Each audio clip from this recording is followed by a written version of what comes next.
RTD Live Talk, Detroit's number one late night YouTube talk show. We are live for a Monday night edition. What's on your radar? Your topic, your voice. I want to hear from you guys this evening. Hope everyone's doing well. And so I have a lot of a lot of interesting stories. I'm going to just scan through the surface, touch on the headlines, and then again, I'm going to open the phone lines so you guys can share what you've been keeping an eye on, and then we can have a little fun, navigate these waters, and just talk our way through this current insanity. But welcome to the live stream. My name is Mike, the host of Detroit's number one YouTube talk show. And so looking forward to getting a chance to connect with you guys. If we have any new viewers, feel free to let me know where you're watching from via the chat. Or if you're bold enough and want to call in, 313-462-0027 is the phone line number. Love to hear from you guys when the phone lines are open. So let's dive in. Let me know where you're watching from in the chat. I'll love to acknowledge your presence, and then we'll dive into a couple articles.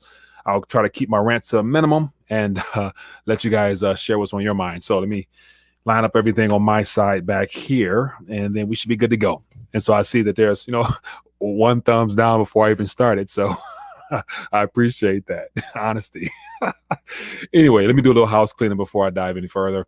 And I want to make sure I keep everybody up to date as to how you can stay connected. If we come across that point where we happen to be disconnected from YouTube, because I do think the time is coming. And so let me share my screen real quick. So for those that are tuning in, rethinkingthedollar.com is the home base where you can find all the articles, crypto, gold, silver, you name it, as well as my recommendations. And more importantly, for those that might be new to the alternative media space, perhaps I would encourage you to scroll to the bottom and test your dollar IQ.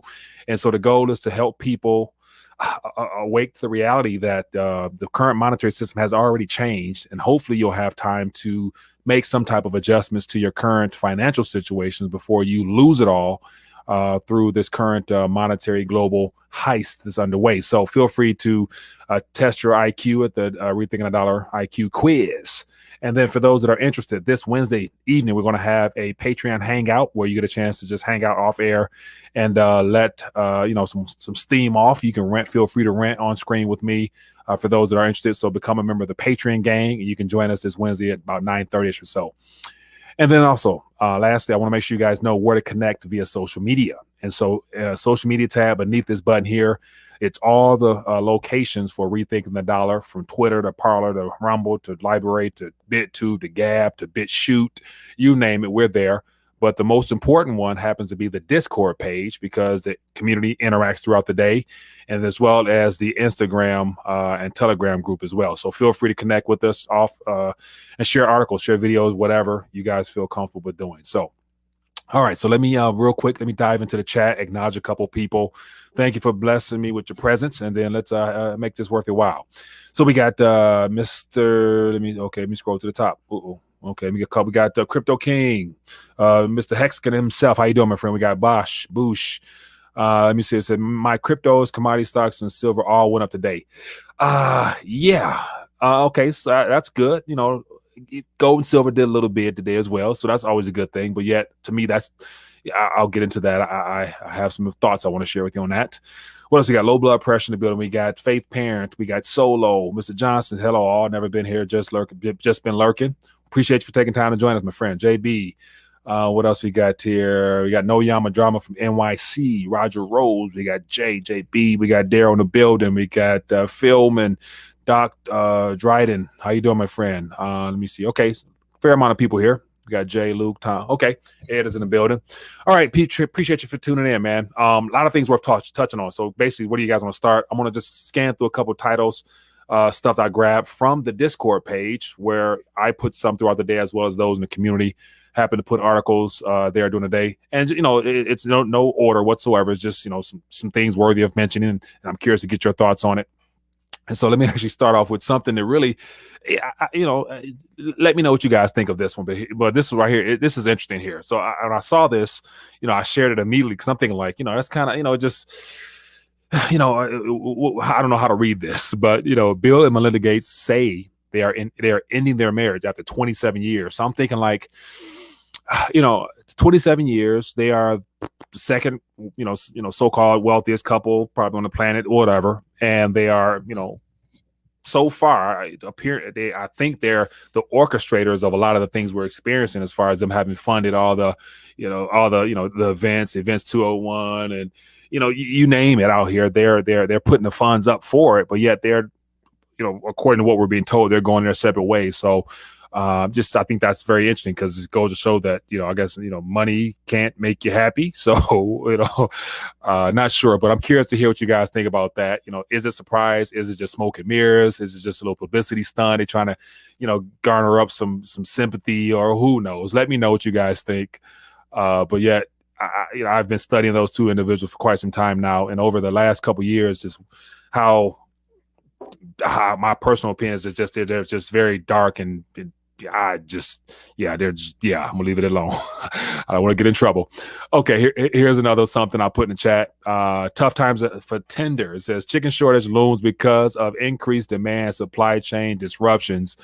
And so here's one of the things where it appears to be that we're getting artificial, and this is where, so just a little caveat to I get into my little rant, but yesterday in particular in the Discord page, noticing some of the community members going back and forth, not necessarily in complete disagreement, but just more so arguing or trying to really get across their point of views as to where we're at in this economy. And so one was saying that, we're already experiencing extreme inflation, and they listed a lot of categories as to how that is. And then the other one, Tony B, you know who you are, was mentioning how, of course, they're fighting deflation, which of course is the case as well. So I try to chime in as like a little mediator and say, gentlemen, there's no point of us, going back and forth amongst ourselves, because ultimately we're living in a basically asset price distortion environment. Real negative rates is out there, and we got overly accommodative monetary policy has thrown off everything. So just the fact that we as individuals in the alternative media space are questioning the speed at which this thing is coming down, it makes it like, man, it's like, okay, anywhere it go, we know how this will eventually end. There's no future in a Federal Reserve note, and as a part of this one world, unified bodies that try to get us into one type of centrally controlled government / currency down the line, no matter what, I think the Federal Reserve note, aka the dollar, is heading down the drain. So it's a race to get resources at any capacity. So I thought that was interesting. So, gentlemen, I'm curious, if you guys are tuning in, I see Tony B tuned in. Feel free to chime in on the phone lines open as to some of those thoughts if you want to continue those on with a little small rant of your own. But, we're on the same team, man. We all know that it's us versus them, and them meaning those that are trying to orchestrate this whole shift into this next world order, whereas we ourselves are trying to maintain our current levels of liberty, freedom, and privacy, you name it. So, it just was interesting to see the back and forth on that subject matter. But anyway, we can imagine that the goal is, according to what they've told us, that we'll own nothing, we'll be happy with it, which means they're going to try to disrupt and destroy all the supply chains of everything, so that people are not able to buy and sell in normal fashion the way they normally would. Because I believe, and I'm sure you all can agree as well, that the ultimate goal is for them to own everything and to then divvy it out to us in proportion to what they think is best for us, according to their twisted and evil way of thinking. So curious to get your guys' thoughts on this whole little chicken situation here. And then here's another one that I want to share, because this, of course, hits right home for me, because, we have Ford, GM, and Chrysler, the big three. This is Motor City here. So I remember doing a video a while back saying basically wherever Motor City goes, so does our nation. And the fact that they're talking about cutting down production due to a chip shortage. And then, I think Daryl put another article into the Discord about how they're saying that the chip shortage could last for several years to come. And so once again, I think it's a deliberate attempt by the heavy wigs at the top, the heavy corporations, to create this chaos by, destabilizing the supply chain intentionally, and also hoarding a lot of the raw materials and resources so that manufacturers are not able to do business as normal, creating more pain. And like I remember saying this, several months ago, ultimately what we're going to witness is those that are trying to control this narrative, trying to create as much pain as possible so they can continue to roll out their plans in accordance to the way that it's already been predetermined. I.e., I got an article here talking about the digital dollar and how looks like a story is now made public about them having some stuff ready to be rolled out sometime this year as a test. And so once again, they make it appear as if they're trying to keep pace with China because China's leading the way.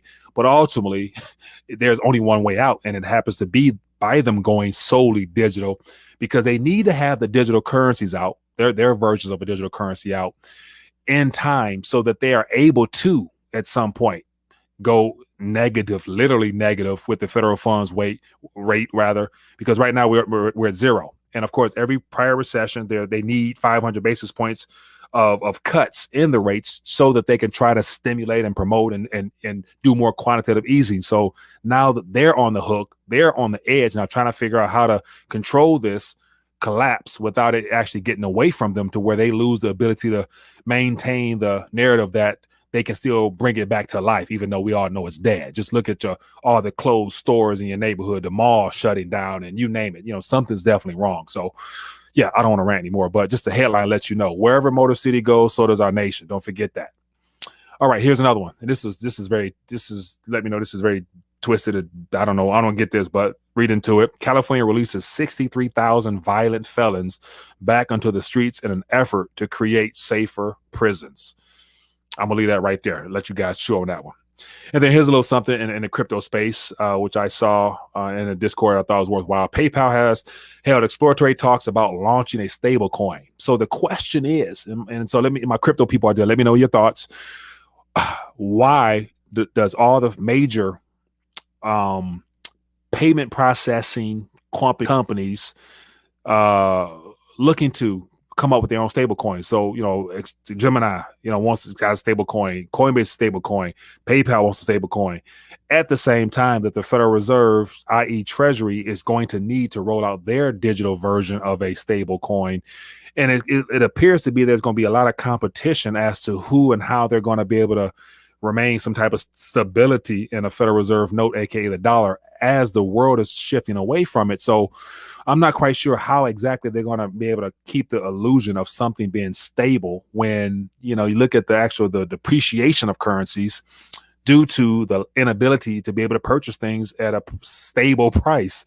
So it's just interesting. But yet, once again, Facebook's going to have their Libra, stable coin coming out soon, or the DM stable coin coming out pretty soon. So the question is, will we have all these options of stable coins to use along with the Federal Reserve legal tender version of a stable coin, or what? Or are they going to bring it all in-house under one interoperable blockchain, and it will be backed by or pegged by the Federal Reserve note as well as other basket of goods? You guys let me know. But yeah, anyway, this whole digital blockchain stance, you guys know where I stood on this. It was all a part of the plan from the jump.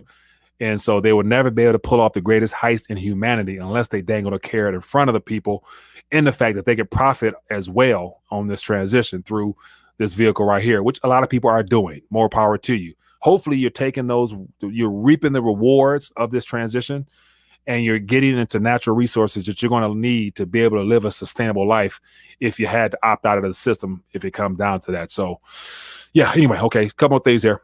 eBay CEO hints at crypto payments. So once again, I'm trying to figure out, why exactly they're trying to make it so that it's easy for you to spin your cryptos into the system. But yet eBay, once again, they'll take your crypto, but they're not going to put it back out there because they want their fair share of being able to hold on something that is labeled a store of value and all that other good stuff. So I don't understand, outside of literally getting out to get into something real and tangible that you can feel, something that can help your family, for years to come right away. I don't see the point of swiping a card to purchase, a gadget or knickknack off of eBay. But, I might be different. So let me know your thoughts on that. And then here's another one here. Former CFTC boss, digital dollar project ready to kick off first CBDC test. And so the CBDC test is ready to be kicked off. And like I mentioned before, it's all about timing. They want to make sure that they stay on track with what they're going to roll out, because this is going to be a long, drawn-out process according to how they want to do it, because they need more chaos in the markets and whatnot. And they need to prepare for the opportunity to come in and save the day when there's a next market crash. And so they're going to need some liquidity, and they're going to need to interject cash directly to the people to create consumption again. So they, i.e. the CBDC might be ready by that time. So they're trying to buy some time. And then in the last article here, I got to put this up here because this right here is just like it's ridiculous. But they're turning this whole jab process into an affiliate program. But it says Good Neighbor program pays Detroiters $50 for taking residents to get the jab. So I'm thinking, like, imagine turning your grandma, your aunties, and your uncles into affiliate marketers. Like, literally, they're turning the jab into a multi-marketing opportunity. You can get paid for bringing some family members down. Like how sick and twisted is this? But that's just me. I could be wrong. But anyway, I laid out a couple stories here. Feel free to chime in on it. What's on your radar? I'm curious. I'm going to stop ranting, shut my mouth, let you guys rant a little bit. And let me know what's on your mind. I want to acknowledge a super chat. Let me find it in my chat here. And then we can talk some. Let me get this. Where is it at? Let me see here. Okay, so the Thunder Sound. Appreciate that, my friend.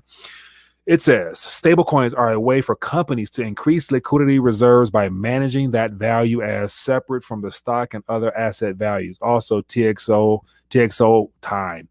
Okay, so I can understand that 100%. And so my question for you, the Thunder Sound, moving forward, how will the federal government rein that in? Or how will they, because they're, I don't see the CBDC, like this article, the CBDC, I don't see them adjusting with the private sector's version of a stable coin, even though it's still utilized or so-called pegged backed by the dollar itself.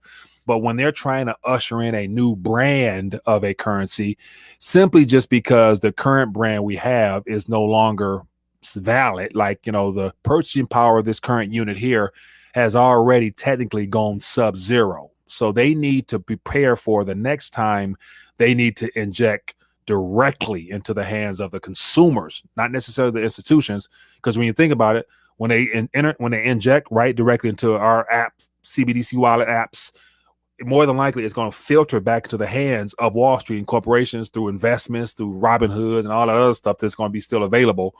And so how will they make that adjustment? Because competition is one thing that centrally controlled entities do not like. And so that's what my concern is. How will they rein all that in?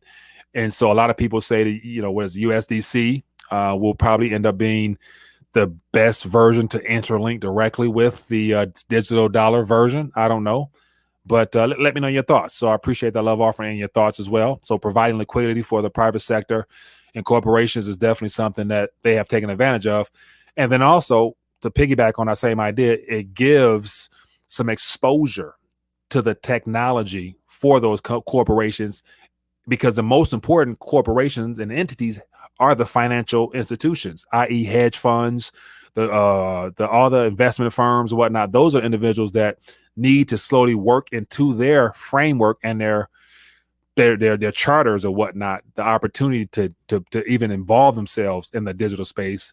The safest way is to say, we're going to, take some of these dollars, put them in a stable coin so we can then park them over here and earn some yield on them, because they're not earning any yield parking in the banks either. So they've been forced to go into very speculative and dangerous financial products that they've created at the expense of the depositors. So okay, keep it moving. Okay, so I like that. It says maintaining master Fed blockchain accounts. Those will be the interface with the stable coins and atomic swaps of value compared to old Swift transfers. Banking apps will put brick and mortars out of business. Oh, I like that. I like your thinking right there, my friend.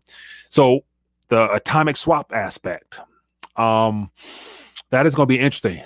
Okay, so definitely the decentralized nature is what this is all about. So a lot of people want to have the atomic swap opportunities. And so you're basically saying that anything labeled as a stable coin that is pegged to the dollar will be something that they can swap the one for one with their digital version of it. And so that is interesting. That is very interesting, because I want to see how this plays out when it comes to the fact that the majority of the current dollar denominated Federal Reserve digits happen to be commercial bank created. And so there's 30 or around 30 trillion or so of the digital dollar instruments created through taking out a debt at your local commercial bank that's in existence.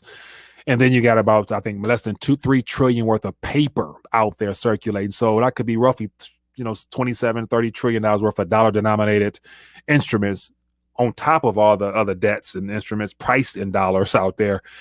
And so at the end of the day, I wonder, they're going to need a lot of support no matter what. They're going to need to inject a lot of additional stimulus or dollar creations into existence just to sustain the current level of debt.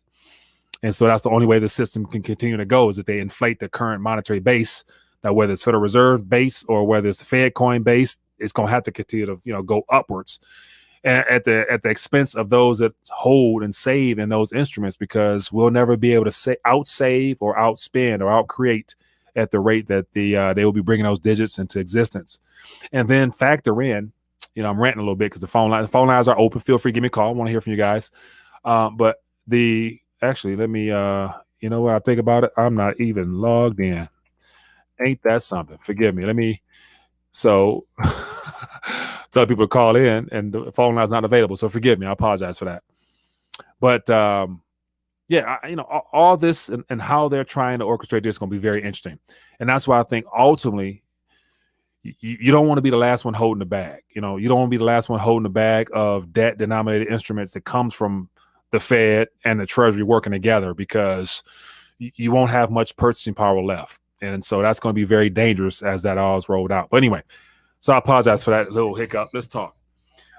Hello, caller. What's your name? Where you calling from? What's going on? I'm doing good. What's your name? Where you calling from?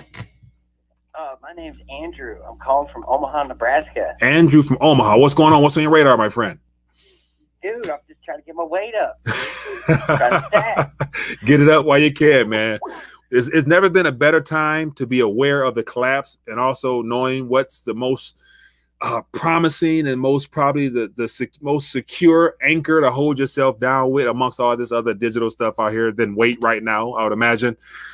But what else is going on, man? Dude, doing some gardening stuff, just watching your channel, watching other silver channels, just trying to stack, man, trying to get my weight up. Hey, keep it going, my man. Appreciate you, man, for calling and checking in with us. All right, buddy. Hey, see you later. Be good. Thanks for calling in. Yep, bye-bye. Yeah, good stuff. And speaking of weight, okay, let me get this other call here. Hello, caller. What's your name? Where you calling from? Ed from Columbus. How you doing, Mike? Hey, I'm doing good, my man. What's going on with you? What's on your radar? We got a crazy housing market down here north of Columbus, and really all over the country, I'm sure. But these people are getting excited. My house went up $20,000 last month in a month, and just absorbing things. Well, if you own two, you can sell one and do something with the profit. But if you own one and you sell it, you got to pay that or maybe even a little more to replace it. And in the meantime, they're going to come around and revalue our houses and run us up the ladder with the taxes. Yeah.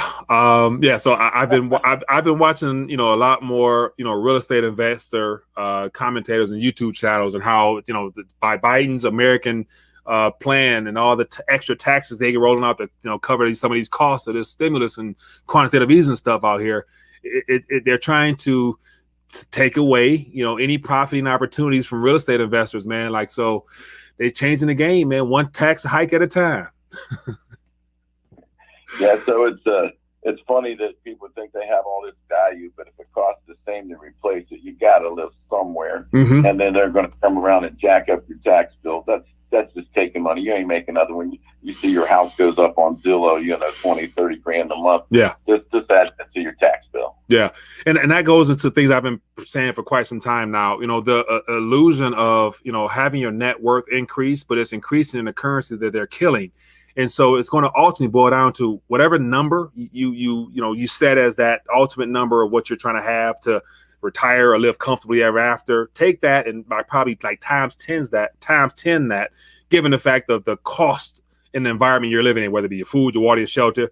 And when all governments get tight, they got to jack taxes. So taxes, local taxes, state taxes, they're going to come up with new types of taxes, because they don't want you to have property. That's the ultimate goal. So if they're trying to remove property from you, how do they do that? By making it unaffordable to where it's unattainable to keep. So Yeah. One other thing real quick. Go ahead. When you think about if we go digital, Mm-hmm. I mean, they're going to have to keep the value somewhat. If you got, $500K in the bank, Mm-hmm. they go digital. If they just erase that, I mean, people are going to go nuts, and you have a revolt on your hand. And, maybe that's what they want. Yeah. Don't you think that? What do you think about that? I'm gonna hang up and listen to you, Mike. For sure. What do you think about that as far as the value when we go digital? What will they do with our money? All right, I'll share my thoughts. Thanks for the question. Thanks for calling in, man.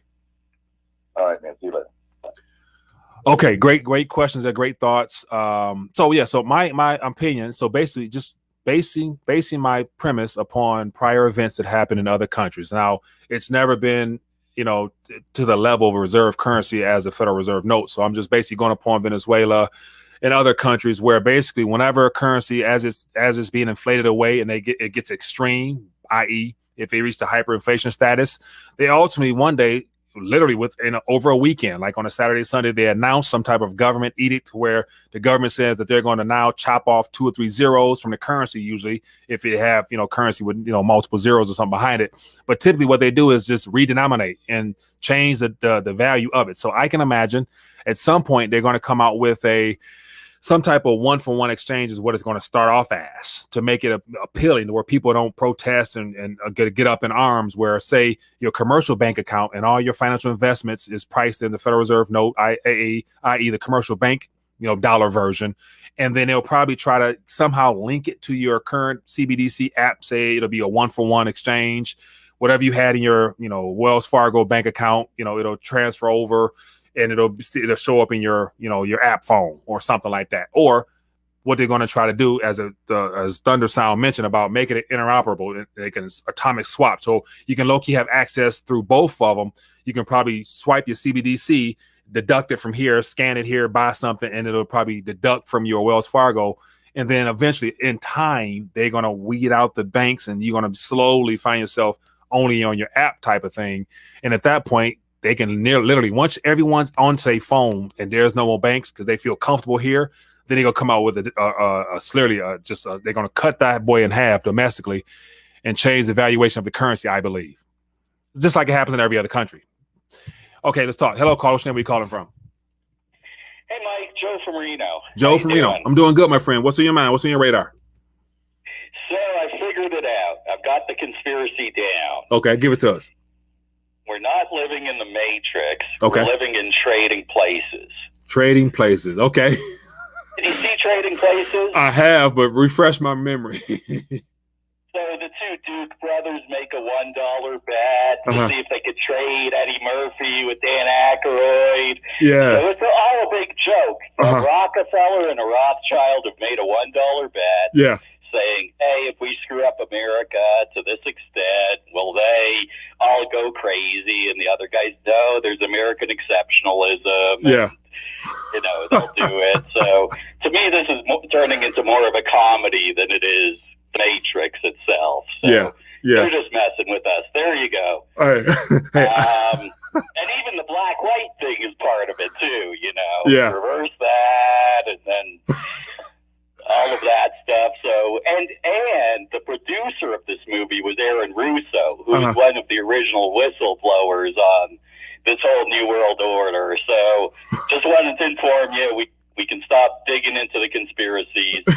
We're living in Trading Places. Hey, man, I got that on the screen because I literally, I think it was over the weekend, I was talking to my wife about this and she mentioned this, but I couldn't think of the name of the movie. So, yeah, good stuff, man. I appreciate you for bringing that to our attention, man. Okay, just a little comedy. Be good. Yeah. Oh, man. Hello, caller. Where are you calling from? Hi, my name is Chip from Berkeley. Chip from Berkeley. How you doing, my friend? What's on your radar? Hey, pretty good. Hey, I was trying to figure out, how all the central banks are going to get everyone on board. Mm-hmm. And, someone brought up the atomic swap thing. Mm-hmm. And, yeah, that totally makes sense. And I think another way that they might just kind of, put some sugar on top for everyone to bite into is there's this idea in the crypto world where they do what's called airdrops. Yeah. So they basically just, just print additional money. Yeah. And then they'll tell everybody, hey, your Stimmy's here, and there's a couple extra grand for you. Yeah. You just go ahead, download your app, yeah, and you're good to go. Yeah. And I think that's going to be like the speediest way that they're going to get everyone on board. It'll probably happen within probably a week. Yeah, close to a week. They can do that. Good. That's all I want to leave you, Mike. Appreciate you, my man. Thanks for calling in. I'll add my 2 cents on top of that.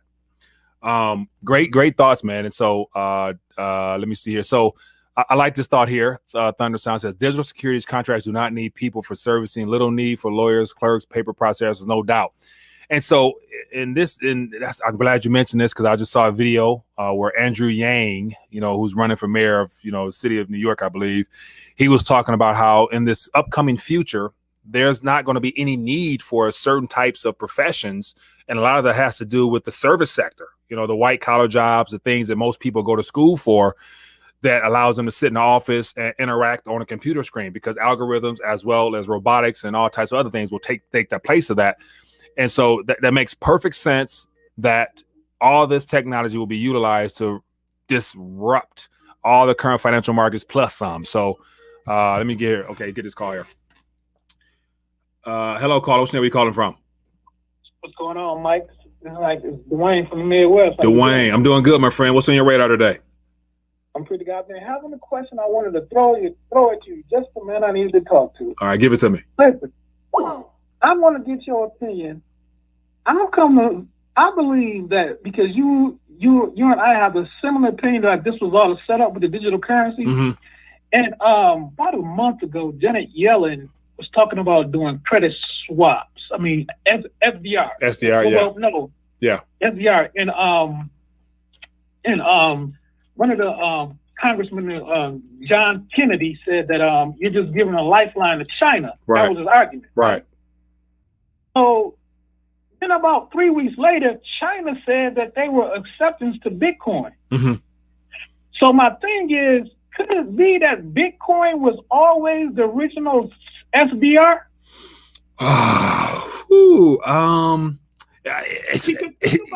Okay. Yeah. Go ahead. You can get out of Bitcoin from any currency. Mm-hmm. Yeah. And it's big enough now where it can soak up, national debt, institutional debt. About 50, 60,000. That can soak up a lot of debt. Yeah. Yeah. It's 1 trillion market cap right now and growing. And I'm more than convinced than ever that, the need for a new invention / attention getter and, global economic disruptor such as Bitcoin, i.e. the blockchain, works great because it definitely keeps everybody's attention on this asset class, because all the mainstream media now sold and bought into it.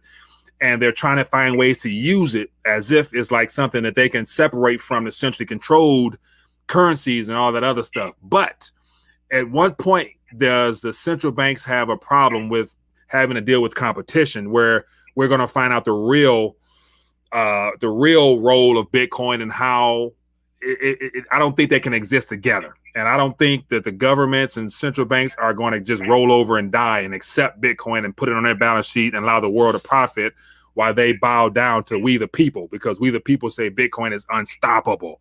So I still question it. I'm gonna play with it though, but I ain't gonna bank on it like that though. You know what I'm saying?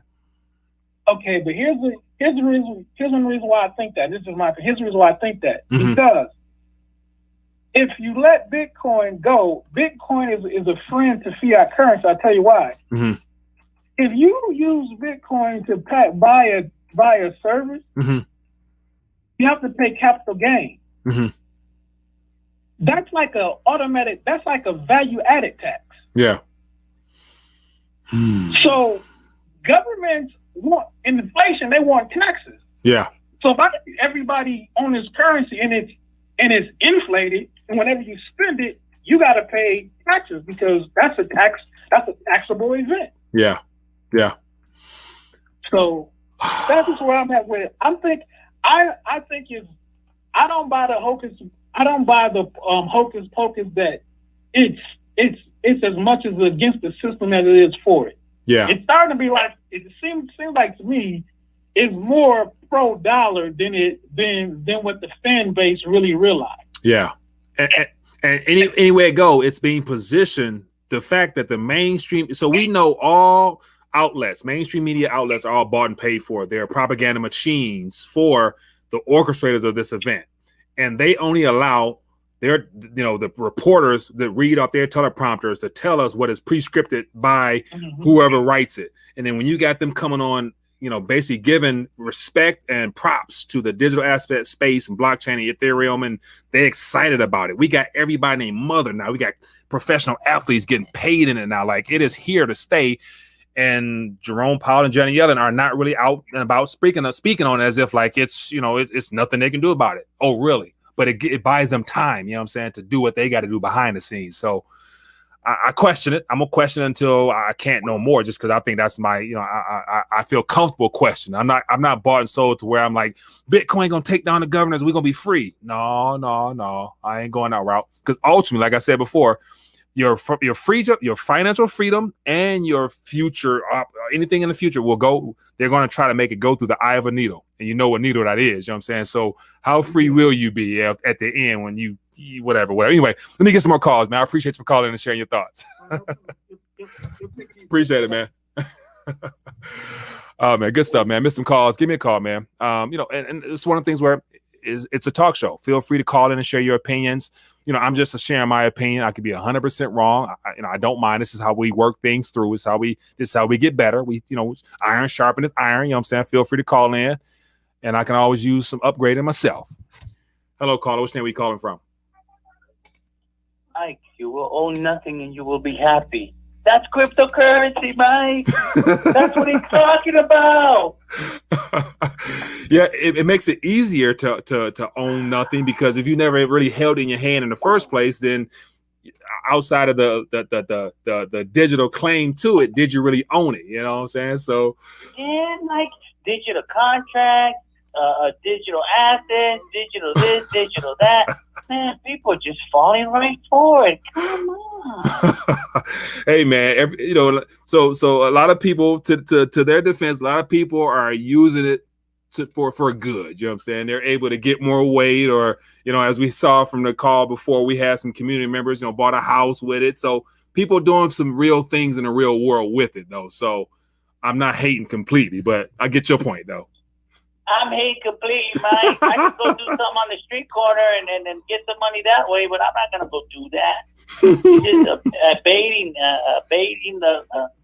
You're just helping them out. Yeah, it definitely plays into the arena they want you in. Like this cryptocurrency blockchain revolution, it's steering us down the same pathway that they needed us to go down in order to justify getting rid of a dying dollar. Like, once this thing gets out of hand to where it becomes obvious to the world, then what will they do? What options would they have had they not had an intermediary in the time being, allowing them time to come up with their own digital version of the rebranded dollar, so that we can usher in that road? So that's, it's the classic bait and switch, Mike. Women do this all the time. They act all nice, especially like divorcees. Yeah. They act all nice. Hey, honey, yeah. And then once they get that little ring on it, bam, they're a different person. Yeah, man. Good stuff, man. What else is going on with you, man? Not much, Mike. Oh yeah, one thing I was gonna tell you, like they mentioned it in the chat, and the other gentleman a few calls ago. Yeah. Everybody's getting their farm up, Mike. Yeah. I see it in the neighborhood. People growing potatoes in bags and buckets and on ledges, different types. And, since I do a little gardening, I could tell, I could identify the plants. Then I even see people with pigs, Mike, in the city, like little pigs, Really? Yeah, it's crazy. Like they get the little Vietnamese, like the potbelly pigs. Yeah. And I guess they just pets, up until they get hungry, and they're no longer pets. Yeah. Yeah, it's crazy, Mike. Hey, man, like, so I think so. Like this spring and this summer, I think are going to be defining moments, even more so than what we experienced before for our country, to where more people are waking up and realizing that perhaps we don't need to rely upon, the restaurants and all the other, private companies the way we had before. Let me try to do it myself, i.e. get some farms, some pigs, and, so that's a good thing. And so my biggest concern is like with what's going on in Florida right now. So just today, DeSantis said, starting now, executive order, COVID don't exist here ultimately. You know what I'm saying? Like no mask, no protections. that we got more than enough vaccine. We got more vaccines than people actually using. So we should be good to go. Now, will states follow suit, or will there be some backlash from the orchestrators of this whole event? Are they going to attack Florida? And, I say any minute we can expect some type of false flag event to distract us, but yet also cause damage, to send a warning to somebody trying to get out of line. So what are your thoughts on that, man? I think that the states are going to separate, Mike. They're going to have to. Like in Texas, they open carry now. And our lieutenant governor, he's sitting there riding the fence, because he don't know who's going to vote for me. Yeah. And Greg Abbott, he said, I'm going to support it 100%. Yeah. They're not going to be able to do it, Mike. Too many people armed. People are waking up, like before they just give you a little nod, like the Fight Club. Now everybody's downstairs fighting, Mike. So, and that's another thing. Like, I would rather, and this is just me, just thinking off the top of my head, I would rather see the states, be in disagreement and probably secede from the union than have us all buy in and go down that Build Back Better one world agenda and we lose everything. You know what I'm saying? Like for Michigan, for example, like here in Michigan, we got the 5 phases where Whitmer saying that if we stay on track with the jabs, we should be good by October. And I'm like, once the weather gets officially good, ain't nobody going to get no damn jab anyway. So that's why they got they come out with the government affiliate program. Get $50 for bringing a friend. You know what I'm saying? So people gonna be going out trying to grab people. Hey man, let me get this $50. I grabbed 10 people this week. I made $500. So when the government got to pay you to bring people down, that goes to show how bad things really are, because people are not really concerned no more. They want to move on with their lives. So Michigan may not be going nowhere, unfortunately. So I would definitely be forced to leave Michigan, is what I'm getting at. So, you could come down here to Texas, and also, Mike, I think that the states they have backup plan. This open carry stuff, monetizing gold and silver's legal tender, taking the taxes away from it. They got every state they're getting their backup plan ready. Yeah. Now let me ask you a question real quick, and so. I think it was Arkansas, last week or two, just announced that they're, removing the taxes off of gold and silver. And so do you see, for some reason, the possibility of a state saying, we can, because of the price difference in the value of a silver and gold or whatever, do you see a state trying to literally put gold and silver like publicly out into the people's hands saying, dump your Federal Reserve notes? You might want to, like China did with gold years ago, like telling people, get your weight up now before whatever. Do you see a state basically coming out running ads and stuff saying people to dump your Federal Reserve notes? Well, right now, Mike, look, the thing with the state is they can't issue currency. They can't produce fiat. Right. That's the problem they have. And right. So they're dependent on federal dollars for everything they do. It's not. I don't think they're gonna do it by decree. Right. They already got the law in place. Yeah. Both at the federal level and the state. I think it's gonna take an inflationary event. Yeah. But I also think. Yeah. Go ahead. No, go ahead. Oh, I think that's the only thing. Out of chaos, they're gonna say, okay, see, we already have the law on the book, so let's go with that. Yeah. It's gonna be some chaos. It's not gonna be because they want it to. You know. Now watch it. Here's another option as well, because states typically they can't create their own currency, but then they can honor the actual Constitution and make gold and silver currency as a part of their own saving mechanisms for their own state treasury or whatnot. So they can accept it in taxes and probably give a little favorable discount type of situation for whatever taxes or property taxes, whatever taxes, and actually accept gold and silver at a little bit of a discount rate for the actual cost of the tax itself, and start to save gold and silver in their own savings, therefore having a reserve for the state just in case something jumps off. They can probably consider figuring out a way to monetize the metals and put it back out there, either some type of blockchain digital connection or whatever. But if they accept it for taxes and keep it in their own savings, they'll have a little cushion that can probably ease some of the blow. You think that'll work? I think it'll work, but the thing is that the dollar has to be destroyed. Without the dollar destroyed, because this is what they're gonna do. The state, if the state wants to, they can say, okay, well, they grab all the dollars and buy up all the gold and silver. You know what I mean? Mm-hmm. When it comes to the point where people are not gonna let go of the metal, that's when all hell's gonna break loose, because they won't be able. The dollar will be useless, and they're gonna have a hyperinflationary event, and then after all that, then that's when the gold and silver will come back. Because Yeah. no one's gonna let go of it. Like I'm not. Yeah. You know, you're gonna have to. You know. Yeah. Good point. Yeah, man. Well, hey, low blood pressure. Appreciate you, man, for chiming in and sharing your 2 cents, man. Good to hear from you as always. Cool. All right, everybody, get your weight up. All right, man. Definitely. Be good. All right. Yeah, man. Good stuff. Good stuff. Good stuff. Appreciate the call-ins as well as the chat activity. Yeah. So if you guys have enjoyed the back and forth, man, and just getting a chance to interact, hit that thumbs up button. Show your boy some love. I appreciate it. Hello, caller. Which name are you calling from? Mike, Tony from Oakland, California. TB. You heard me giving you a shout out early, man, talking about the divisiveness in the Discord last night, man. What's up, man? Oh, it was all love. It I was know. all love, man. You know, my brother's the man. If we can't chime back at each other and give us our own thoughts, then we aren't free. Right. It's all good, but you know, time's going to tell it all. Mhm. And I'm up at the point. Let's see where we're at, so we see where we're going. Because hope and faith kills a lot of people. Mhm. The QR codes, I can start anywhere. I ran into a dude today who's a construction worker, big time construction worker. Yeah. And he told me that they had to do QR code with a temperature check at the job site. Everywhere he went, hospital, QR code. Yeah. Everywhere he went, he had to do a temperature check with the QR code, say he was good. Now watch this. With the QR code, it was showing the results of what? What I mean, the test or the jab? That you got the test. That you got the that test. you tested negative, and now that you tested negative, you can come in. Yeah.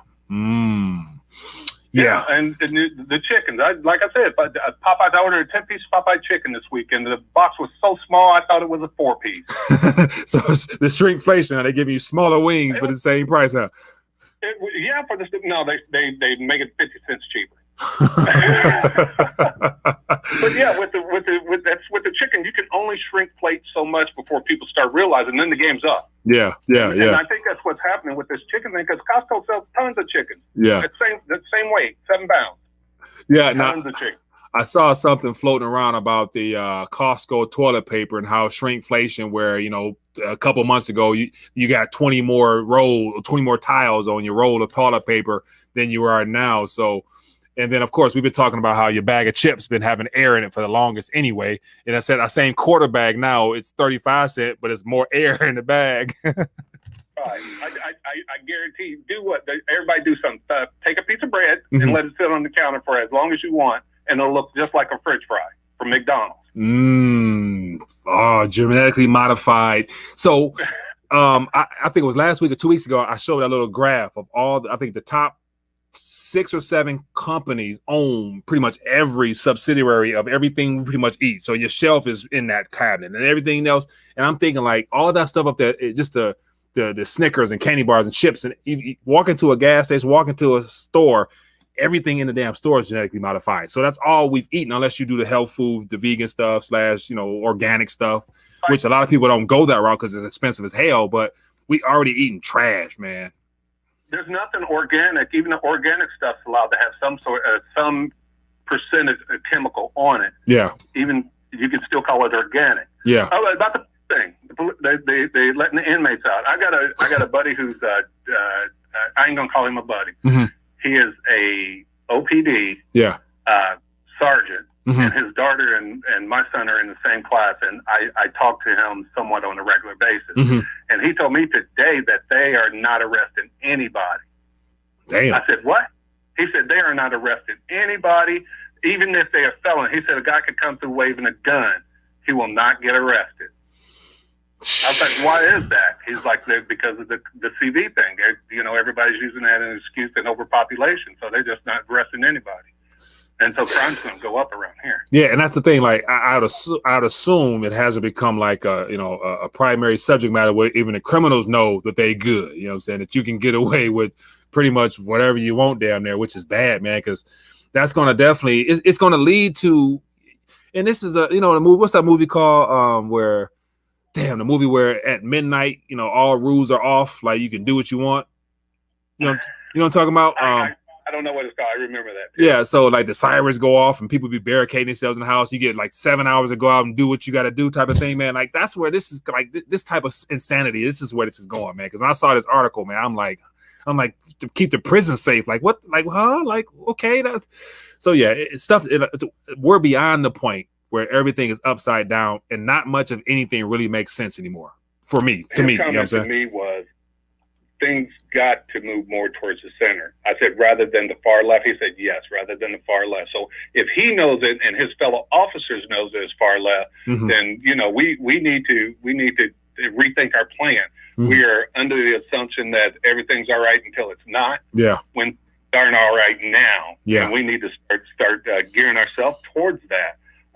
Because it ain't gonna get any better. Right. I mean, it's like Bitcoin. Look at Bitcoin. Yeah. I heard me a while back telling you that they took Bitcoin and make it the new dollar. Yeah.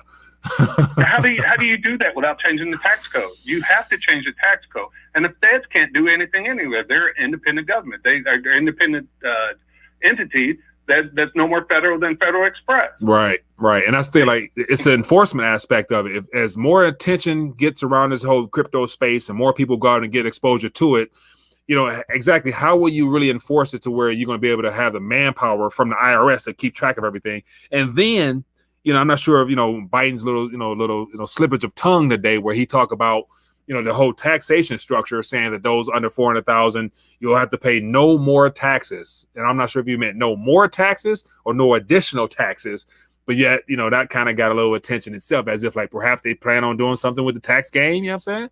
What do you think? Who you know somebody that makes $400,000 to pay taxes?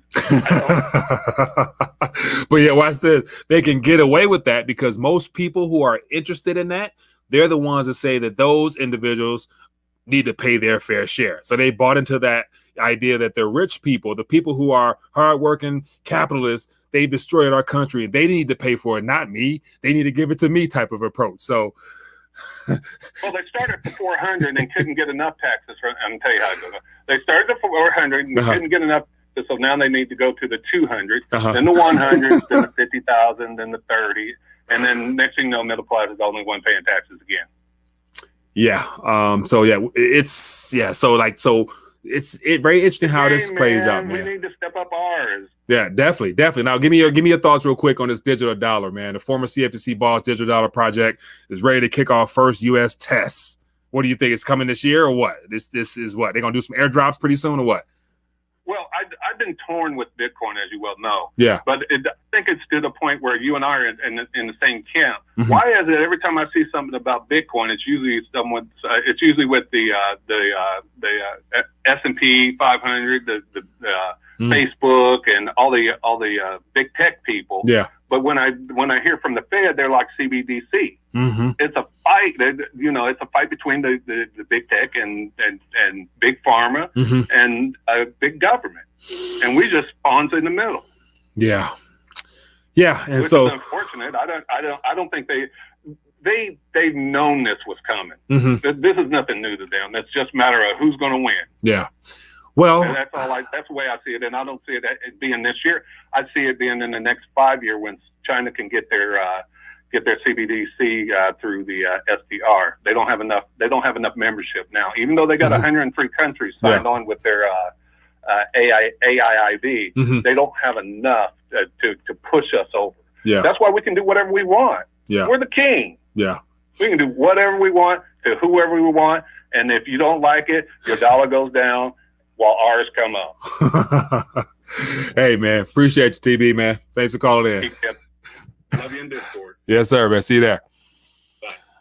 Yeah, man. All right. So with that being the case, people get ready to dial back. We're approaching our 53-minute mark. And so, yeah, great connection with you guys today, man. Appreciate the love and the super chats and the support of the channel. Let me actually address that last one real quick from Miles. Let me see. It says they are going to blame the economic collapse on the silver squeeze and stackers causing instability in the dollar during a pandemic. Stackers and preppers will be blamed hard. Miles. Yeah, man. Not sure if you had a chance to check out my last little rant about how the silver squeeze stuff, I believe, can turn into a national security issue simply because it literally shakes at the foundation of the current criminality of this monetary system. Like, removing gold and silver out of our possession was the ultimate achievement by the criminals.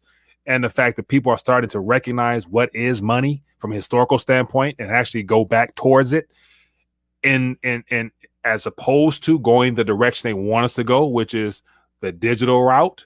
That's not a good position for them to be in. but it's potentially great for us, the people, because we can hopefully be able to pull enough of the silver out of the system into our own possession to where we no longer, we never needed them, but we don't need them for real. So I think that's something that probably scares them, to where all the governments are bought and paid for. They're the central banks and all the institutions. They're in the pockets of the gut politicians. So you better believe there's a bill in the file cabinet in somebody's office that one of the Democratic, extremely liberal, and Republicans are going to jump on board with. It's going to be some type of bill where they say something about, anti-domestic terrorism, whatever. It's going to be the Trump supporters first is going to get that label. And then anybody under that, people who love having their guns, people who love the Constitution, people who love their country, and also people who believe in sound money. That's all anti-establishment type stuff. They don't like that. You got to be for them or you're against them. And so, yeah, but good stuff, man. So I can rant on and about that one, but I'm not. But for those that have joined in, appreciate you for taking time to join us. Hope you enjoyed your interaction in the community. I want to extend an invitation to you right now. Go over right now. Click the link beneath this video here, and then go over to the social media tab. Join the Discord page. I'll click it right here. Join the Discord page. Once you click that button here, you get an invite, and then it's 199 members, 24 online right now. You can join us over there and chime in, share articles. Share articles, share videos, share whatever comes to mind, and interact with us. We're over there right now, so feel free to join us after the show. It's our little after party spot. Join us. And then also for those that are interested, I want to make sure you guys are aware that support the channel also by getting your weight up. But you also can be a part of I believe, what will be a very unique piece, and it happens to be the Get Your Weight Up round, which is still available, limited edition, of course. So this thing here, I think a total about 500 strikes, and that's all she wrote. So we had a couple hundred, and I want to get these things into everybody's hands so I can come out with my next design. So I want to just flood the market with all these designs and not having people getting their weight up with it. So if you're interested, feel free to get yourself one and also support the channel. And then other than that, people, it has been great hanging out with you. And we'll be back at it again tomorrow, Lord willing. And other than that, be blessed, be safe, and I'll see you guys later. Peace. All right, we are back for an RTD Q&A late night edition. Excited to have a returning guest, Mr. Alaska Prepper himself, live in the flesh. How you doing, Rudy, my man? Good, Michael. How you doing? It's great to see you, man. It's been what, about a year and a half, 2 years? I want to say, I think we connected beginning of the lockdown situation or before. It was 2020-ish, I think, but it's been too long, man. My beard was darker when we last spoke. I know that much. Oh my goodness, I'm sure everybody's beard was darker. My grays came in nice and strong last spring, so stressed out. But oh man, it's good to have you back on, and I appreciate you for chiming in the chat every now and then, and being a blessing to the community, man, because you're a fan favorite, man, around the internet. So I appreciate you for blessing me with your time. And looking forward to connecting with you, man, because one thing that has always allowed me to gravitate towards you is that you've been a person who's have real world experience with your military background, and you saw some things coming. You've been preparing for quite some time now, and your preparations have definitely been a blessing to a lot of people. So I wanted to connect with you tonight because I think now we're all facing what is called the Great Reset, of which, you talk about as well. Yeah. And I think a lot of the reset portion of it has to do with our mindset, given the fact that, they are strategically cutting off all the exits for people around the world and slowly but surely pressing in on us, making our lives uncomfortable. But I would like to be somewhat preemptive in the fact that how can we be more proactive in creating our own resets for our own betterment? And so that's what I want to kind of touch on tonight and get your thoughts on that and just go from there, man. But, share with me your thoughts on the mindset and what it means to set your own reset, if you don't mind. Well, let me tell you, everyone is a prepper, whether they think so or not. It's just to what level are you prepared? If you have a spare tire in your vehicle, you're prepared in case you get a flat, right? Mm-hmm. And you get a life insurance so that you can be prepared to make sure that your family is okay in case something happens to you. Yeah. So the first thing that you have to get through in order to seriously consider starting to prepare for a world where those things that you are able to get on a regular basis, where those things that affect your standard of living, right? You like to eat every day. You like to have clean water. You like to have transportation. You like to have electricity, heat. All of those things affect your standard of living. You take electricity out of the way, your standard of living goes down dramatically, right? So first you have to understand one thing, and that is that if a systemic crisis occurs, and what I mean by a systemic crisis is a crisis that engulfs our entire nation. Let's say, for example, that we had a nationwide power outage that lasted for several weeks. That would be catastrophic. Yeah. If something like that were to happen, the government is not going to take care of you. Right. Once you understand that, number one, it's not the job of the government to take care of you. Once you understand that, and once you understand that, even if it were, they do not have the logistics and or ability to take care of everyone. So get away from the mindset that someone's going to come on a white horse and rescue you in times of trouble, especially when it's troubles that are more than a regional problem. Like, for example, what happened in Texas with the winter freeze they had back in February. Yeah. That wasn't terrible, but imagine if something like that happened nationwide, where people lost power, where they lost heat, where they lost the ability to get air conditioning if they live in an area where it's very arid and hot. You know, imagine if something like that happened. The government wasn't there to help Texas, and it was just one state. Do you really think that they're going to be there to help you when times are at their worst? Now, when people think about a prepper or hear the word prepper, they think about a crazy guy that's in a bunker that's hoping for the world to come to an end so that he can take out his MREs, right? That's very far from what a prepper really is. And I hate using the word prepper, but we have to use a word in order to, you know, intrigue people into hearing our message. And the message is this: be prepared for anything. And once you understand that it is your responsibility to take care of yourself and your family, then you will start to understand that it is your responsibility to prepare in case something happens. Yeah. And I like to explain to people that haven't started prepping yet, or that have just begun to prep, how easy it is. All you have to do is picture this. I'll only go through one example so that you can understand where I'm coming from. Yeah. In order to be well prepared, you don't have to be able to, you know, hike 100 miles with a 70-pound pack on your back or anything like that. All you have to do is start very, very slowly. Pick an infrastructure that you rely on. And I think everyone needs to eat and drink.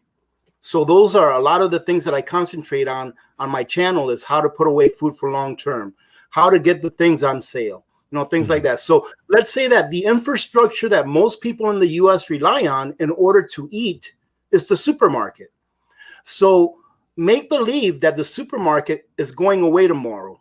What would you like to have put away in your home in case you couldn't go and get it?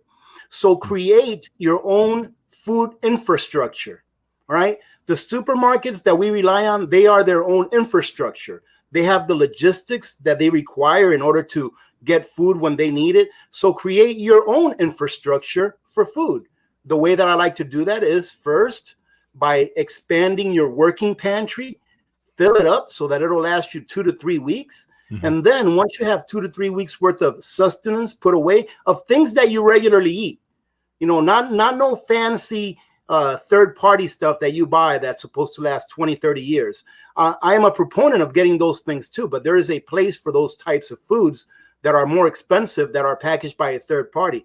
But once you have your working pantry, you know, spread out to about 3 weeks, then consider building an extended pantry, which I like to call a mid to long-term pantry. And that is going to be the things that you eat anyways, but you're going to extend that to 6 months to a year. And what you'll do is very simple, Michael. You just go ahead, and once you have a gap in your working pantry, you're going to go to your extended pantry. You're going to fill in the gap in your working pantry. And then next time you go shopping, since you see that you have an extra spot for a pound of spaghetti or pasta in your long-term pantry, you're going to pick it up. I like to call that keeping your gaps filled. Yeah. So it's as simple as that. And here we go. We've got our infrastructure for food taken care of. One thing. Another infrastructure that we rely heavily on is water. You know, people think that water comes from the tap. No, water is very, very complicated system. The way they get it, the way they purify it, they have to keep pumps running to pump it through the pipes to get it to you, the end consumer, the end user. So if your water infrastructure that you rely on went away tomorrow, for whatever reason, it doesn't matter. The reason doesn't matter. You know, a lot of people like to concentrate, oh, this is why this happened. You know, this is why this cyber attack happened and shut down the pipelines. It doesn't matter why it happened. What matters is that it did, and now you are without. So in order to go ahead and mimic the infrastructure that you rely on to get you water, why don't you go ahead and have some water storage? Why don't you go ahead and have an extra set of water filters that you can use in case it gets bad enough to where you have to rely on rainwater or pond water or lake water that's next to you. So in order to be well prepared, you want to start by going ahead and mimicking all of the infrastructures that you rely on, and just have a basic, a basic stockpile of those things that you rely on an everyday basis. Because what it comes down to, preparing, is two things. Is being able to maintain your standard of living during times where you cannot get those things that you normally get. And it's also being able to get you from point A to point B of a crisis. That way you make sure that your family is taken care of during a crisis, and that way you can make it out the other side. So now, I hope I answered your question. I know I rambled on there for a minute. No, I did, because those were some practical, things to do to prepare yourself and to better your situation, just in case.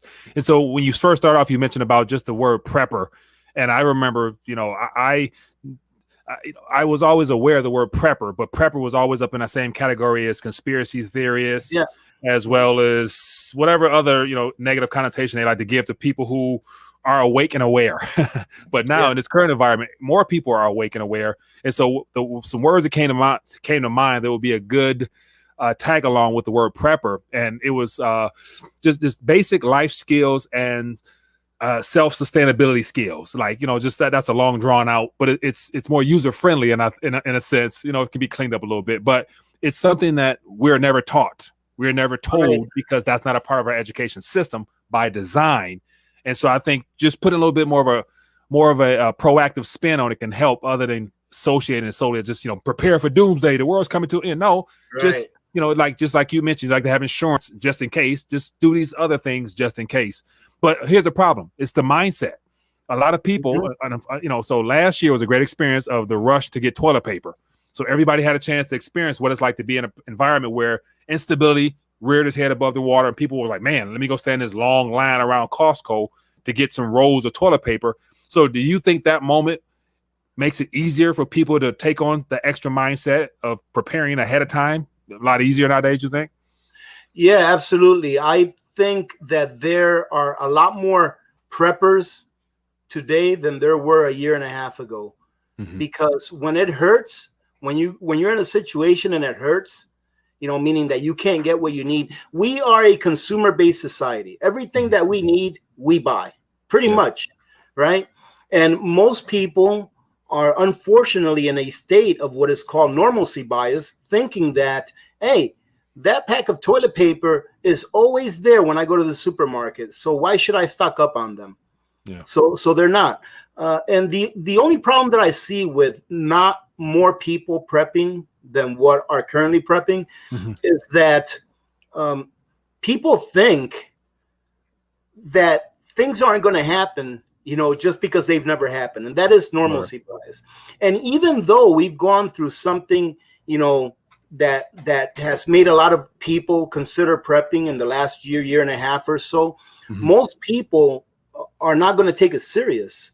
Most people are going to continue on their merry way.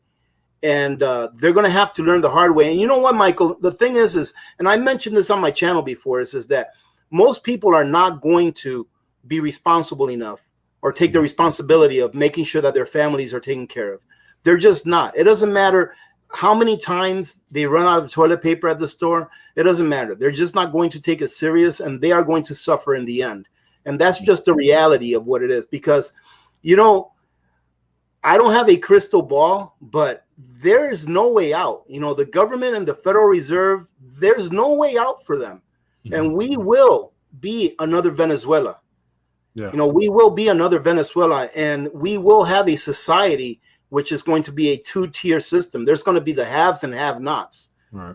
And I just don't understand why people can't open their eyes and say, you know what, I'd rather be one of the haves than the have-nots, because I don't think there's anything that we can do on a personal level to keep that from happening.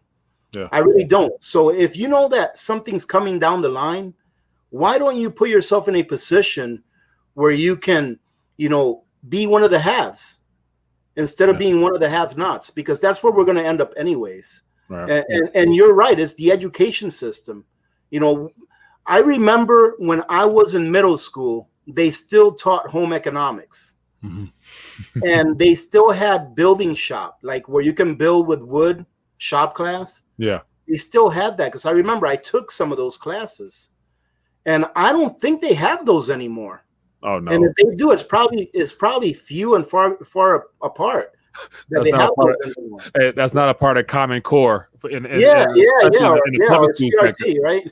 You got to go. You probably have to go to private school schools for that, and that even may not be taught.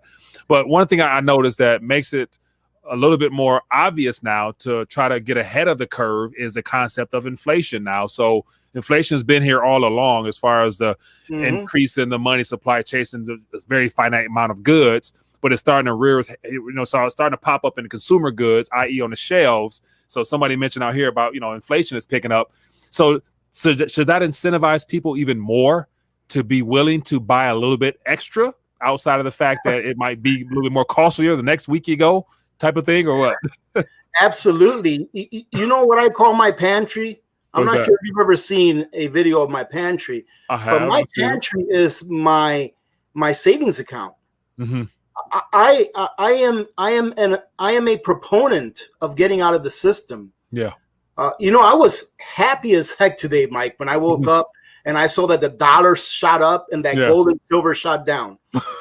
I was so happy. Most people would be like, oh my goodness. No, as soon as I saw that, I got on the phone. I called Alaska Rare Coins and I was like, hey, Jerry, what are you selling silver for today? Yeah. Oh, okay, go ahead and put 50 ounces to the side. And all I have to do is find the money. And I went to like 3 or 4 different accounts to get enough money to pay for it. Because I don't keep that much money in the bank. Yeah. And I would rather put it in hard assets. But yeah, my pantry is a savings account.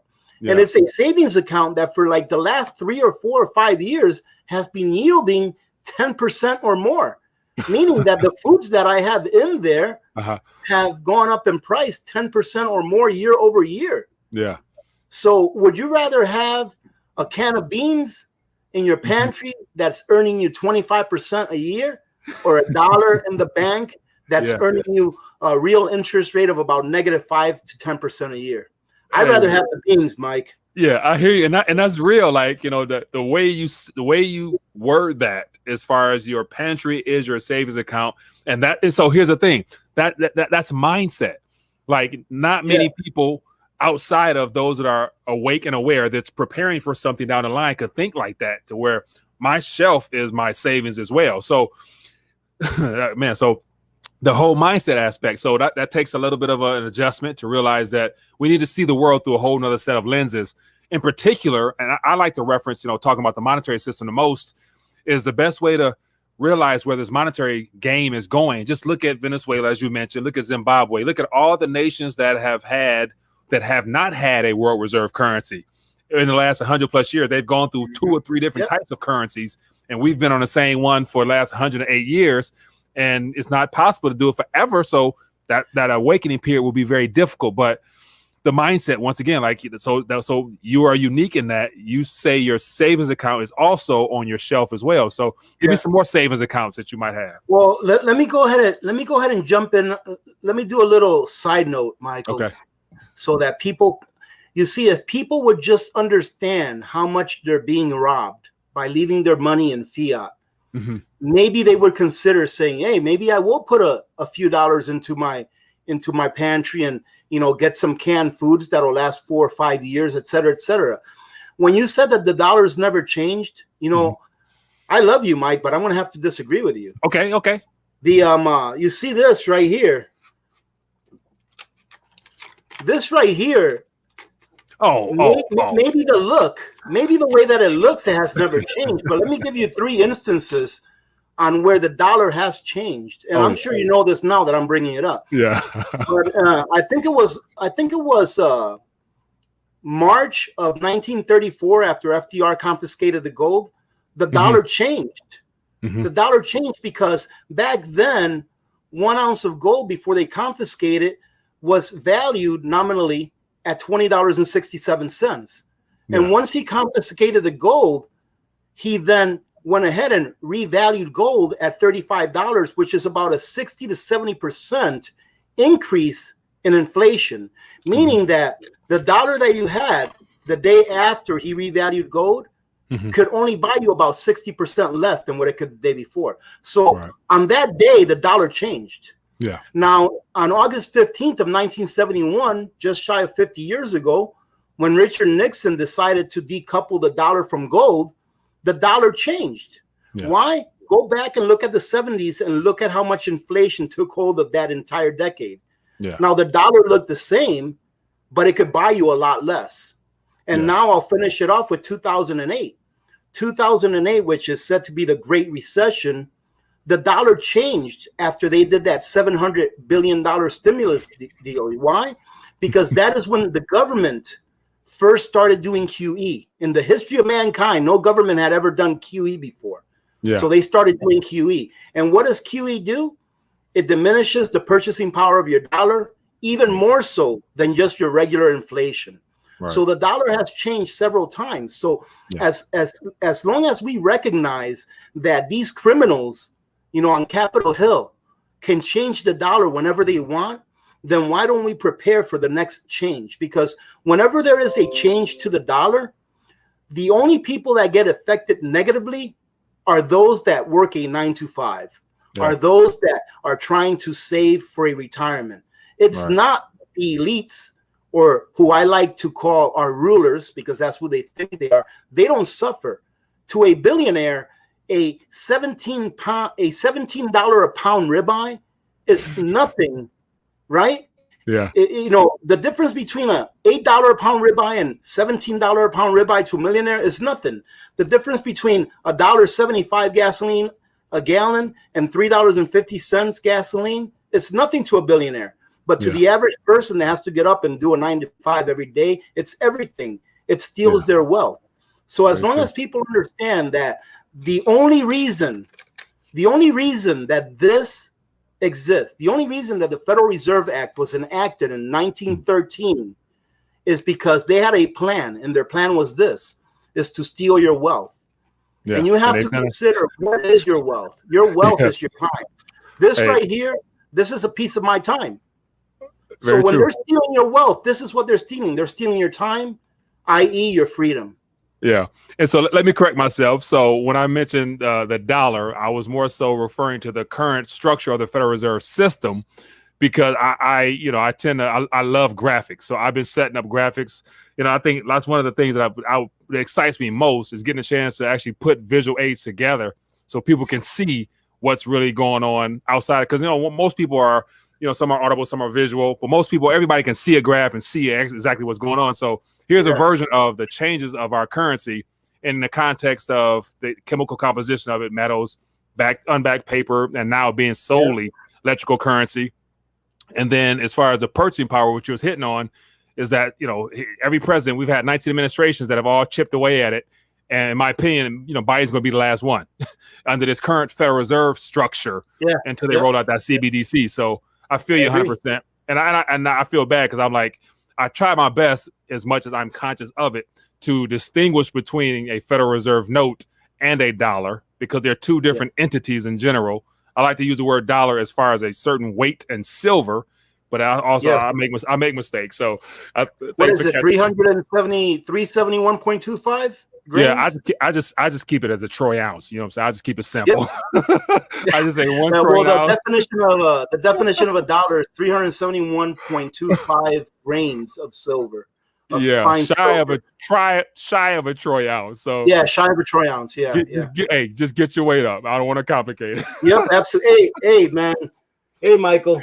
I just came back from the coin shop, man. Hey, listen, man. It's consistency. A lot of people shy away from stacking silver or gold because they're like, well, I can't afford an ounce of gold. Then buy silver. Well, I'm not going to go to the shop. I can only afford 1 ounce a month. Hey, it's all about consistency. I don't care. I don't care how much an ounce of silver costs.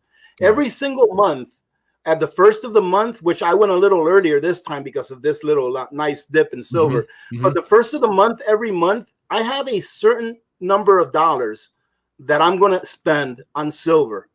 And I don't care if that month it gets me 1 ounce or 20 ounces. I'm going to spend that on silver, and I'm going to keep stacking it, and I'm going to be consistent about it. By the time you know it, you'll have a whole bunch of ounces, even if you only buy 1 ounce a month or 1 ounce every other week when you get paid.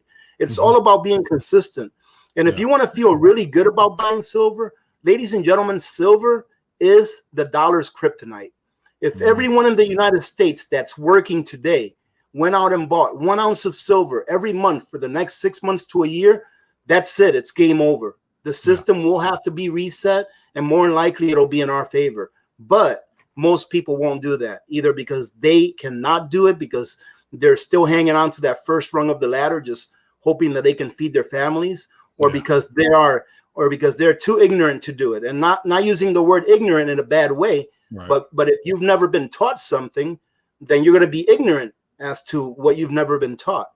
So people really do need to do their research, study a little bit of history, and then take action to preserve their wealth. Because I'll tell you what, during this next reset that's happening, I think it's already underway.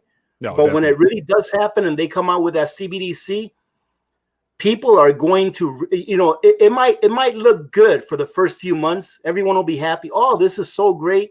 But man, I'll tell you what, it's going to catch up to us in a hurry once that happens. And a lot of people are going to be down and out.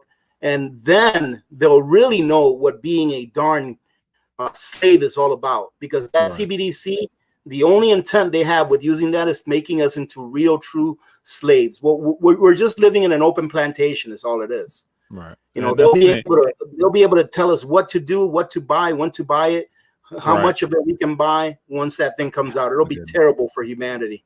Right. And that's the thing. It comes with stipulations, as you just referenced, that the fact that they'll be able to track and see everything you do. And that's a part of the design.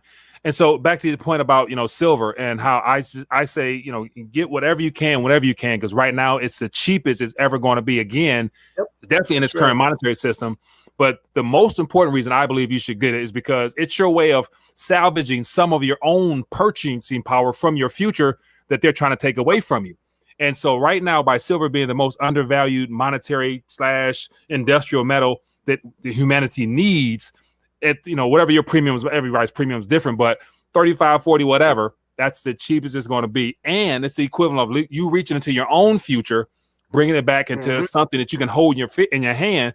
Because right now, with all these trillions, they're going into the unborn's future, extracting trillions for today. So just play the same game they playing. Go in your own future by getting your weight up as best you can. So that's real stuff, 100%. Man. But now watch this. Let's get your thoughts a little bit on the process ahead. Like, so the time frame they've put out, World Economic Forum put out, by 2030, they will be complete in accordance to what they have set up. You'll own nothing and you'll be happy with it. What are your thoughts about, as time moves forward, property rights might be infringed upon because that's a part of that. You'll own nothing. They're trying to steer us towards cryptocurrencies. And I believe personally that by that time, the true nature and all the true intentions of cryptocurrencies will be revealed to where it'll make it easier. So you won't own nothing because it's not tangible. What are your thoughts about, property rights in the future? Do you think the government, things will get that downright dirty to where, they're going to come for your property type of thing? Well, let me tell you that CBDC will be the first step, because once they have that CBDC and then they convince the people, it may take 6 months to a year, maybe a little longer. But Jerome Powell said, oh, of course, we're going to have a CBDC right next to the dollar. We're not getting rid of the dollar, the paper dollar. That came out of his mouth. Yeah. They're going to get people hooked on the CBDC with free money at first, and then eventually they'll get rid of the dollar. Or at least that's what they're hoping to do. Once they get rid of the dollar, we have no property rights, because they'll be able to, your property, and people just need to understand, your labor is your property. Once someone takes control of your labor, this is your labor, all right? This is full of your seconds, your minutes and hours that you work in order to get it. So to you and I, this is money, because this has our labor in it. It's not money to the people that print it. That's fiat currency. But to the average person, that is money, because it's full with their time, their labor, you know? So once they have control of your money, they have control of your labor. Your labor is your freedom. They'll be able to tell you what you can buy, when you can buy it. They'll be able to put a timestamp on your digital dollars saying, if you don't spend it by this day, 10% of it will be gone. They'll be able to tell AP, hey, AP, I just saw your last cholesterol reading, and this is the second time you're at McDonald's this month. And you're already a fat body as it is. So I don't think we're going to be able to let you purchase McDonald's for a second time in a month. Yeah. They'll be able to do whatever they want. If you get on YouTube and you talk bad about the government, which is, in my opinion, you know, I was having this conversation with someone the other day. I said, one of the most patriotic things that someone can do is to criticize and critique their government. So, you know, so that you can keep your government in check and your freedoms can stay in place, right? Yeah. But you get on YouTube, you criticize your government for A, B, and C, and guess what happens? Just like YouTube can demonetize your video, the government will be able to demonetize your life. So I consider the CBDC coming into existence and taking over as the main currency, pushing the dollar aside. I consider that that's probably going to be the point of no return. Yeah. And what I mean about the point of no return is that eventually people will get sick of it. And people, at least Americans, they'll put up with stuff for a long time. But eventually, when they're pushed into a corner tight enough and there's nothing else they can do, well, you know, we've all heard of 1776. And unfortunately, that's what it will come down to. Because there is a portion of the American population that will not put up with that kind of stuff for too long. So, you know, this is the time, ladies and gentlemen, that if you're not prepped, if you don't have your financial house in order, if you're not stacking it to the rafters as far as food and preparations of the things that you need to live on an everyday basis, if you're not putting your excess wealth into precious metals, and listen, Michael, I do a little bit of crypto as well. You know, I have my own opinion on cryptos, but I believe that, you know, Bitcoin especially, I believe that Bitcoin, just like the internet back in 1997, I think it was, or 96, it was the Internet of Things. I think that they will end up using Bitcoin along with a few other cryptocurrencies as the Internet of money. Now, who will have control over that? I don't know. It's very hard to say. With as secure as the crypto network is, as the Bitcoin network is, it's very secure. There is one thing that can really damage it, and it's if enough bigwigs get into it where they can control the market. And then, you know, also the unknowns, I think in the future, the unknowns, and of course technology is growing exponentially faster at a much more rapid pace. The threat of possible quantum computing, as well as AI and all that other stuff that's it's in our future that they don't talk much about, but yet there's a lot of people developing that stuff. Now, let me ask you a question about Bitcoin, because I as I mentioned, I dip and dabble myself. I've been, you know, aware of it for quite some time, and I was a part of the community when it was more so disruptive as opposed to waiting on permission now. And so now most people are waiting on permission and regulation to approve how you can use it. And I'm thinking like all along, you're supposed to be, you know, get rid of the bank, get rid of government because it's permissionless. So it's changed a lot. And I think a lot of it has to do with greed, as well as, you know, a lot of bad actors now getting involved. Of course, it's the big money that's getting involved now. They've changed it entirely. But what are your thoughts about the fact that the economists covered 1988 with the Phoenix and the burning currency said that by 2018, there will be a new world currency. And all of a sudden now, a good portion of people is excited about Bitcoin in particular, and of course, all the other blockchain projects. Is that by coincidence, or is that a part of a setup? What do you think? No, Michael. I mean, they tell you what they're going to do ahead of time. Yeah. I mean, look at the you will own nothing and be happy by 2030. They're telling us what they're up to already. I mean, I read an article here the other day, and I forget the darn name of the news site, but it says something like climate lockdowns can help the earth. Right? They're telling us they're telling us what they want to do. You know, they're putting these articles out there to plant a seed in your head. That way, one day when they start talking about it more and more, you will accept it easier. So they're just telling us what they're going to do. One of the things, you know, by nature, I'm an optimist, you know, but overall, I'm really a realist. And one of the things that give me hope is that I think that in the end, that good will prevail over bad. Oh, definitely. I honestly think that. You know, I honestly think, you know, and I'm not going to get into Bible verses here, but there's one where it says, and one day they'll be throwing their silver onto the streets. The way that I interpret that, it's not you and me, Michael. The way I interpret that, and I may be wrong, okay? It's just the way that I interpret it. The way I interpret it is the money changers. The money changers that have taken God's money and turned it into something bad. That's their silver. And there will come a day where the money changers' money, which they consider their creation, one day they'll be throwing that onto the streets. So that gives me hope that one day the good will prevail over bad. However, for the short term, I believe that the best thing that I can do on a personal level and that anyone else can do on a personal level is to get prepared. Because how many protests have we seen? How many bad protests have we seen? Has it changed anything in the system? Absolutely not. I forget the name of the person that said this, but they said something like, let them protest all they want as long as they pay the taxes. We can we can group up, we can go to the Capitol, we can protest all we want. Has it changed anything? It won't change anything because, you know, Capitol Hill is full of criminals. They're full of criminals that take money from corporations so that they can write laws and regulations that will allow those corporations to win and for the little guy to lose. You know, so you know, the time to get prepared is now. Now, I want to get back to what you were talking about, technology in the future and how quantum computing will be able to hack.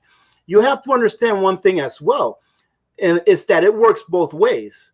There may be technology that's being developed that can do something in the future that can't be done now. But what about the technology of the assets that are going into the future, also improving and increasing in security to mitigate what those new technologies may do to them down the future as well. So, you know. Yeah, and that's a possibility, and that's definitely a probability, just because a lot of projects that I follow, they're actually concerned with quantum computers to where they're trying to, you know, ramp up that whole, you know, the computing power, because as of now, technology is not there yet. But, you know, I think for Bitcoin in particular, the biggest issue will probably be being able to get consensus on all the networks and the nodes agreeing to actually get something done. And here's the thing, if Bitcoin becomes an institutional safe haven, which it looks like it will, because Druckenmiller, Ray Dalio, all those guys, you know, are big bag holders now, they might be a little bit more incentivized to make it happen faster. They don't want their billions to go down the drain. So Bitcoin turning into an institutional / banker coin, you know, they're gonna make sure that happens with Bitcoin, I think. So, and you know, anyone that dabbles in crypto, and I do too. I've been into crypto since like 2016. You know, late 2016. I was one of those lucky ones that was able to buy a little bit of Bitcoin at $700. Yeah. But look, anyone that wants to dabble in cryptos, I have two strategies for cryptos. I have what is called a core position, meaning that I bought these cryptos. I bought that Bitcoin and Litecoin and a couple other different cryptos a long time ago, 4.5 years ago, and I put it into a Trezor wallet. That's a hardware wallet that removes your private keys out of the chain, out of the internet. So they are in your possession. Just make sure that you don't lose your private key. I mean, make sure that you don't lose your seed words, and make sure that you don't lose your password. In other words, be an adult and be responsible for your actions, right? So I have a position like that, and that will always be safe because it is in no one's hands. It's in my hands alone, right? So unless I give it willingly to someone else, no one else can take it, no matter what kind of computers they have. And then I have another position, which is what I call my speculative position. You know, every bull market, I try to cash out so that I can save a little bit of crumbs for when the next bear market comes. And then I rebuy everything on the cheap. And I do that, you know, every bear market and every bull market. You know, this bull market, I don't believe it's over. But once this bull market is at its high, you better believe I'm going to be cashing out my speculative position. You know, I'm going to go buy me a Hummer or something, and then I'm going to save something up. You know, I'm going to save me something so that I can buy back in on the cheap. You know, so you know, you just have to be smart about how you do things, and remember, you know, that if you're in cryptos or whatever you're in, don't be a pig. Take profits. There's nothing wrong with taking profits. You know. You learn a lot through a full bear market and bull market cycle on cryptos, as far as learning how to take profits and not thinking that it's going to be at that dollar amount forever. But just be smart about it. And even if you don't believe in cryptos, it's not that I believe in it or not. I believe that it is the future of money, but it's not that I'm in love with cryptos. It's that I see it as a vehicle that will allow me to gain capital, so that I can then use that capital to buy real stuff. Right. Use the crypto, don't let it use you. Exactly. That's exactly what I mean. Yeah. So watch this. Now we're about 40 minutes or so. Now I want to open up to some little Q&A. So that time fly. We have in the house today. So what I want to do is basically, for those that are interested, if you would like to join via chat face to face for a quick thought or a quick question, feel free to do so. Or highlight at Rethinking a Dollar to stand out in the chat, and then just throw out a question about prepping or monetary system, financial matters, or whatever. And you know, we'll have Rudy shine his light on it, or vice versa. So feel free to just ask any question. We'll go from there. But so give me some rundown. And so this is off topic completely, but I'm curious because I don't know. Now in Alaska, do you guys have are you guys high enough? I'm not sure, where you have the summers where the sun doesn't set at all, or what? Is that like the 24-hour sunlight type of situation? Or what? Yeah. Right now, what is this? The 17th of June. Well, we're almost at the solstice. So right now it's never dark outside, and it'll go all the way. Well, the 21st of June, the solstice, is when we reach the halfway mark where we start losing sunlight. But we'll only lose sunlight at a rate of about 7 minutes or so per day. So probably by about the end of September, it'll start getting dark, and by about the end of November, early December, it'll be dark pretty much 24/7. With the exception of about 2 or 3 hours a day where it will look like dusk. The sun won't even be over the horizon, but you'll still be a little bit light outside. So we go a few months a year without any sunlight at all, pretty much. Yeah, I wasn't familiar because years and years ago I used to live in Iceland, and I remember having those long, dark winters to where, of course, you know, suicide's high, depressions. I mean, a lot of issues with not being able to see some sun, but I didn't know if that was the case in Alaska. So it's interesting to hear that, man. But what else is going on? We got so we got Mr. Low Blood Pressure. Low blood pressure. That is my man right there. What's up, low blood pressure? What's up, man? This dude is frozen. Can you hear? He looks like he's sleeping. I cannot hear. I mean, I can't hear. No, I think it's froze. Can you hear us? Hello, are you there? It's choppy. Can you guys see me? You guys are frozen on my end.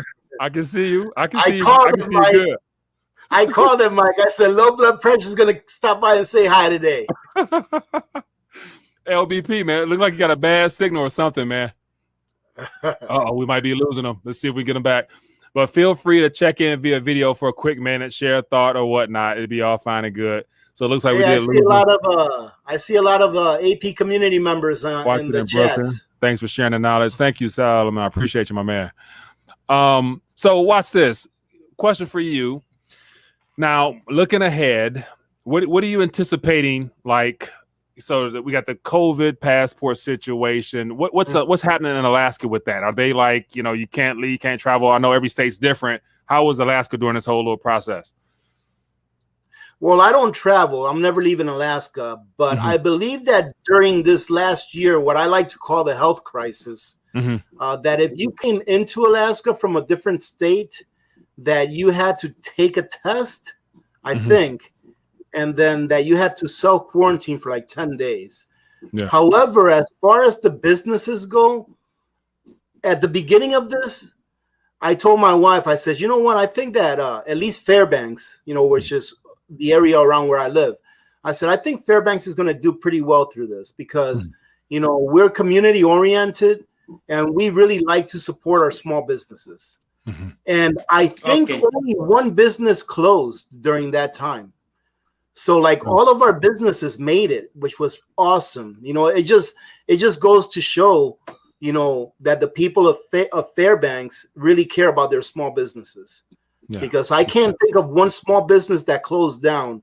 I think there was one larger business that closed down. I can't think of the name, but everywhere that I used to shop before and visit before is still there. That's good. Still there. That's good. Well, LBP, can you hear us now, man? How you doing? Yeah, everything was choppy earlier, but it's better now. How you doing, Mr. Alaska Prepper? What's up, brother? How you doing, my friend? It's good to talk to you guys. You too. What's on your mind, man? I know you want to talk about cryptocurrency, your favorite. I know you get your stuff.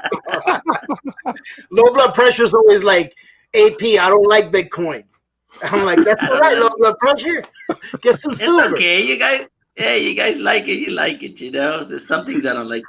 Hey, AP, I'm gonna ask you. Go ahead. Yeah.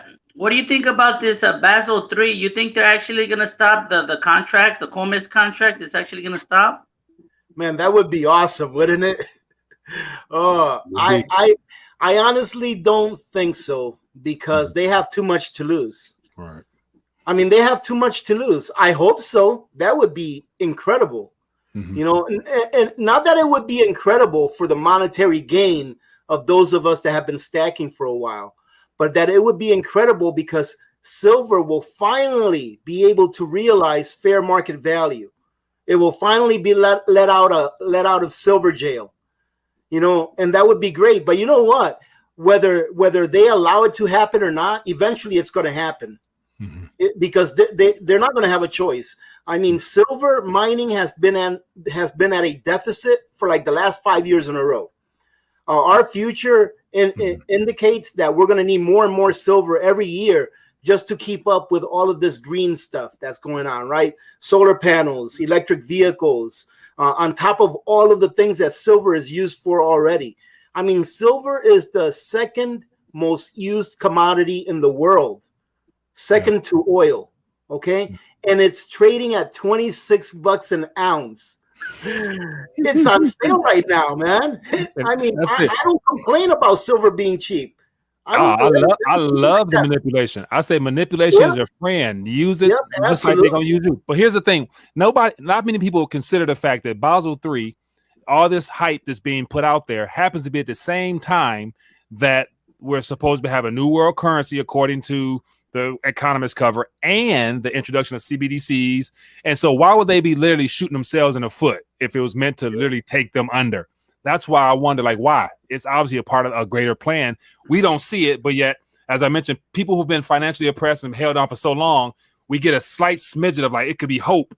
We get excited, but I'm like, dude, they still got this game rigged pretty thick. Yep. So it's like, I would be glad to get it. Go ahead, LBP. When the dollar fails and they introduce the CBDC, you think people are going to have confidence to go ahead and move into something else, or are they going to be starving where they have no choice? No. You see, I don't think that CBDCs will be introduced when the dollar fails. I think they'll be introduced prior to the dollar failing. All right, because they have to gain the confidence of the people that the dollar is not going away, so that they can accept the CBDC. Because if you go out right now and say, okay, tomorrow the dollar is gone, CBDC is coming in, half the population is going to be screaming. But if they say, hey, we're going to have this in addition to the dollar, people are going to be like, well, all right, I can still use the dollar, right? Yeah, you can still use the dollar. Okay, well then, yeah, that's fine. And then eventually the dollar will go away. And, and then after that happens, after our freedoms are taken from us, which is what CBDCs is a way to take your freedom away, enough people will get tired enough, after a certain amount of time, that eventually the system will have to change. And a CBDC, just like a dollar, is a fiat currency. And what's the saying? What's the saying that is very true? There's not one fiat currency in the history of mankind that has never found its intrinsic value, which is zero. And it will happen because, like I always say on my channel, it's nature. Nature is nothing but mathematics, Fibonacci sequence, right? Mathematics will always find its mean. Always. You can't fool it. There's been so to correct that statement, I think it's good to say that 99.9999999% of fiat currencies have not failed, and that 0.00001 happens to be the Federal Reserve note. So the odds of it failing is extremely great. But then also, I want to just remind you guys of like just the past journey that we've had, where they've never just rolled out something without also keeping things the status quo as much as possible. And in time, they'll start taking away stuff. So like, for example, the Federal Reserve note came out in 1913. And at that time frame, we had about another 6 or so currencies that was also in circulation. And then every decade, it just got less and less and less and less. So they had more time to do it. But I think personally, like, they want cash to be around because they need time for the generations to change, for the young kids to get excited about digital stuff. And by the time baby boomers are gone, kids won't know nothing about paper units. You know what I'm saying? So all they will know is an app and a QR code. So it'll take some time if they have it their way, I think. So, but you know what, Michael, it's really up to us. Yeah. It's really up to the parents. If you ask my daughter's 14 years old. And if you ask her what is fiat currency, she'll tell you exactly what it is. Mm-hmm. For her birthday, I buy her silver. Mm-hmm. And every time I buy it for her, it's a struggle because she says, I do not want silver. I want fiat currency. And I'm like, why? And she's like, because I can spend fiat currency at Walmart. Hey, B, my kids, they don't even want fiat. They want Robux. They want some kind of gift card for a video game. But you know what? She understands. She understands what it is. She understands the history. Mm-hmm. As boring as it may be to your child, be that pain in the butt parent that teaches them something by being repetitive that they'll remember when they get older for when it really counts. Right. And even though she likes fiat currency more now than real money, at least she knows what fiat currency is. Mm-hmm. And then one day when it comes that time in her life where she can use that lesson, she'll know it. She'll be able to say, wait a minute, what's going on over here? This dollar over here, I used to buy this soda over here for $1. Now it's costing me $3. What's going on? Oh, I know why, because this is not money. This was intended to depreciate in value over time, and at least she'll know how to save. So, but I still get her silver for her birthday. Yeah, doing a responsible thing because parents understand way ahead of time what's more important. You know what I'm saying, as opposed to the gadgets and stuff kids like now. Well, hey, people, we've been on close to 50 minutes, man. LBP, I appreciate you for coming on, man, and blessing us with your presence. You know, say LBP. Hey, good seeing you, low blood. Fan favorite. You too. Hey, B, I just wanted to say, be careful. They're going to bail in your pantry. They'll figure it out. No. Well, they can bail in my pantry after I give them all my freedom seeds. Once I give them all my freedom seeds one at a time, they can bail me in all they want. God bless you, brother. Good seeing you, man. All right, guys. Thanks. Be good. Oh, man, Rudy, man, it's been great as always hanging out with you, man. I appreciate you for blessing us with your presence. Time passed by quick or what? Like literally, like that's the thing. Like I've learned over the time. So I try to go. I used to try to go under an hour. Then I got down to 30 minutes. But then I realized if I don't dial back myself intentionally, I will go beyond an hour point. And then it's like for the people who might watch the replay, nobody's sticking around to watch me rant over and over again. So I try to keep it within that time frame to where you know, people can still get some type of value Michael, from it. Yeah. I'll tell you what, for whoever's watching this replay, they'll probably click off the first minute after seeing this ugly mug. I doubt it, man. Well, hey, man, everybody, I appreciate you guys for tuning in. I hope you guys got a couple nuggets. He definitely dropped some gems out here.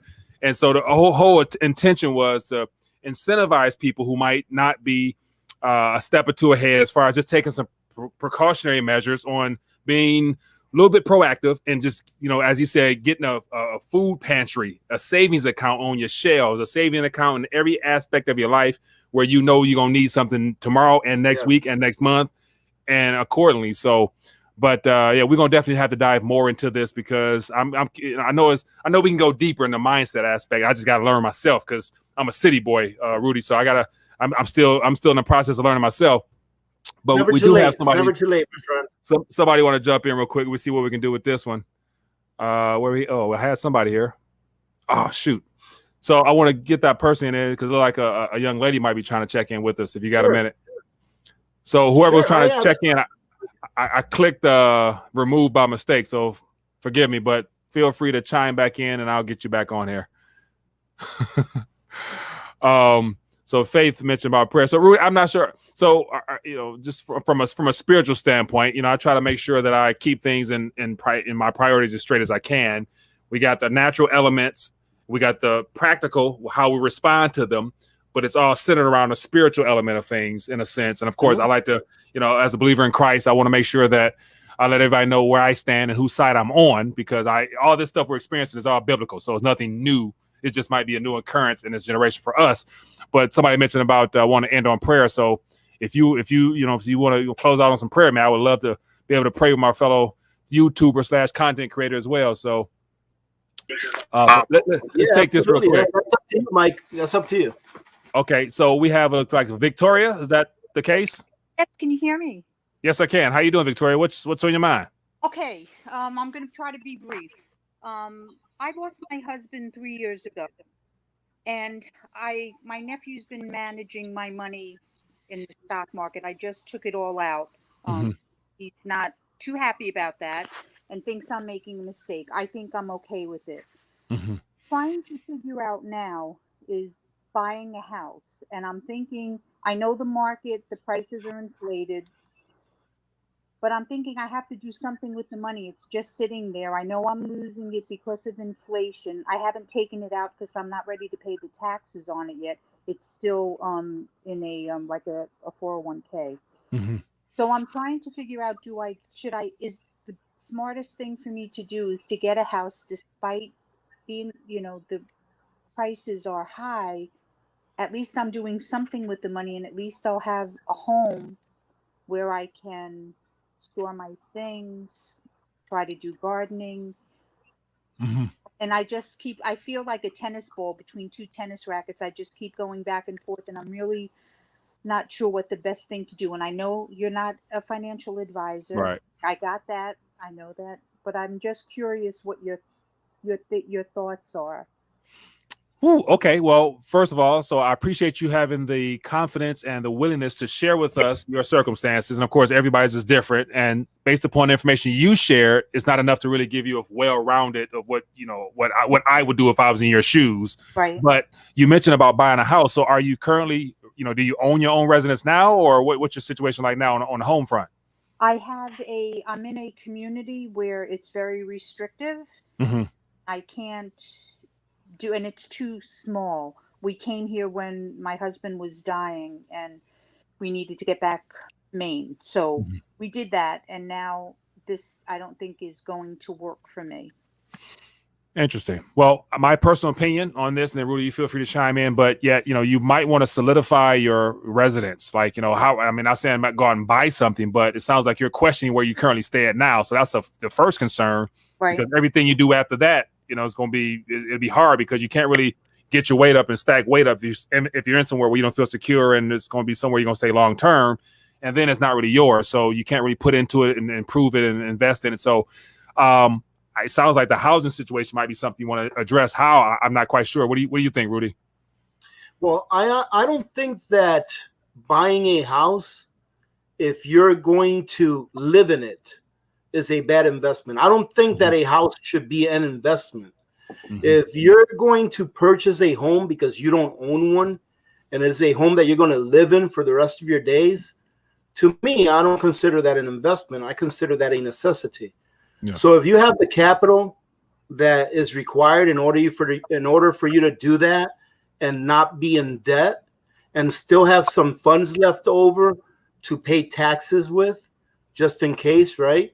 And what I mean to pay taxes with is to preserve your wealth in a vehicle that will preserve your wealth, gold, silver, platinum, etc. Because when the dollar does change, you're still going to be able to trade in those wealth-preserving vehicles in order to be able to pay your taxes if that's what you have to do. Right. So that is a good way of being able to make sure that you can, because trust me, if the balloon pops tomorrow, the tax man is still going to come around to collect its taxes.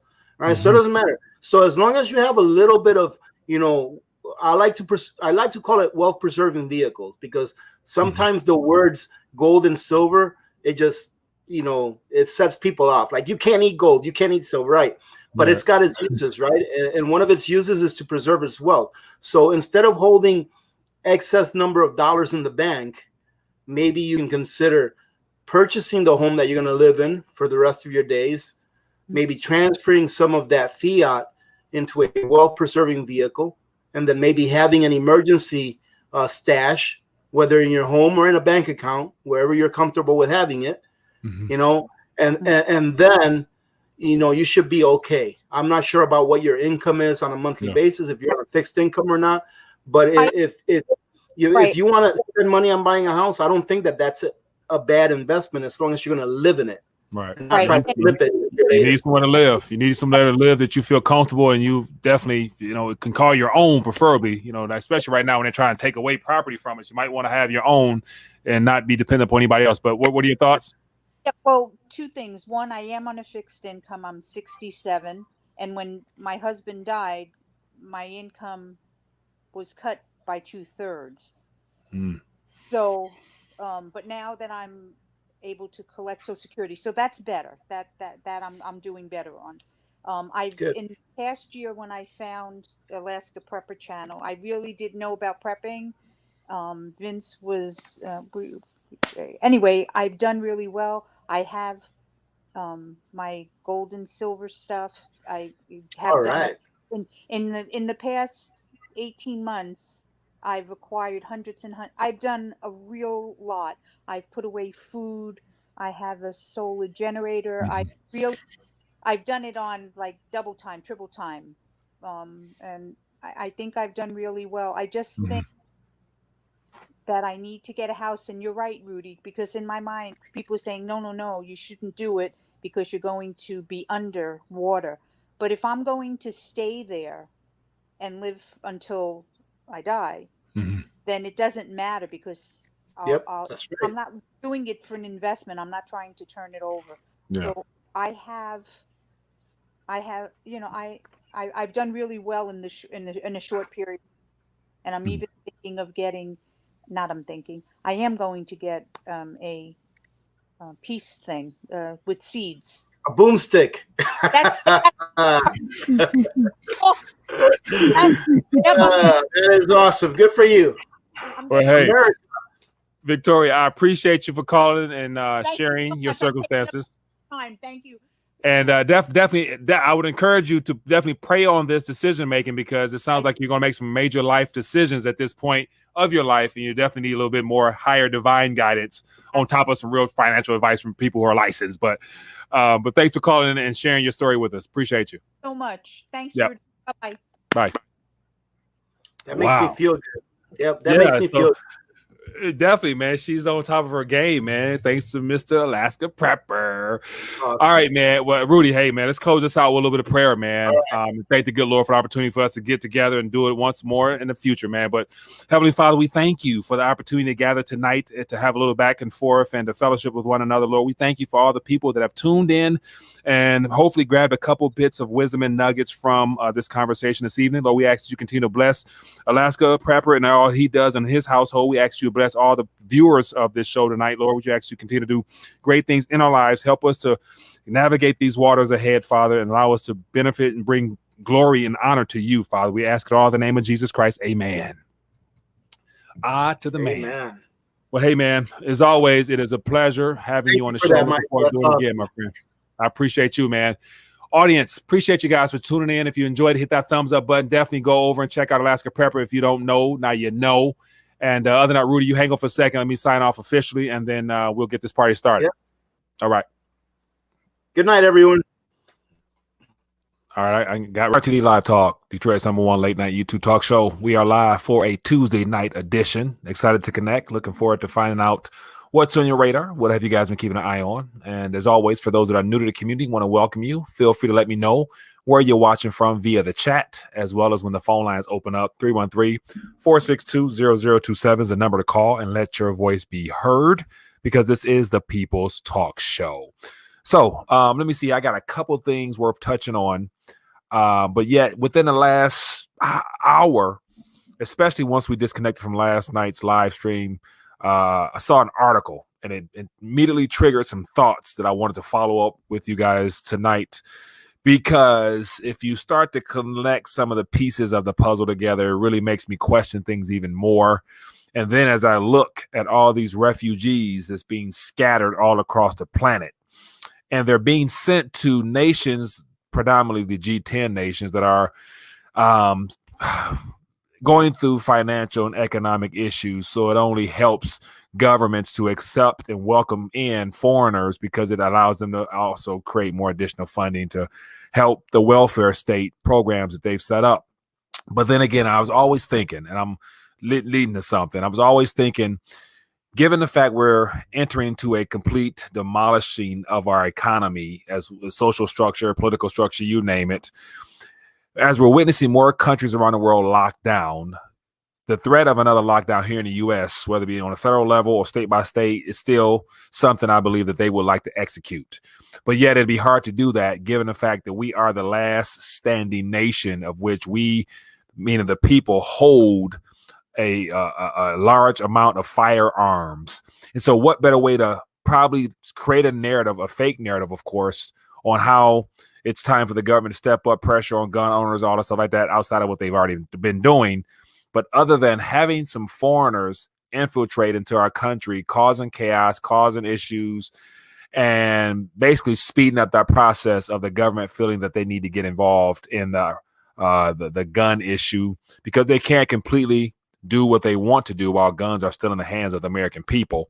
And so I want to talk about that tonight, as well as a couple other things. So kind of a long-winded intro, but some thoughts that came to mind because I want to put together some pieces out that I think kind of make sense, and I'm curious to get your thoughts. But anyway, for those who are checking in, hit the thumbs up button, show your support for the channel. And as always, if we have any new people here, definitely click that subscribe button and join us, and welcome to the community. So I'll thumb through some people who checked in via the chat, and then I will do a little maintenance on my side, and then jump into 5, 6, 7 different articles real quickly. Then open up the phone lines and let you guys call in and share what's on your mind. And so let me know via thumbs up if the sound is good. Hopefully we don't have any more audio issues like we did before. That was a pain in the butt. But anyway, let's keep moving. So I'll go through the chat real quick, acknowledge a couple people for taking time to bless us with their presence. We got JoJo. We got Eben B. We got the New York Rednet checking in. We got Solo. We got Rusty.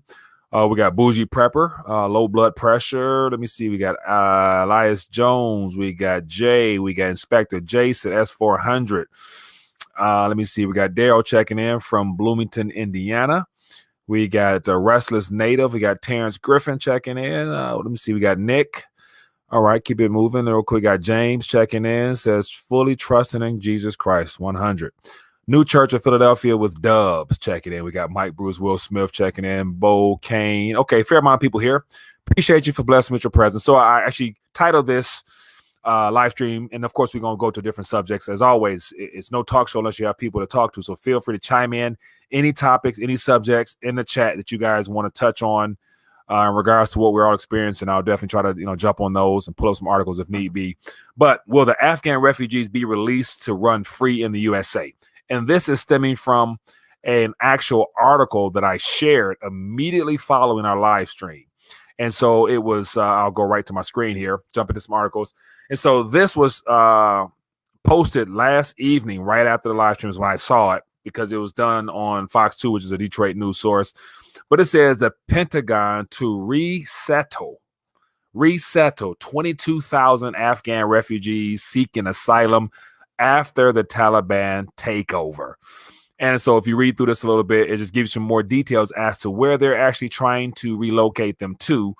And it says to create additional capacity to support refugee relocation in the USA, including temporary sites. Temporary, so look at the wording, temporary sites under assessment at Fort Bliss, Texas, and Camp McCoy in Wisconsin. And so we've had prior experiences where we've been infiltrated by refugees. Of course, who would not want to come to what has been labeled the greatest land on the earth? But in this current environment, we are not in the best position to really be taking on other nations' problems, regardless of events that unfolded in those nations. Even though, as last night I laid out a good case as to why the U.S. it was in the U.S.'s best interest to turn over the keys to China and let China do what they do. The best way to make it look natural is to pull out at an alarming pace and then let the Taliban take over and restructure themselves and basically take over the country. And now the Taliban's meeting with China and they're about to whatever. Okay. But here's the biggest issue of one of many. Let me know your guys' thoughts. But yet amongst these refugees, and I've watched a couple different videos of planes leaving. And actually, let me pull something up here. There are some tweets out there. And so if you look at some of these planes, and I'm not sure if these are the planes that they're, referring to, if these are just regular aircraft carriers, but you have all these men crowding to get on this plane to exit. Now, once again, as we mentioned last night, a lot of this stuff here is being set up and is staged because whoever's shooting camera, they're shooting this for social media. And then the fact you got the social media sphere is very friendly towards everything coming out of Afghanistan to keep our attention. But yet, if this plane actually took off, it is only men, what looks like younger men, give or take, militant ready / people who are very pissed at the United States of America for having ransacked their country for the last 20 years type men. And so it's good to say, and I don't think you have to be too much of a far left field conspiratorial type of guy to think that how much or how many people would you say would be loyal employees, affiliates, or believers in the whole Taliban, motto, mantra, whatever it is, whatever their mission statement is? How many people you think in that crowd actually support the efforts by the Taliban to basically get back at, and as they say, they chant death to America? How many people you think is on that plane heading towards the U.S. right now that has a deep-rooted hate for this country and would love to see nothing but the worst done to this country because of their pain issues, as well as I'm sure they probably get a little compensation as well. But then again, you have 22,000, and that's just a number we were told last night. And of course, there's going to be a lot more. You just look at what's happening beneath the border, where we've had thousands, who actually knows the actual count of individuals that have come up across the border, and the progressive, liberal, Democratic, even some Republicans, they have not really done a good job of trying to push back and to basically hold out foreigners because of concerns of just the terrorist type of stuff that they're trying to set us up for. So long-winded stuff here, but what I want to get to basically, out of all these refugees seeking asylum, it's good to say a good portion of these young men, because I've never seen a plane with women and children. I've just seen planes with men, all young, healthy-looking men. And I would imagine that they're operatives for the Taliban / they're government trained people coming to this country.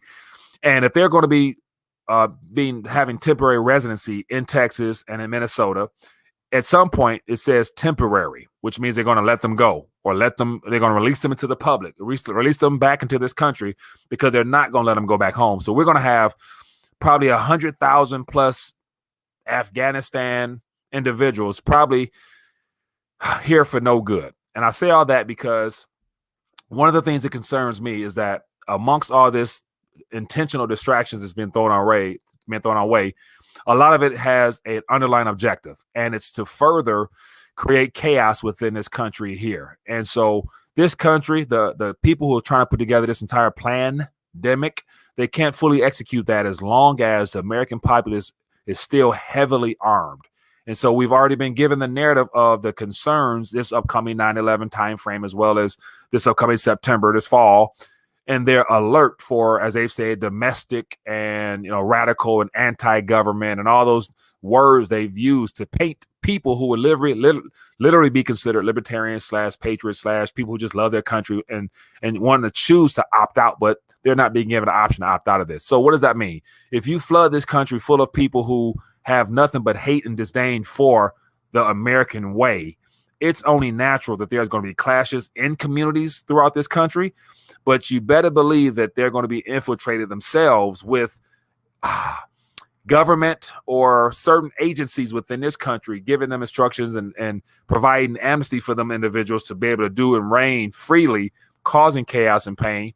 And I wouldn't be surprised if those individuals end up somehow, some way, I would imagine, and this is me going far left field, hopefully I'm wrong, but these individuals will be the ones in the streets and doing some terrorist style activity within this country.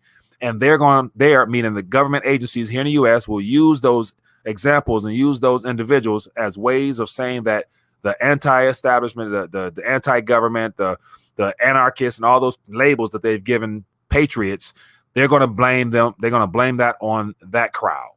And what they're going to do, they're going to use that as a way to say, we need to roll out this HR something to remove gun ownership or to limit gun ownership or something like that.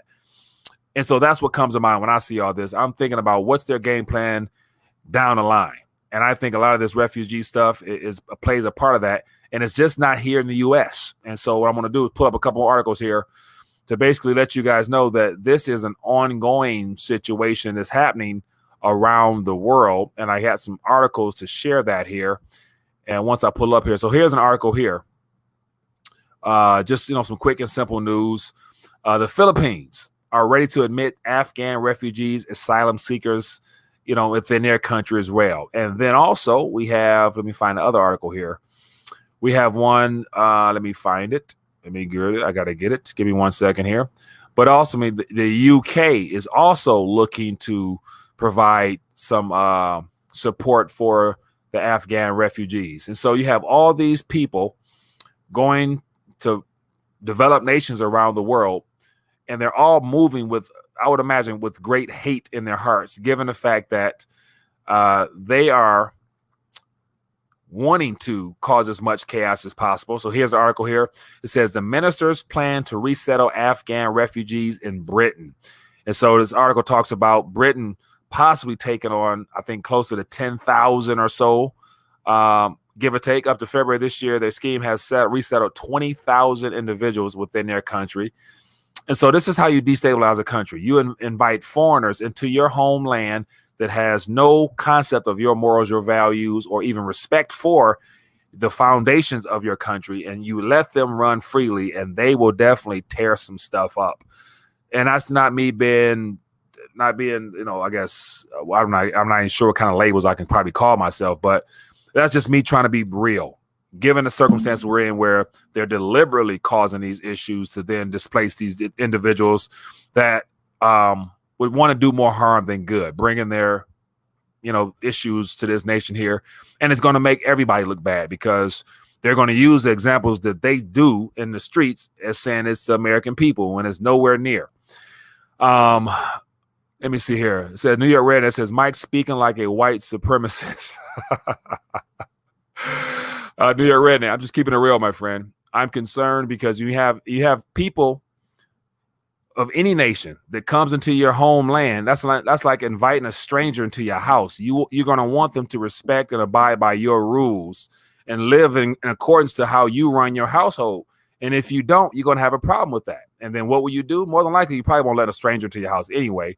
And so why are we letting strangers into our country? Seeking asylum or not, there's other places they can go.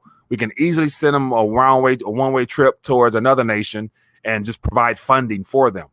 And then that's not even the worst of it. I think I saw something last night that Biden's administration approved $500 million, if I'm not mistaken, to go towards Afghanistan and reselling some things or doing something like that. So that's you know, if that is what it is, man, then hey, I would be that. King D said that's sexist, Mike. I just believe in protecting the home base. That's all. You're being analytical, Mark. All right, man, let's keep it moving. So just trying to be 100, man. I'm feeling you, but I agree with you 100%. So that's just my biggest concern. And so S400 says, why not send them to Israel? Hey, anywhere but America, when we already have our own issues. We have more than enough. We can't even take care of our own homeless in this country. And of course, the homeless environment is created intentionally because most politicians don't want to touch that because there's no real solution to it when it's a systemic problem that starts at the very top with our financial structure. And so they're not going to touch stuff like that. Let me see. Rusty says, how many bedrooms in Joe Biden's mansion? We can sleep a few refugees there. Yeah, that wouldn't be bad. But yet, question is, where is Mr. Biden sleeping at these days? Because he's damn sure not in the White House, I don't think. But anyway, let me keep it moving. A couple more articles here, and then I'll open the phone lines. But I'm curious to get your thoughts on this subject matter. You know, do you see this refugee situation being a problem for us here and how that might paint a very bad light on people who are considered, you know, lovers of their own country? And the government will use this to include everybody within it. So low blood pressure says, ask and you shall receive silver. LBP, man. You are silly, my friend. Thank you for the love offer. I appreciate you. Appreciate you, man. Let me see here. So Ryan James says, feminist versus Afghan refugee combat. Okay. All right. So let's keep it moving. A couple more things here, and then we'll open the phone lines. And so, of course, the mainstream news happens to be all around Taliban. They're trying to make sure we stay bombarded with information there. But here's some things that there was a press conference today where somebody asked the military or the White House secretary, press guy, whatever, about all the millions of ammunition rounds and everything else that's been deployed and given to left in the U.S., left in Afghanistan. And the guy said, hey, we really don't know we don't know anything about that. Like, we don't know what to do. So you had all these funds, all this ammunition, all this equipment being left there. It's good to say they have more than enough ammunition and probably war-ready stuff to actually go cause more problems. So don't be surprised if the Taliban, there's an event led out of Afghanistan, supported, of course, by the powers that be, to go start a war somewhere. Because if the U.S. actually leaves behind a lot of the military ammunition and stuff like that, I saw enough videos with guns and everything else where they can definitely go cause some issues in the Middle East. And you better believe wherever they might go. They might go to Israel. But anyway, says Taliban captures billions in U.S. supplied military equipment. So that's more than enough for them to start. So basically, after 20 years of supposedly defending the free world against, extremists and radicalists labeled as the Taliban, here we are. We've turned over billions to them. Not only have we occupied the Afghanistan land, destroyed their economy for the most part, robbing them of their opium proceeds, and then we leave there and left their so-called Taliban with billions of weapons to start more problems. Ain't that about something? That's just great. That's the American way right there. Anyway, more articles here. So here's something, a little question that was put up on Twitter that I thought was interesting. It says, why is the Taliban able to have a platform and tweet on Twitter? And so you remove the former president because his information was considered, whatever they labeled him as. But then again, you got the Taliban chief of staff, you got the Taliban's press secretary, you got all these individuals associated with supposedly a terrorist group in Afghanistan. They just hijacked an entire country, supposedly, and they up here on Twitter posting them at the palace and the park. They doing all types of stuff. Is that not considered something that should be taken down immediately if all of this that we were being shown was real? Because if it's real, then why would we be giving the Taliban all this attention? I.e., the Taliban might even have some endorsements coming pretty soon. They may have some sponsors coming pretty soon, the way they're getting all this advertisement. But then once again, I bet that's the question. Why is the Taliban able to have all these platforms and tweet on Twitter? That's something that, most people really wouldn't probably be talking about. But yeah, it's good to say the Taliban over there, they're getting paper. while the president fled in a helicopter, taking as much cash as he could with him. So very interesting. But anyway, here's another story here worth talking about. And also, I'll check in with the chat, throw off some stories, and we'll touch on them. And this was early this morning. I saw this one. It says New Zealand enters a nationwide lockdown after new case was found.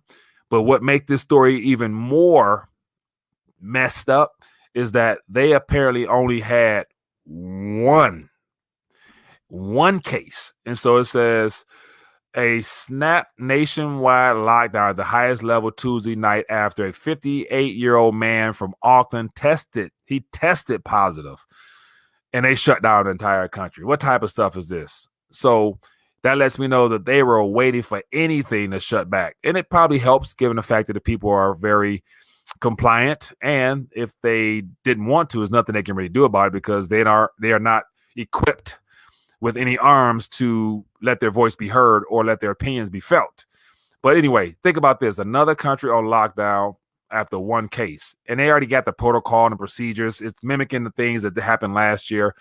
But here's a common thread. Why are all these nations right now using this current narrative of a Delta strand as an excuse? It's just because they want to put more pressure to squeeze out the small businesses, the mainstream economy. And of course, unless you're labeled essential, everything else is shut down in the country. And of course, that does include all the corporately traded companies. They're all still open because they're essential, while your small mom and pops, they're non-essential. They shut down. Okay, we see where that's going. Bless me. All right, so let me go through another article here. So I noticed a trend. Somebody let me know if you notice this trend as well. Even though we got all this mainstream narrative, the underlying economy is not necessarily doing as fantastic as they would want us to believe. And let me share with you a couple headline stories that just paints more of a picture as to how there's something brewing. It says retail sales dropped worse than expected, 1.1% in July as rising fears hit consumers. Now, here's the thing. I'm not sure, and I could be 100% wrong, but how many people are actually, and of course, probably not you guys, but how many people you really think are concerned with actually spending available currency to consume and the things that they usually, we got a new iPhone coming out pretty soon, and people, there are all types of gadgets that people probably would buy in normal time, especially in the summertime trips or whatnot. Not everybody's concerned and operating in fear. So is it that this current health situation is creating fears, or is it that just the underlying conditions of the economy is not allowing people to spend as much, or the economy has been so devastated over the last year that it still hasn't fully recovered to the typical consumption levels all the way across the board, to where they're now using excuses such as this, saying that retail sales are dropping? Or could it be that the sticker price on items that people usually buy, they're probably selecting different versions of them just because everyone's looking for a deal these days. Not many people are actually willing to get robbed outright. So once again, concerns of consumer confidence is not high is what I'm getting at. So people may not be spending as much or curtailing their spending. And then here's another interesting article here that came out the other day, but it's making mainstream news today. But Palantir, a software company, bought $50 million in gold bars in August as cash piles grows. And so Palantir is a software company. Peter Thiel, one of the founders of PayPal, along with Elon Musk, all that whole crowd. Anyway, they have been doing quite well, even though their company hasn't been too profitable, but yet due to the stock market going through the roof, everybody who has a publicly traded company has been doing well. And so they've been taking some of these piles, buying back shares and stuff like that, and investing in startup companies that they sell software to. And then they also decided to get their weight up.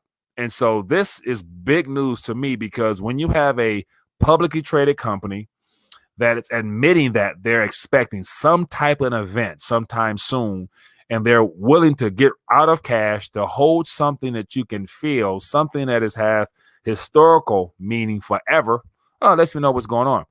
But it is a different article here, but it says that they're willing to accept cryptocurrencies and they're willing to accept gold for their services. And so there was an actual quote here that I want to touch on if it's in this article here, but it listed as the reason why. And it was 3 letters. There's something like something about systemic risk or some type of risk or something like that. But anyway, it's probably not in this article. But here you have a company, publicly traded company, accepting gold for payment. They accept cryptos and they accept gold, and they've got neither as of now, but they got $50 million sitting in a vault in the New England area that they have access to. And it's just, this is interesting because when's the last time a company has decided to get 100-ounce gold bars to protect themselves from what's coming? Oh, interesting. But then again, here's another article here. The Reserve Bank of India purchases a record. They purchased a record, not just your ordinary, every once in a month type of purchase. They a record amount of gold. And so to the tune of 700 tons for the first time reported in August 2012. So here we have countries, central banks, nations, all the uber wealthy individuals actually doing things to get out of the dollar. What have you done lately? Will be my question. And then here's another little something here. So this was like a little graph. I didn't verify, but it just looked interesting and timely. But it says, because I love science, somebody actually pulled up this little graph here, and it talks about from the initial viral pathogen hitting the mainstream until the alleged vaccine or cure came out. After it took for the yellow fever, it was first discovered in 1900, and the vaccine was ready in 1935. That took 35 years. Polio was 1909, and the vaccine was ready in 1954. It took 45 years. And right on down. Influenza, 1933. It took 1945 to come out with a vaccine. That's 12 years. Hepatitis B, hepatitis A, rotavirus, HPV, HCV. And then look at the very bottom. Just last 2019, 2 years ago, what we're being told, and they had one ready by the end of 2020 in apparently about 6 months or so. So you got 35 years, 45 years, 6 years, 46 years, 12 years, 59 years, 17 years, 25 years, and all of a sudden 6 months to a year. And they want everybody to go out here and participate in that stuff. I guess if you trust the science, more power to you, people. But anyway, all right, so let's keep it moving, man. Vince Grant, appreciate you, my friend, for that love offering. It says, nothing but love for our community. God bless, Mike. Thank you for your work, my brother in Christ. Vince, man, I appreciate you for being a blessing as always, brother, man. Hopefully you can connect with us. We'll do a little hangout tomorrow night. So hopefully you can connect with us. Love to, catch up with you, my friend. And LBP, another offer says, chicken wings, $7 a pound, empty spots all over. China closing down ports strategically to destroy the dollar. Bravo. Yeah, man, that's what's going on, man. So anyway, I got more articles, but I don't want to hog the mic. Let's open up the mic. I'm curious to hear what you guys think. So give me a call. Phone lines are open. You know the number, 462-0027. We'll love to hear your voice. And let me know what's in your mind. And I also want to make sure you guys, for those just coming in, I was talking about the whole refugee situation and how it's very likely that all those refugees will be brought into this country and released into the populace at some point. Those are the people I believe will be labeled as terrorists because they more than likely they're coming over here with bad intent, because 20 years of ravaging their country, it's good to say they're not happy right now with America. But anyway, hello, caller. What's your name? Where you calling from? Hey, Mike, how's it going? This is Charles out of Atlanta. Charles, how you doing, my friend? What's on your mind tonight? Pretty good. I dropped an article inside the chat from TexasTribune.org. They're planning on, they didn't give an exact number in the article, but they're planning on moving most Afghani refugees to El Paso, Fort Bliss. Yeah. They're going to put them on a military base in America, which to me is kind of insane. Yeah. Yeah, go ahead. So I was going to say another thing. I was talking to my coworkers, and I was trying to explain to them like what the real reason was behind Afghanistan, and how when we were in Afghanistan, even when we were in Vietnam, during Vietnam, heroin went to the roof because Vietnam had a high heroin, rate, meaning as far as it grows. Yeah. And the same thing in Afghanistan. When the number one ingredient in opioids is heroin. Mm-hmm. When we went to Afghanistan for 20 years, we had an opioid crisis. Yeah.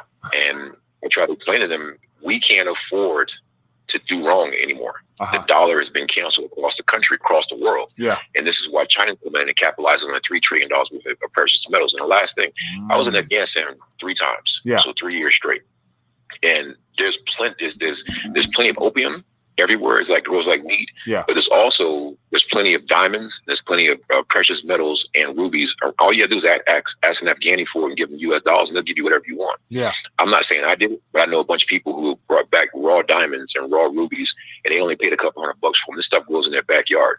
So we missed an opportunity to really reestablish America through Afghanistan and build a cooperation with them. We both could have came up and became very wealthy, but American greed obviously got in the way once again. Yeah, and I would assume that, and I saw some articles about how naturally rich the land is there, outside of course, the drug game. But I would imagine, as I always mention, that I think the keys were turned over towards the east, and China and the U.S. came up with some type of deal, because we've always been given a illusion that we're at war with them, and they love to use the narrative of China's this, Russia's this. But they're working together, I believe, behind the scenes. Like the people who've taken over our government, they're slaves to the East, and helping them set up this one belt, one road, which is the next world order figure. So I think China or Afghanistan was strategically placed into the Taliban's hands as a scapegoat, but then China's stepping in right where we probably left off at to actually finish their one belt, one road initiative. So I think it was done strategically, I would assume. That'd be my guess. So the U.S. basically, they were involved for the drugs at first, and they left everything else there. But now they got the vaccine pharmaceutical game, so they don't need that no more, I don't think. Exactly, and the one thing nobody's really talking about too. Last month, Biden went to Iraq and officially withdrew us from Iraq as well in the war there. So it's going on globally. Yeah. And I told explain to my coworker, he's like, "Oh no, America's aggressive." Let me explain something to you. History has always proven, when you start giving people money like it's free, that means the money has no value. Oh, no, that's not what it means. He argued me up and down like, no, America's taking care of its people. I said, no, America is trying to subdue the people so they don't really see what's really going on. Yeah. Hey, good point, man. Appreciate you for calling and sharing that. Oh, no problem. Have a good one. Yep, be good. All right. Yeah, good points there, man. Good points there. And so, yeah, I've heard lots of stories about, the U.S. activity in the Middle East in general, how military troops, not majority of them, but enough of them never really respected the culture, the land, and we literally treated those nations like they were beneath us, and it showed. And I'd imagine, like I said, those refugees coming here, man, they remember all the dirt. They remember all the crime committed by the U.S. forces against their people. And those same people, they don't forget, I'd imagine, 20 years of having their country ransacked in the name of liberating freedom and all stuff like that. When the refugees come here, man, yeah, man, it's no way you can come here, because I'd assume they don't operate under the Christian idea of turning the other cheek. So they like to get even, I think. Hello, caller. Which name are you calling from? Mike, calling from Oakland. How you doing, TB, bro? doing good, my friend. What's on your mind tonight? One more time. God allowed us to be together. Hey, man, I think you're on point, but I think you need to touch on it a little bit more and look a little deep into it. Give it to me. About what happened in Afghanistan. They basically handed over the oil industry to China with that move right there, because what China ended up doing is blocking off the Straits of Hormuz, and that shuts everything down in the Middle East. All they have to do is convince Oman to come along on board, and they can just move Israel right out the picture. Okay, so they got it locked up. Only thing we're holding on to, keep an eye on Kuwait, because that's the only thing we're holding on to. Qatar is an easy Qatar, Bahrain, they're easy targets to convince. Yeah. But once you shut down the Straits of Hormuz, you got the oil industry. So okay, so if this is all set up for the oil to be filtered out towards China. So I would assume, with all the U.S. being removed from Iraq or whatever, and I'm hearing there's 20,000 or 10,000 troops or somebody sent back to our region. So are you anticipating more of a cover up where they're gonna have some military conflicts in our region outside of what's going on in Afghanistan to cover all this up? I don't believe anything they're telling me. I don't believe that they're putting people on military base, because there's too much of the world that can set these people and let them go. You ain't gonna bring them to your military base and then have your military all up in the uproar with these guys shooting them in the back. Yeah, I don't believe that. But what I do believe is that China with the Belt and Road, they set this up. Russia is going to be the new Saudi Arabia. Because Russia, you recall, Russia was dealing with Saudi Arabia way back when, and Venezuela, and all these other countries, and we're like, well, what's Russia doing over in Venezuela? Yeah. You watch Venezuela going to come back on the map, man. That will be interesting. That will be interesting because I know China, because we talked about this before, but China and Russia has a very heavy vested interest because they've lent so much money in exchange for that dark crude oil down there in Venezuela, and they got a presence down there. So, right, you remember when they had that meeting a while back, and the Saudi Arabia prince came in there. He was smiling, and him and Russia was grinning with each other, giving each other high fives, and we were supposed to be at the table talking. Yeah. And then that's when it turned around, and Russia said, "We'll sell oil for $5 a gallon." Yeah. That's how low we can go. And then after that, the oil hit negative $39 a gallon. Yeah. And they popped that right back up the next day. But I think Russia's going to be the one to hold this, and not only that, they're going to cut off that corridor, and it's going to go around to Russia with the icebreakers that they have. Mm-hmm. They're going to send all the oil around the top side of Russia and break up that ice with the oil frigates they got. Interesting stuff. Lay that pipe, run that thing over to Germany, run it to wherever. Yes. Keep your eye on that. I will. And also, remember, as you come across that stuff, put in the Discord, man, I make sure to bring it up because, as I mentioned, it's about 20, 30 subjects. I can't cover them all, so I appreciate your help. I got you. All right, man. Be good. All right, brother. Have a good day. Bye. Yeah, good stuff, man. And that's just another angle. I mean, that's the thing. It's all. I mean, the oil game, the petrodollar system has already been destroyed. It's dead. And that's the whole idea of climate change going green. Like, what's the point in going green if you got oil? So obviously, oil is not a part of the equation for the next world order. So, so definitely keep us up to date, man. If you guys have articles or subjects, whatnot, make sure you join the Discord and put it in there so we can touch on it. Hello, caller. What's your name? Where you calling from? Hey, what's up, Mike? Pay me money back, Lane, Texas. Pay me money back. What's going on, my man? Man, I got a lot on my mind. We're going to make it short and brief. I mean, everybody keep talking about China, Russia. I mean, that sounds good. Everybody missing the main point. You see, you got to know all the politics. Mm-hmm. I'm going to ask you a question. Who is the number one controller of microchips in the world? China. Taiwan. Okay. Asian region. Go ahead. Okay, go ahead. Give it to me. Okay. The whole point of this, the reason why Afghanistan, I've been to Afghanistan too, but the reason why everybody wants to get into Afghanistan so bad, they got y'all throw it off with the oil. Does the oil play a big part? Yes.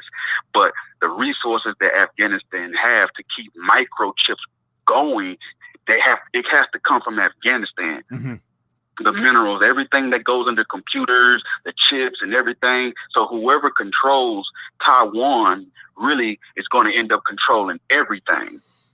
So to gain entry to Afghanistan and get the rest of the resources, that's whoever gets Afghanistan will get Taiwan. Whoever gets Taiwan the world is moving to computers. Yeah.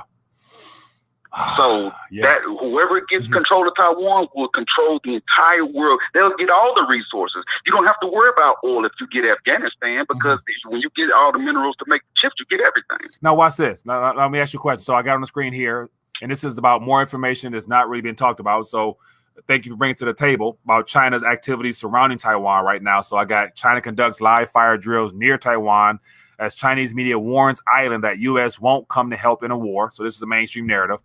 And so Taiwan, if they're the manufacturers and the creators of the chip game, all of the raw material and natural resources come to them from around the world. So I'm assuming a lot of stuff is imported from Australia as well as the African region and you name it.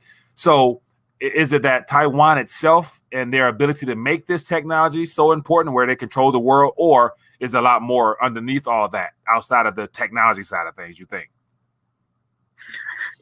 It's both of those put together, man. It's a lot of stuff outside of it plus the control. Yeah. So it's chess, and people got to understand, in order for this to be a world movement, countries are going to play with, be on the same team behind each other, and go over and get the people who are not so smart. You got to understand, when I was in Afghanistan, we opened up MREs. The little children, they didn't even know what batteries that go in our flashlight was. They didn't know what chewing gum was. So when you got the people of this level of education, it's easily to manipulate an entire country. The two words that American people keep forgetting about, and that's reverse psychology. And if you are a mastermind of reverse psychology, you can control anybody. Yeah, very true. Another great I angle. Appreciate you, Mike. I'm gonna let you go with that one. Appreciate you, man. Another great angle right there. Appreciate you. Not a problem. Have a good one.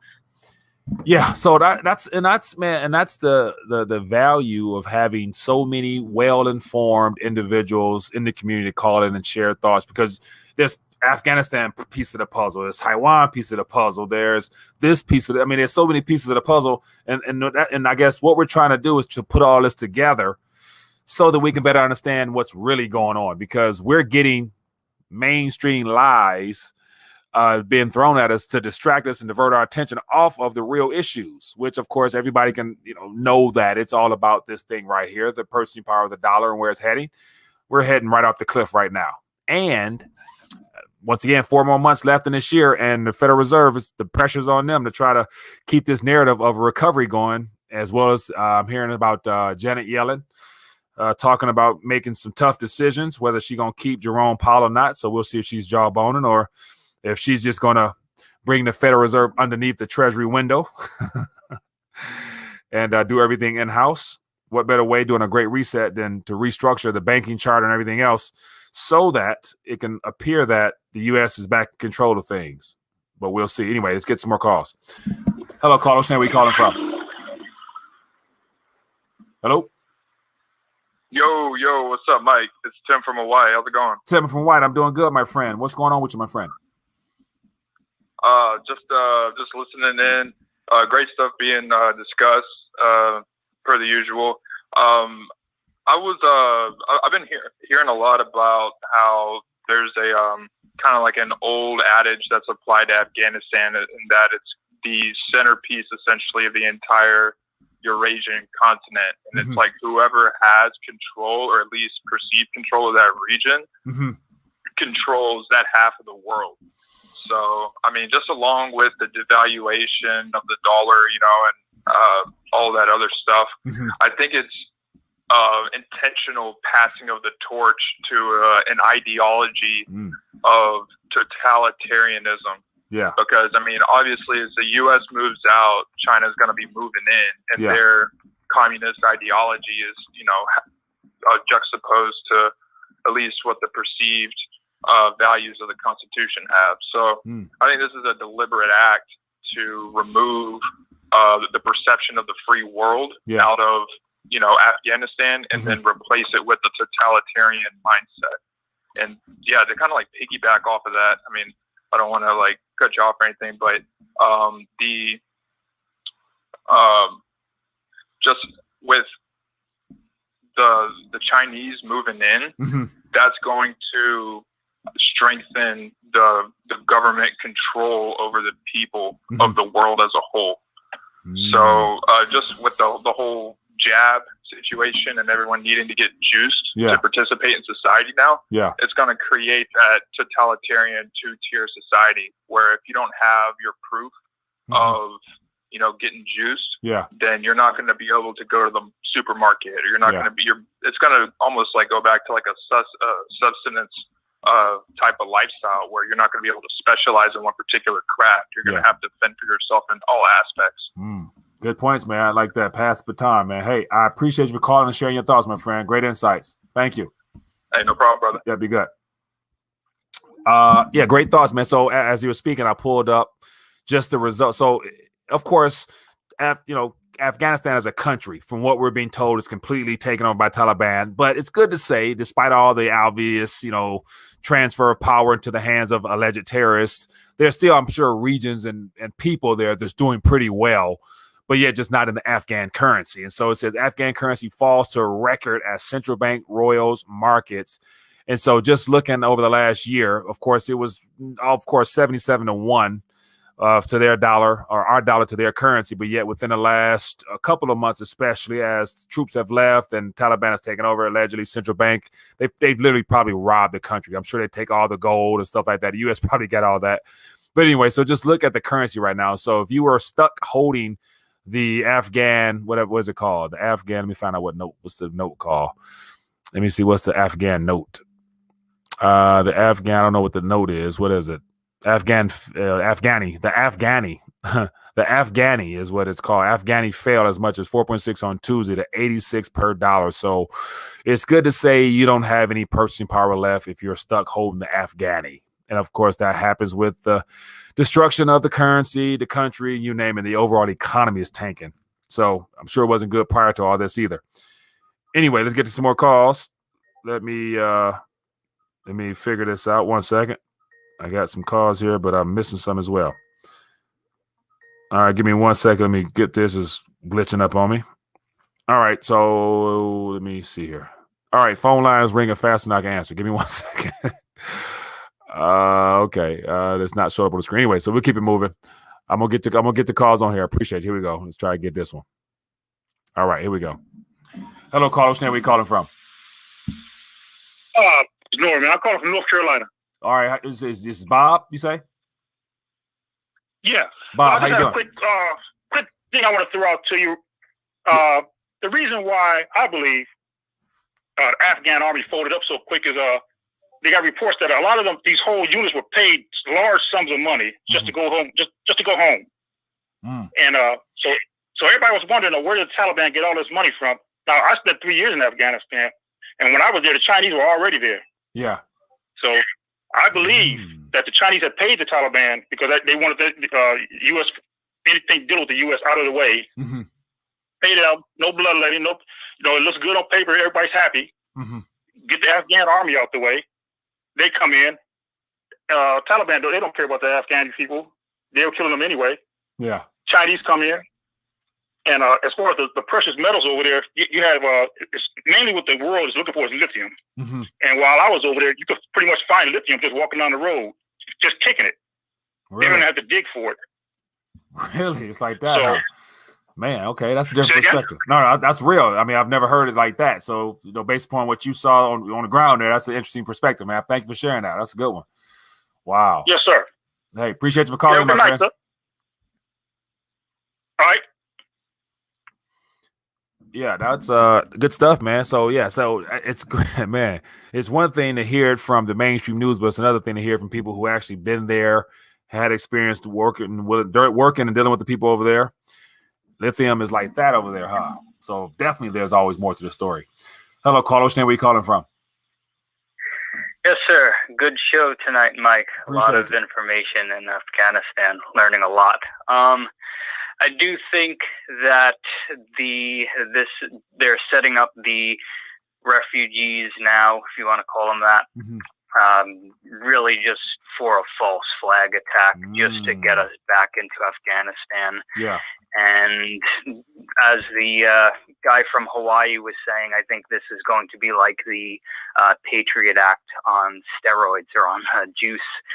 Just because of the social restrictions they're going to place upon us with COVID in addition to terrorism. I mean, they're probably bringing back these Afghanis here. They've been awfully quiet throughout all of COVID. I mean, if they were so well orchestrated and already here, COVID would have been a good time to hit us hard, given how, militarily cohesive and organized they are, and they've proven to be so in Afghanistan. So remember the sleeper cells and all that all just kind of went away. Initially they were very well orchestrated in here in early 2000, and that just kind of dropped off the radar, and now it just gives them the incentive to be put back into the limelight. And if you notice on YouTube, initially there were a lot of videos just on COVID that were sponsored by YouTube. Those all went away, and everything is now Taliban Afghanistan. And it's going to be a false flag. And I think, again, as I noted last time, I really think it's going to be the East Coast again, New York, Washington, and Pennsylvania. And I think the Pope coming to town is going to be a big event. And they really let the military set up in those areas and carry out operations under the guise of protecting the Pope. Large military presence in all those areas when the Pope was there. I was there as well. I saw men with machine guns carrying boxes into skyscrapers. So you're looking at 9/11 redux, except much larger scale, and Patriot Act on juice. So good stuff with everybody calling in. Yeah. Hey, man, appreciate you for calling in. Actually, while you're talking, I pulled up an article here. It says the Taliban now controls one of the world's biggest lithium deposits. So that I did not know prior to you guys bringing it to my attention. So, man, great assets in the community. So appreciate you, my man. Likewise. Yeah, be good. Yeah, man. Okay, so yeah, we are learning right on the fly from the community, man. This is the People's Talk Show. I appreciate you guys for chiming in and sharing that, because that definitely just adds more insight as to what's really going on behind what we're being sold by the mainstream lies. So, yeah, interesting stuff, man. All right, phone lines are open. Give me a call, as well as those tuning in. If you have been enjoying the back and forth, as well as all the great insights from the community, hit the thumbs up button. Show your support for the channel. And hopefully the algorithms would do us a favor and allow more people to, find out about this information, because this is, to me, this is more real news than anything else. Hello, caller. Where are you calling from? Hello, Mike from La Jolla, California. It's William. William, how you doing, my friend? What's going on with you? Wow. Yeah, you got a show going on. I took notes as I went, but I couldn't keep up. I wanted to... do you mind if I give you a 30-second blip on what I'm thinking is going on? All right, give me a quick 30 seconds. It's fine with me. Go ahead. Give it to us. One of the reasons probably why we're leaving Afghanistan and Syria, essentially, except for the oil there that Trump blurted out last year, and Ukraine, which we paid off with the proceeds coming up on the Nord Stream 2, but that's Rosneft pipeline is being allowed through to Germany, which is Europe, heat. Rosneft, Russia is the biggest natural gas. Now we don't need a pipeline tour through the Middle East to Europe and all that with our liquefied natural, or with our pipeline. And so that's been scrapped. Yeah. Ukraine's being paid off just a percentage off of the negotiated settlement that we did with Germany, so that Biden will get paid off, and his son, and Ukraine. Yeah. And that's about all I want to say. There's a lot more, but don't you think that we're leaving these places now? We lost. Russia's got control of the airspace over Syria since 2016. Yeah. So I mean, Russia. So I think Russia's been from our mainstream narrative. They've been present all along in that region, and they've kept the U.S. from crossing those red lines that were established under Obama, as well as even under Trump, I think, if it was, when I'm mistaken. And go ahead. The last time, yes, thank you.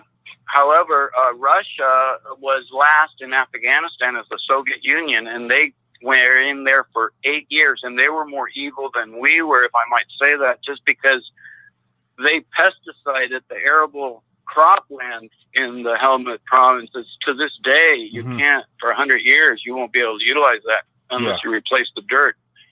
And so when the Taliban was last in power, after that, when they kicked the Russians out, the Soviet Union out, basically because the Soviet Union collapsed. And have you seen Mr. Wilson's war? His girlfriend funded a $5 million congressional fund to give him the shoulder stingers. Nope, I did not. Yeah, so that was the Mujahideen that was fed it or partied out at with Ronald Reagan in 1986.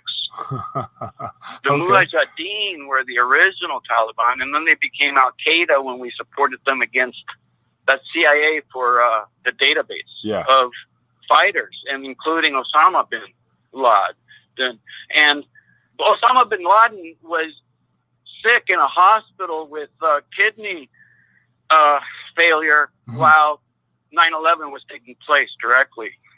And he's a Saudi. Yeah. We only went into Afghanistan because we blamed the Taliban, who had control of the government, and they were evil then. Yeah. They look like they've learned to meditate, don't you think? They look at this as a negotiate. This release out of Afghanistan, it was negotiated in 2020. Yeah. where the U.S. was allowed to leave in 2021, and it was an inter-Afghani negotiation that was allowed till now. And then look, we left. Our military was disrespectful so bad because they left Humvees and they rolled in. That was why they were so fast. We left them our forts, our Humvees, and only took out our complicated firing pins out of the heavy duty weaponry. But and you know that the militia in all the towns, they had World War II style weaponry. That's what we left our local militia in Afghanistan. So well, hey, I'm just let me go and get a couple more calls, but appreciate you calling and sharing insights, man. Once again, more valuable nuggets to the puzzle. Appreciate you, my friend. Thank you for talking. Yep.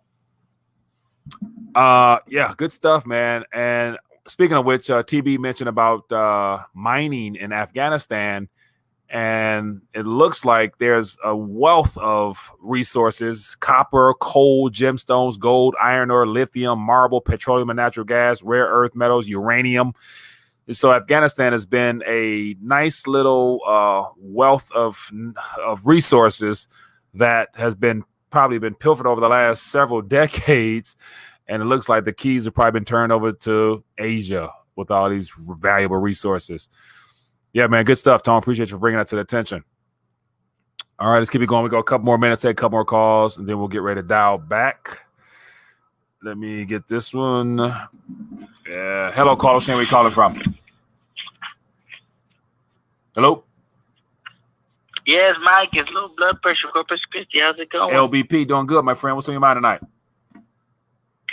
Man, Mike, I don't know what the hell's going on. The world's upside down. Yeah, has anything ever really made sense, especially over the last year plus, man?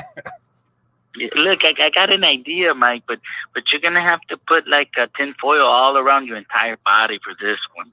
Okay, I think at this current moment, there's not too much that can be said that will be considered completely crazy, given the fact we talk about UFOs and solar flare minimums and global heat and cooling war. So give it to us, man. I think I can take it. All right, you know Afghanistan, right? Mm-hmm. It's the real life Wakanda. It's technically advanced. You think it's all mountains. Once you fly in there, Mike, it's like 22nd century. Hey, looking at this chart of all the natural resources that make that land probably extremely untapped. Like they don't have the infrastructure or the financial capital has ever been invested in that country that we know of. So they're probably sitting on all types of stuff on the ground, which makes them a Wakanda type of rich. Yeah, that's definitely possible. I don't know, man. But no, think about this. If we've been sold a lie for the last 20 years, especially that Afghanistan is like a third world country, the people there don't have this, they don't have that. They have domestic, the terrorists, the government is corrupt. It's good to say that a lot of that land has been untapped apart from what we've been told or sold. So a lot of stuff is undeveloped and just waiting to be tapped into, or it already has been by China, as the one caller mentioned before. So there's so much left out of these stories, man, that anything's possible to where they could literally be sitting on some stuff that changes the world type technology. I don't know, man. Yeah, in Afghanistan. I'm telling you, Wakanda. All right, Mike. Hey, man, appreciate the call, my friend. My call, Mike. Yeah, all right, bye-bye. Yeah, man. Like, so that's what we've been told about anything from the curriculum we've ever learned in school, the news that we're given is all bought and paid for, given to us with an agenda. So everything we know is on the surface, and there's layers to all of this underneath to where we may not ever in this lifetime actually know what's going on. That's what fascinates me so much in trying to dive deep down these rabbit holes, just because the more I hear cuckoo stuff, the more it's like, well, man, it could make sense, just because if I know I've been lied to all my damn life, then anything else that's not a part of that lie could probably really be truthful. Hence the idea of people being called conspiracy theorists. Maybe it's just a deciphering of a truth and a lie, because in the middle of that, something does make sense. Mel Turner says, Mike, you're not going to do the face-to-face thing anymore. I wanted to do it. I would like to do it, but then I realized if I end up doing the face-to-face, invite people on the screen, then we'll like that. Just the 2 times we did it, we'll go hour and a half, almost 2 hours. And that's like a long time to be streaming online, because after a certain amount of time, everybody's attention span just dwindles down. Ideas is not as sharp. So what I'll look to do, and what I've always been doing, because we literally off air, we do an hour and a half, 2 hours easy, talking about a little bit of everything unfiltered. So I've usually saved those for the Patreon. So I'm going to probably stick to that, or probably do some type of other way of getting people involved. But it's great to be able to connect face to face and hear from people, meet people from all across the country or all across the world. So that's one thing I've enjoyed doing. So, but yet for those that are interested, tomorrow night, I'm going to do at 9:30 p.m. off air. And then the Patreon members, if you guys are interested in joining me face to face and we talk about a little bit of everything, feel free to join us there. And we can do it that way. So anyway, as I get ready to dial back, just to give people some information as to what's going on.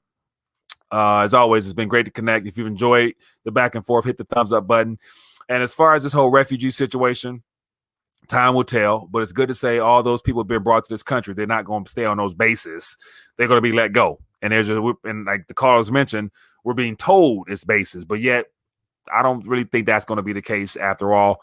So they could literally fly them in and drop them off at your local airport, and all of a sudden you see busloads of people through your city. People who don't look like they're from around your neck of the woods. They might be from, the Middle East. And so I've seen caravan, what I think is a caravan, at a Walmart in Metro Detroit, and the bus stopped in the parking lot at a Walmart, and I parked as well, happened to be there at the same time. And it was a tour bus, like a big city charter tour bus, and everybody who got off that bus was speaking Spanish. And this is not stereotypical, but yet typically to me, they're all relatively short. They were all short and speaking Spanish, and they were walking in a Walmart. And based upon just me observing them as I was walking next to them, listening to some of them speak, I can understand a little bit. And them people were like, they were like dazed, like, man, like what? Look where we're at. Like, and I was like, are these people from Mexico? So this was like about a year, 2 summers ago. And I'm thinking like, man, these are probably the caravans that they're letting into the country, and they dispersing them all across the country. And somehow, some way, a bus ended up in Metro Detroit. I'm thinking like, man, that's a long drive. But if you're really escaping conditions and beneath their border, Honduras, Guatemala, that's real dire. Yeah, being in America, you'd be like, wow, like just because we have more than everything we need up until this point, but those things are changing. Mark says, Mike, everyone is probably short compared to you. For the most part, yeah. For the most part. All right, man. So let's get ready to dial back. And as always, let me give it just share. I didn't do my original intro, but for those that are interested in connecting off air tomorrow night, face to face, consider becoming a member of the Patreon gang. You can hang out with us tomorrow night. And then also for those that are interested and want to support the channel outside of just your typical, Patreon support or whatnot, consider purchasing some of the items here. So of course we got the Get Your Weight Up medals. Once most of my screen refreshes, you guys can see what's here. But take a chance, go to the store and support the channel via the medals or the shirts or whatnot. So we got 3 beautiful rounds there, and actually got the 4th one coming. I'm quite proud of it. So these are just collector's pieces, man, that are one of a kind. If you guys are interested, so. And then also for those that might be new to the channel, I would encourage you to go to rethinkingthedollar.com and go down to the bottom and test your dollar IQ. See where you stand at. 10 quick questions that can really get you to rethinking some things. So anyway, people, with that being the case, get ready to dial back. And as always, you know how we do it. I want to end on some good news with the good word. And ultimately, tonight was a good, rendition of what is possible for the future. We got these refugees coming. We got the decaying of the economy, lockdowns, shutdowns, of course, the continuous pandemic to get everybody participating in this global experiment. But at the end of the day, we still have the ability to choose and to let our voice be heard and to resist and stand up and take action against what looks like the evil oppressors. That's basically the best way of putting it, because we're not being given outright choices other than having to reclaim or stand on the fact that we're not going to go down that road or going to participate in those activities. And that's our God-given right, just because that's why we were created with free, given a voice, given the opportunity to speak, because we are God's creation. And that's how things are, man. And I'm not going to let anybody stand between me and what's mine, which is my right to choose. And that's what I'm going to live with. I'm going to ride with that one, but that's just me. But anyway, the Lord is still on the throne, man. I'm putting my trust in him, and he's never let me down to this point, and I'm still counting on him to do that moving forward. So Lord willing, we'll all get a chance to continue to press forward. And of course, beyond all this craziness, there's always an abundance of opportunity based upon how you're looking at things and what you're looking at. Right now is the best time to be a blessing to people, because somebody somewhere could use some words of encouragement. They can use a monetary blessing perhaps, or they can use just a shared network connection, somebody you might know to connect them with that could be a blessing to them. So let's continue to do good, man, give and do the best we can in this day and age. And of course, God will take care of the rest. So that being the case, we're going to end on a little bit of prayer as always for those that are tuned in. I see somebody says XRP Bible, 100%. Appreciate you, man. But anyway, for those that are believers or not, it's all fine and good. We're family, man. And hopefully we're rooted and grounded in Christ. And if we are, then, eternity is our home, man. We're going to be all right. So anyway, Heavenly Father, we thank you for the opportunity to gather this evening. We just want to lift up the name of Jesus Christ to magnify you as Lord and Savior. We thank you that your kingdom reigns supreme. And we just thank you, Father, for the opportunity to be able to navigate these choppy waters and have people share their experiences as well as just their walk of life, Lord, and helping us put the pieces of this puzzle together to navigate us, to keep us informed and keep us one step ahead of the enemy, Father. We just thank you that your spirit is active right now. Your power is ever present, Lord. And we thank you for ministering angels that watch over us and keep and protect each and every one of us from hurt, harm, and danger. And Lord, we just ask you to encourage us in our spirits, Father, to wake up tomorrow morning to give it our very best in everything we do. Let us be a blessing and help advance and further your kingdom. In the name of Jesus Christ, we pray. Amen. All right, people. That is all she wrote. Let me see here. It says, Mike looks like he's speaking to one of them cheap Walmart lamps. So I appreciate you, man. Anyway, for those tuning in, man, all the information you need is down below. I encourage you, click the link, join the Discord page, share articles, share videos, and we hang out there, talk throughout the day. You'll always be able to engage with the audience directly. And then, of course, the Telegram is where I share articles and stuff throughout the day, trying to make sure everybody's connected so that in case we are unplugged from YouTube, we can reach out to you directly and get connected back on another platform. But anyway, be blessed, be safe, and I will see you guys on the flip side. Peace. But hey, it's something different. All right, so we're officially live. Excited to have a returning guest, Mr. Wiles Wakeman from BeUnconstrained.com. And so excited to have you back, Miles. How are you doing, my friend? I'm doing great. I'm doing wonderful. Can't complain. That's good. So yeah, let's get started a couple seconds late, but yeah, do some technical issues. We're gonna make it work. So but it's always good to connect with you, my friend. Absolutely, okay. It's great. I am not near you right now, so it's amazing we got this working. But I'm very happy we did. Yes. So once again, I'm hearing the feedback on my side because I'm all messed up on my side. But anyway, we're gonna have some fun with it, man. So I'm excited to connect with you, just because you have an interesting story as far as your journey to this current position in life. So you're currently in Mexico, and so I'm curious to get your thoughts on investing, the contrarian investing standpoint in a current crisis, or I actually wanted to call it during a great reset because that's the planned agenda for the world. So I'm curious to get your thoughts on that. And so let's start off with just the inflation topic. So as of yesterday, especially, numbers came out showing that things are running a little bit hot. We all knew that ahead of time, but it started to make itself out to the mainstream news. What's your thoughts on that, man? Well, it's interesting when you're not in the United States, you get to do that sort of outside looking in perspective on things. And you start realizing that inflation is not just a US problem. It's a problem pretty much all over the world. I think it's a problem that's pegged to any country that bases their currency on the United States dollar. I was talking with a friend of mine recently who was telling me that when you bring a car, for example, into Mexico, they charge a fee about $300 US as a kind of a deposit that allows you to have the vehicle so you can drive it around. Yeah. And then when you leave, they give it back to you. But you have the option when you come in to pay it in pesos or to pay it in US dollars. And the reason why most people actually choose US dollars is because if they would pay it in pesos, the amount of money that they pay when they come in versus the amount of money they get when they go back could be entirely different.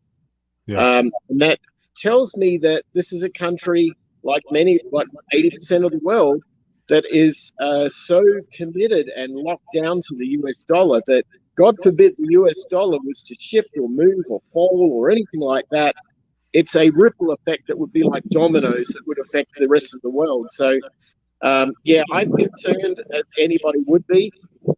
Inflation is real. I think a more realistic inflation number, if you're looking at it on the ground for most people, is probably 8 to 10%. I look to, indexes like Chapwood Index and things like that to actually tell me their take on it. But I believe clearly those are the numbers. And I think, to be honest, we're being lied to. We're being absolutely played as fools by the government and the Federal Reserve in regards to what inflation is. And the reason is simple. They've got $30 trillion of short-term debt, and God forbid they put the interest rate up on it, because that would just make it so impossible for them to ever get anywhere near even the promise of a surplus. And at the end of the day, we're living in the world of, the country's running on credit cards and the banks just own everything. Yeah, good point. Now, the whole topic of inflation is nothing new. It's been around. I look at it in different ways. The depreciation of a dollar over time is a result of the inflation built into the current mandate of the Federal Reserve. And so we're told 2% per year is what they're shooting for. And they haven't been able to find that due to the faulty metric that you've mentioned that's out there. So I wonder, why now are they allowing it to become a prevalent subject matter when it's been there all along? Look at the housing prices, the stock market bubble, student loan debt bubble. So inflation has been prevalent on certain areas, but now it's in the manufacturing consumer goods sector. Is that a part of their agenda to usher in this reset a lot faster, you think, or what? Well, if you look at the average annual budget for, say, for example, defense, which is approximately $600 billion a year. If that's what you're paying for the entire national defense of supposedly the world's largest military, and then you calculate the value of interest on a $30 trillion debt load, it's very, very easy to surpass the US military budget just in interest payments. So you don't want anything that could even suggest the Federal Reserve raising interest. And if the Federal Reserve, by way of a, for lack of a better term, a cartel relationship with the Treasury, obviously they don't want to raise interest, not because they want people to be all happy and go into debt, buy a new car and get 0% financing and all that sort of stuff. They don't care about any of that. They only care about the fact that when they actually have to go and pay the interest on that money, that it's going to exceed it'll be the largest line item on the expense profit and loss statement for the country. And we're running at such a loss right now that I can't see how we could ever recover from that. So this is a way of avoiding the imminent collapse of something at an epic level, because you're playing with the largest expense line item on the budget of the United States.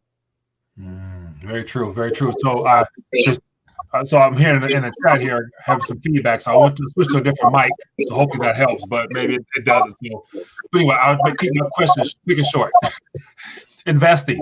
So preparing investing. Give us your thoughts on, given this reset is the destination, how does the concept of investing change, or how should it change when the currencies will be the underlying problem for everybody globally, in your opinion? Well, I think the biggest thing that's affecting a lot of this is the geopolitical nature of the balance of trade and where trade is coming from. Obviously, if you walk into any Walmart, it's pretty obvious that pretty much 99% of the stuff sitting on the racks is all made in China. And the reality is that our corporations have effectively sold us out on a kind of a trade imbalance with China that benefits China and does not benefit us. We're not an economy in the United States where we actually produce anything. I look at it from a simple average family's budget perspective, and that is, if you're not bringing in more money than you're consuming, you're going to the credit card to fund it all. And the United States, the nature of the economics of the United States is it's a transactional economy that's based on not producing, but all consumption. And so the only way of actually coming up with a balance for that, if you don't have a labor force which is producing a service output which exceeds the consumption, is to put it on the credit card. And the credit card happens to be our national debt. Now, we're doing that because we outsourced our manufacturing to China. Well, on the surface, one could say, well, globalism, what are you going to do, right? We've been doing that for 20 years, and they can do things cheaper than we can, so be it. We are benefiting from cheaper priced products, and phones are cheaper, and computers are cheaper, and so on. One would argue against that, particularly in the case of inflation. But I would also suggest that why on earth are we doing business with a communist authoritarian regime? There's a simple basic fact that, and this is something that I noticed as an Australian living in the United States. My own home country fell into this trap for 20 years where they basically sold all of their resources, where almost most of the majority of their resources were being bought by one customer, and that was China. Well, you know what happens when you're running a business? You have one customer. Who controls the business now? Is it you? Right. Or is it the customer? It's the customer. And what happens is Australia just gave up every bit of control it had to one customer, to China. And then in 2015, they had a fallout. Now China won't take any of their exports with the exception of iron ore. China is geopolitically completely shunned the country. They've pulled out. Australia is right on the verge of cancelling a bunch of contracts they have with China on things like the Port of Darwin. The China Belt and Road Initiative's been cancelled. And they're kind of enemies now. The reality is now that the people are suffering because the farmers, they can't get anybody to buy their lobsters, their wine, their wheat, their barley, their beef. They have to look for alternative markets. In the United States, we haven't done that yet. I see Australia as being kind of the canary in the coal mine here. At some point, the United States will choose to not deal with China. And when that happens, then your inflation will go through the roof. Because if you can't get a T-shirt for 50 cents from some Chinese manufacturer, and you're paying $5, which is probably the real price of the material, it's going to hurt, and it's going to hurt the average consumer. And the only way of countering that inflation is going to be raising interest rates. We're very precarious right now.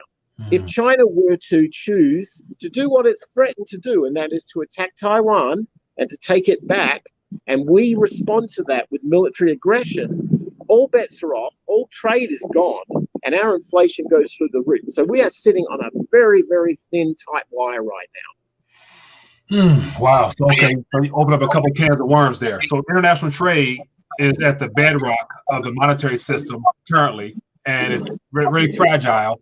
And the U.S. is, I come across very little that says made in the USA.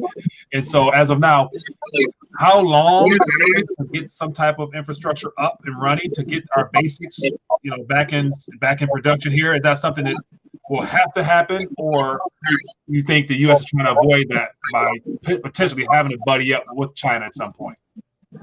Well, it's interesting. I was watching Bloomberg before I came down here to Mexico, and I was watching an article where they were saying, it was kind of one of those spin sort of articles where they were basically saying, oh, don't worry, we're great with China. Everything's fine. We're never going to have fallout. We're always going to be buddies, and everything's good. Don't panic. And I look at that and go, no. The reality is we're not. And what we need to do is we need to take a leaf out of the Europeans' book. The reason why I'm actually down here in Mexico, other than to enjoy the wonders of a great place with fantastic food and all of the lovely, tourist options that we get here, is I'm looking at cities down here that are the fastest growing cities in Latin America. And those cities are growing because of supply chain disruption that now means that products that you will buy in Walmart may not actually be manufactured in China anymore, but may be made right here in Mexico. Now, we've been doing that a long time for things like the automotive industry, but we're now seeing it occurring in many, many other product forms. Before I left, I had to do some work in my garden. I was doing some irrigation work with the little irrigation lines and the bubbler sprinklers and so on. And all of those products I picked up at Home Depot, as one would do. And I looked at the manufacturer, and it happens to be a company called Rainbird. Well, Rainbird are based in Tucson, Arizona. And when I look at the product and I see where it's made, it's all made in Mexico. If you start looking at where everything else is being made, for example, Volkswagen, every Volkswagen car in North America and in Mexico is made in Puebla here in Mexico. They have a $4 billion investment, and 85% of their output is exports to the North American market. Just recently, General Motors put $1 billion down here into Mexico to build EV batteries. So they've got a battery plant here. They're trying to compete with Tesla. Mercedes Daimler put, I think, $2 billion into Guadalajara to build commercial vehicles. So every time you see one of those Amazon vans on the road with the Mercedes logo on the front, made in Guadalajara. The reality is that we are replacing China manufacturing for Mexico manufacturing. This will take time. Corporations have to reinvest. When corporations have to reinvest and the shareholders don't get so much of a return that year, guess what? They don't like that. They would prefer the Bloomberg spin to say it's all fine, we're staying with what we've got because we can milk the profits from this. I'm saying that is a short-term stupid idea, and at some point China does one bad thing that we don't agree with, and we're forced to go into somehow some sort of a battle in the South China Sea or Taiwan or anything like that. The people, the smart money will be down here in Mexico making deals, building factories, doing warehousing, building distribution routes and supply chain networks, and repurposing and resupplying the United States with products and services to avoid the inevitable inflation that will come from that disruption. Whew, so how does the new NAFTA or the deal Trump set in place? They rebranded from NAFTA to something else. I forgot what it is. But how is that still in effect, or will you think its current administration look to dial back on that? Because Biden seems pressed to undo everything Trump did, and what Trump did beneficial, you think? Well, NAFTA was originally a Clinton project, correct. So I don't think that the Democrats are as negative towards it as one might think. I do know under the previous administration, there was a move to begin creating what they called the North American Union, which would be a version of the EU that would cover Canada, the US, Mexico, and probably some Caribbean areas as well. I think that's off the table. The nationalistic pride of the United States didn't want to succumb to a union in which the lowest common denominator would become the basis of everything. And that's typical of what Britain did with the Brexit move, where they didn't want to take on the burden of nations like Greece and Italy and Spain, in which they had a massive debt load. They didn't want that to become theirs, so they went ahead and broke from that. I think the United States would not join a union at that level. However, the USMCA, as a trade agreement, allows them to be able to partner with Mexico as if it was an extension of themselves. Now, there are always going to be tariffs and taxes. There's always VAT that Mexico imposes on their own output as well. And so that's normal, but at least we have the potential of a friendly agreement for production. And the way I look at it, if you look at Canada as a massive country full of raw material, and you look at Mexico of 115 million workers that are willing to work hard at much lower rates than we are, and the United States is a transactional consumption market, it's the perfect trilogy. What you need to do is to be able to get the raw material from north down to Mexico for manufacturing, and the finished goods back up to the United States. It's all about supply chain, and that's why me as a contrarian investor down here right now is to look for opportunities within the supply chain. Interesting. So we are streaming live with Miles Wakeham. I'm sorry, my audio is starting to bother me. But feel free in the chat to ask questions, and I'll definitely deliver them to them. And so I have a gang of questions for myself. And so as we move through, I'll hopefully answer questions for you, Miles. But the average investor here in the U.S. especially, it's usually someone who has been very patiently waiting in anticipation for buying now and being able to get returns down the line, a typical 60-40 split. And in this current environment now, I don't think that model is no longer applicable given the circumstances we're up against. So in your opinion, looking for opportunities in the future, you said you're in Mexico looking for opportunities and whatnot. How should your average person look at taking advantage of if they have no information or resource, they don't know how to do any of that, as far as just opening up their radars for opportunities? How would you recommend they begin? For me, it's boots on the ground. I need to come down to a place and touch and feel it. I'm old school like that. I think that the thing that being raised in a country like Australia, everything is an obvious transactional event. You could go out in the backyard, dig something up out of the ground and sell it to somebody, and that's how you make your money.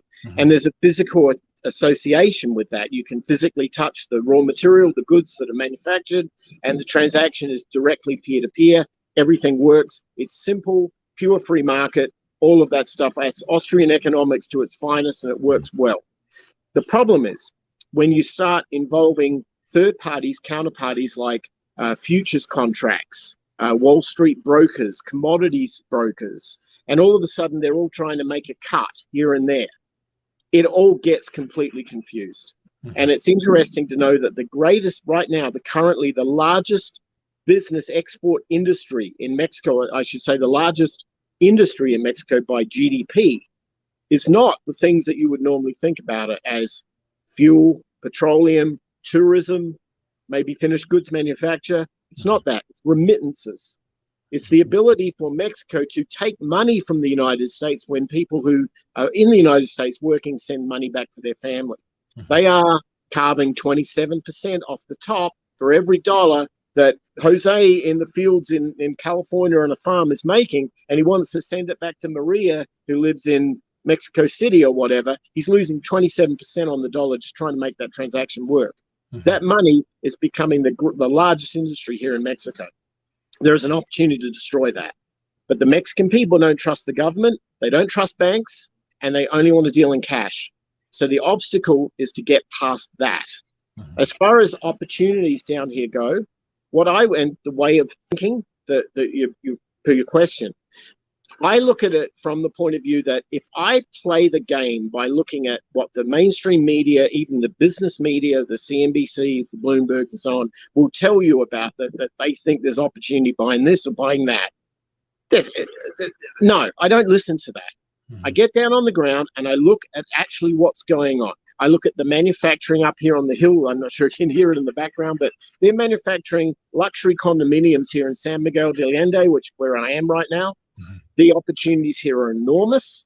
The pricing is still affordable. And this is a place where I can find wealth because I look at what's going to be coming down the line. I skate to where the puck is going per the Canadians. And that's really the secret. I would suggest that one could look at supply chain disruption. And if you believe, as I do, that we are going to detach from China for our supply chain, we are going to reattach down here. And if you know that's coming and you know that's 2, 3, 4 years from now, an investment in anything that has something to do with that supply chain will work. Case in point, the largest railroad manufacturer or the railroad here in Mexico, the biggest ownership is not actually owned by Mexican interests. It's owned by Kansas Southern. Kansas Southern owns this Mexican rail route. It's just interesting to note that Canada Pacific Rail is trying to buy them big time. Connect the dots. Why would you do that? Because you've got to get finished goods from here into the United States, and they want the means of access. They want the distribution mechanism for themselves. Plus, they can interconnect Canada Rail with Mexico if they own the rights of the whole run all the way through. So if I was an investor, this is probably a bit late for most people, but if you know these things, because you are on the ground and you see this sort of stuff, one would have bought Kansas Southern, right? It's not financial advice, but I'm saying it makes sense. And maybe one would buy Canada Pacific Rail or Canada Rail. Check the numbers because I'm not sure of the exact ticker symbols, but it's giving you an example of how you can see the future if you participate on the ground in what's happening. But if you're looking at life through a smartphone, and if you're looking at life through a TV set and you're trusting the pundits on Bloomberg and CNBC and so on, it ain't going to end well for you. I'm not a believer in what I guess we call herd-based investing. When the herd go one way, I go the polar opposite, and that's worked out so much better for me. I probably make 10 to 100 times return doing that compared to what herd mentality does. Interesting. So from that, I got, look for disruption because usually disruption is somebody else tinkering with new opportunities that you could possibly take advantage of earlier on before it become mainstream. Because once it becomes mainstream and your experts on TV tell you that it's a great opportunity, it's already too late because everybody already got in at the bottom. Now, one of the things you start off with, go ahead. No, I was just going to say, well, when I was a kid, I used to go surfing a lot. And one of the things that you'd always learn was that if you wanted to know which beach to go to, you needed to buddy up and get some local knowledge. So you make a phone call to the guy you know who's down on the beach somewhere. It saves you an hour-long drive because he'll tell you whether the waves are there or not. The secret is to make those contacts and to be involved and get down there and befriend them and take them out to lunch and dinner and make sure that they befriend you and you're part of that group, you're part of that circle. And all of a sudden, all the information comes to you. You're not going to make money on a smartphone. I can guarantee it. Interesting. One of the things you mentioned, you started off with talking about the payment remittances as being one of the biggest issues between the U.S. and Mexico because of the high percentage cut. It's, it goes to the government, I'm sure. How will that be solved? Because people don't have banks, they don't trust banks, they love cash. Cash is the peso eventually is going to become more trash, Ray Dalio code or whatever. And so, where is the opportunity in that, you think? Well, it's a very kind of agrarian economy still here. I mean, we were at the Mercado here yesterday looking at getting some fruit and vegetables, go to the butchers and so on. And you're dealing with the guy who grew it in the ground. And when you look at that process of transaction and you look at the intent that the grower has to sell you their corn or their, avocados or whatever they've grown, you could easily say to them, how about I give you, half a pig for these vegetables or, find some equivalence in terms of value. And they would love that because they got to eat. They would prefer to not use pesos and dollars and transactional currencies as a means of exchange if they could.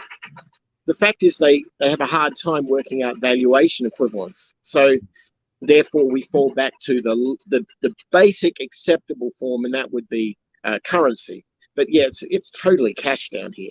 Everything's cash. This is an 80% shadow economy. That cash that you get, it's not declared for taxes. It's kept in the family. It's buried in the backyard. But also remember that this is not an economy on debt. No one has a mortgage here. You buy your house with cash. If anybody's coming down here to buy real estate, bring cash because you cannot get a mortgage. I mean, you can try, but it's not going to be something you'll want. Yeah. But it's all a cash economy, and with that, you get stability. So when COVID happened and like cities like this shut down, it didn't affect too many people because although the workers may not have been able to go out there and work anymore, they went back home because it was a home that's been in the family for 100 years. They've got deed in the house. There's no debt. Maybe they have to eat rice and beans for a while, but the reality is they accepted it. There was no stimulus. There was no government intervention. They just they rode it out, and now everything's coming back here. They're back on the streets, and they're driving the Ubers and the taxis, and they're selling the products, and they're getting back to normal. They take the government intervention out. They stabilize the economy. Everything works. Interesting. Now, in the area you're in now, as far as, because of course Hugo Salinas Price, been a silver advocate forever, basically telling the Mexican government they need to implement silver back into the equation. So I know the mining sector there is probably booming or experiencing some growth there. What do you see on the ground from what you study? Anything in the mining sector there? Do you keep an eye on that? Yeah, silver is big here. I'm in San Miguel de Allende, which is in the state of Guanajuato. Guanajuato City is probably the center of silver mining in Mexico. You can go down to the local markets here. They have a big thing on Saturday, and all the local people come and you can buy anything in silver. It's like they've taken the product right out of the ground and turned it into the necklaces and the bracelets and all those things to sell to the tourists. And you see it right there and then. Silver's big here, and nothing stopped. It's still being mined. It may not be mined at the levels it was a long time back, but it's still an important part of the economy of this region. Interesting. Now, you're a real estate guy.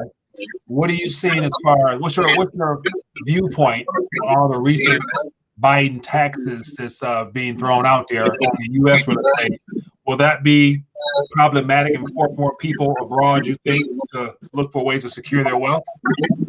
If anything, I think it'll slow down the expatriation of people in the United States.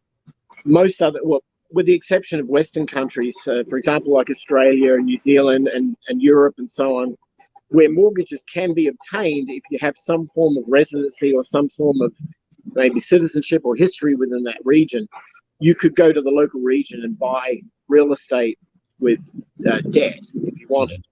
But these areas, such as Latin America and so on, there's an all cash deal. So the way that people would typically look to buy outside of their country would be to sell what they had in the United States. And if you've been sitting on a piece of property that's gone up significantly in value, maybe you have some rental real estate or some investments, and then you're looking down the barrel at if this thing's worth more than $1 million, or if my depreciated gain on this is going to be more than $1 million, it may well be not worth selling. You know, you could be looking at 40-50% of that going straight to Uncle Sam. So I think that what people will end up doing is trying to take advantage of low interest rates, and they'll start HELOCing their real estate rather than selling it. If you think about the problems we've got right now as a society, if you look at Forbes numbers, 78% of people are living paycheck to paycheck. People can't afford to retire. And you look at why they've got these crappy jobs. They're going and working, 60 hours a weekend and hating the boss and hating the commute, and they're not free. They're not able to be, living their life to the fullest. The reality is it's because they sold their future out to debt. And my biggest concern is that the whole Biden capital gains tax is a boom to the banks. The banks will see this as a way that they can extract more interest out of people's existing wealth. In fact, it's really just a wealth exchange, because people can't afford to sell, so they'll lean their property to a bank heavily. We can only hope the bank doesn't come calling for the money. But when they lean that property for the bank, they're making interest payments to the bank. They're keeping the banksters rich forever. And that's a wonderful thing. So I can only assume that if one was to use that as a means of taxation, that maybe it wasn't on the surface its intended point, and that was to try to reflate the economy and bring in money in the budget. What I'm thinking is, if a country has the ability to print its own money, why do we have taxes at all? That argument needs to be, at least, no one wants to make that statement. If I was to make that statement on YouTube, I'd probably be shut down and demonetized. But the reality is, I spoke to my accountant about this, because I'm no magic finance guy. I'm no macroeconomic wonk or anything. I'm just a guy on the ground, sees things for what they are, makes investments, and I do okay at it. But I asked my accountant about it, and he came back and he goes, Miles, I don't know the answer to that. I have no idea why we tax people if we can print money. Because ultimately, when we devalue the dollar, isn't that tax? Yeah, I think it served its purpose, the idea of taxing income, very well in the beginning of the Federal Reserve creation, 1913-ish, into the industrial age boom. But it's ran its course now. And so now they're looking to rebrand the entire monetary system. So I'm curious to get your thoughts on the CBDCs and the likelihood of it being directly deposited at some point to your QR on your app, phone, from Treasury or Fed. So we're into a whole new monetary system now. So taxation might be done differently, because I believe it's going to be taken out of your account automatically in your CBDC dollars or whatever. Give us your thoughts on that. And will something like that ever make its way to Mexico, you think, given that people don't trust the banking sector the way we do here in America, U.S.? I do not think it would come here to Mexico. I don't think the government here can be organized enough to implement something at scale on that basis. They're nice people, but the government here is inept. That's why you have drug cartels. The reality is the government doesn't really do anything more than get in the way of things. And I think people don't treat them with the level of authenticity that they probably should. Having said that, the way I look at it is that we are living in one big Black Mirror episode right now. We have used technology as a weapon against ourselves. We are no longer using it as a tool to help us. We're using it as a tool to enslave us. And the reality is, if you look at government motivation, the truth is, if you're in power in government, you don't need money. You've probably got more than enough money waiting for you from lobbyists and all the outside interests when you leave. And you've probably got more than you need. You're all covered. You don't have any issue. You're not scraping money together to pay for food or pay your health insurance or whatever. You're cool. What's your real motivation? It's power. It's power, it's control, and ultimately those that have the greatest desire for these things turn to totalitarianism to try and do that. Thankfully, that hasn't occurred yet, but what I am seeing is that if you use technology as a weapon and you disrespect the privacy of the individual, of the citizen, and you disrespect the ability of the citizen to be able to have anonymous transactions in any form because you don't trust cash, you think cash is used for money laundering and terrorism and all that, and then you say, well, look, now they're all going after Bitcoin or Monero or some other, currency which is deadly towards our government power intervention. The easiest thing you can do, you take a leaf out of Turkey's book, you take a leaf out of India's book, you take a leaf out of Bangladesh's book, and you basically blacklist all of that and you replace it with the government coin. And they look at China and they go, China's got this digital yuan. We can't be beaten by China. Okay, is that your excuse for how you want to enslave your nation? Because that, to me, is a pretty damn poor excuse.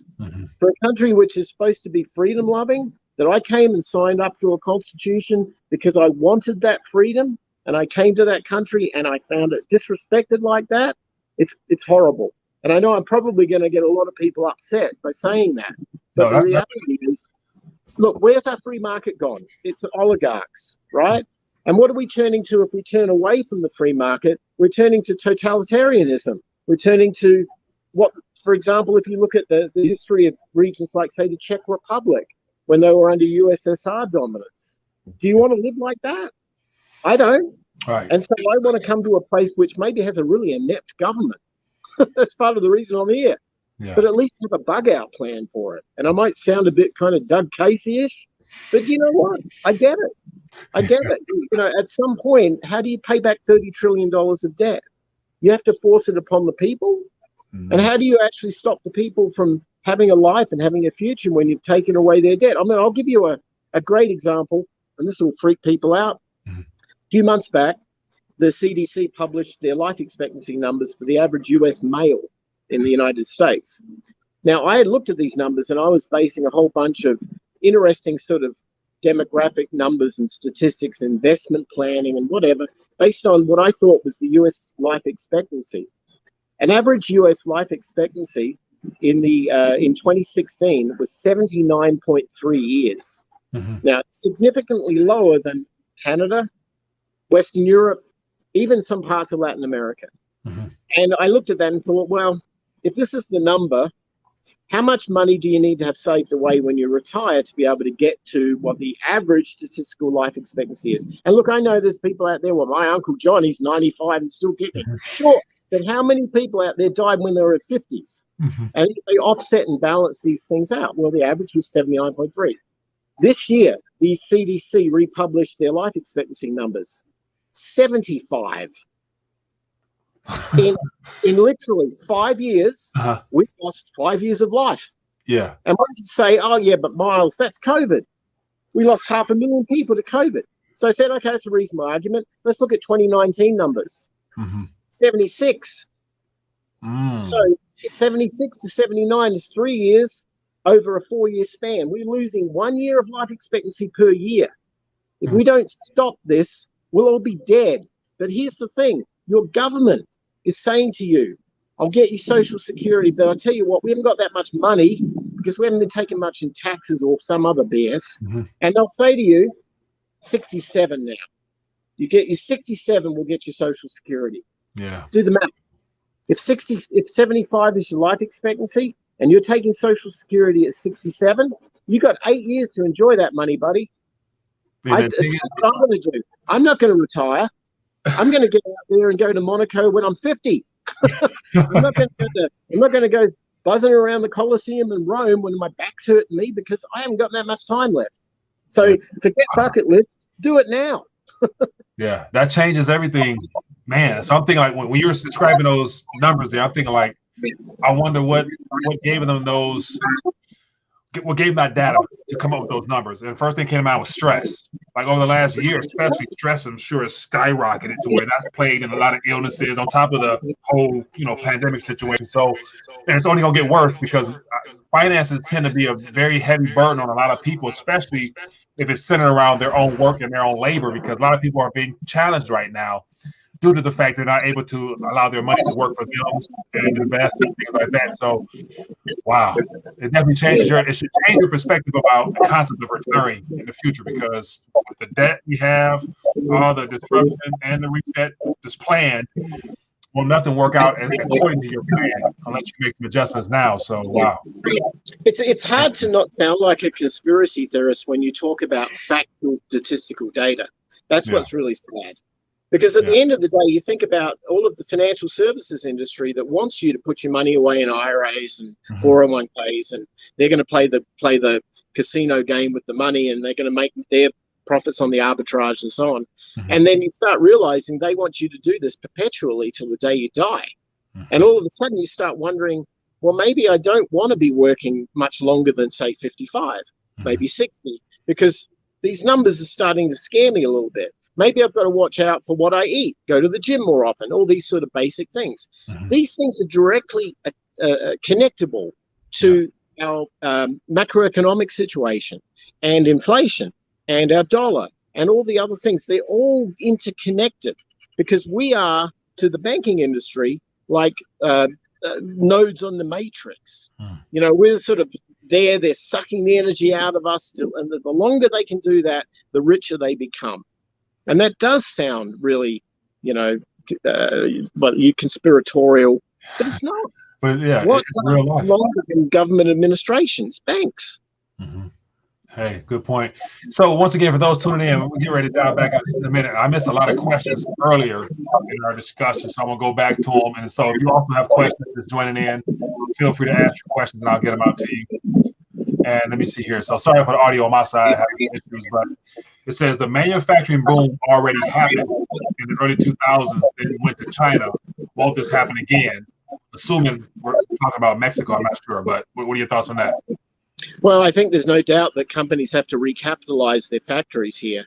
And that's going to mean that they're going to have to come back here, buy land and develop partnerships and do that. I am about a 45-minute drive around from the largest or fastest growing, I guess you would call it city. It's a small city, but it's a city called Querétaro. And in Querétaro, it's the fastest growing city in Latin America right now.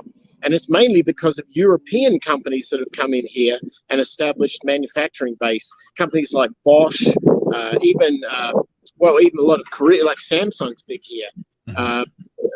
Goodyear's big here. These are companies that have bought up large tracts of land and they're reestablishing their manufacturing in their factories here. They're doing it different than they did back in the 2000s because now they've got robotics. They've got automation.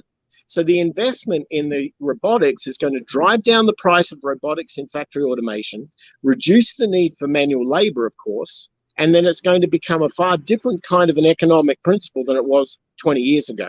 So whereas China are doing everything they possibly can to get the technology of robotic manufacturing and make sure that they own it, the key thing here is that we still are in a wonderful position where US technology licensing and interest in intellectual property stays in the United States, and all they've got to do is actually make that stuff right here in Mexico, use the labor force here, ship it up, and we're good to go again.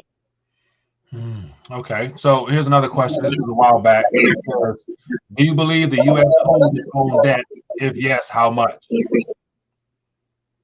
I'm sorry, the first part of that question again? It says, do you believe the U.S. holds its own debt? If yes, how much? And in terms of debt, are we talking about what's on the books? Or I'm assuming what's on the books, yes. That's just a question for Tom.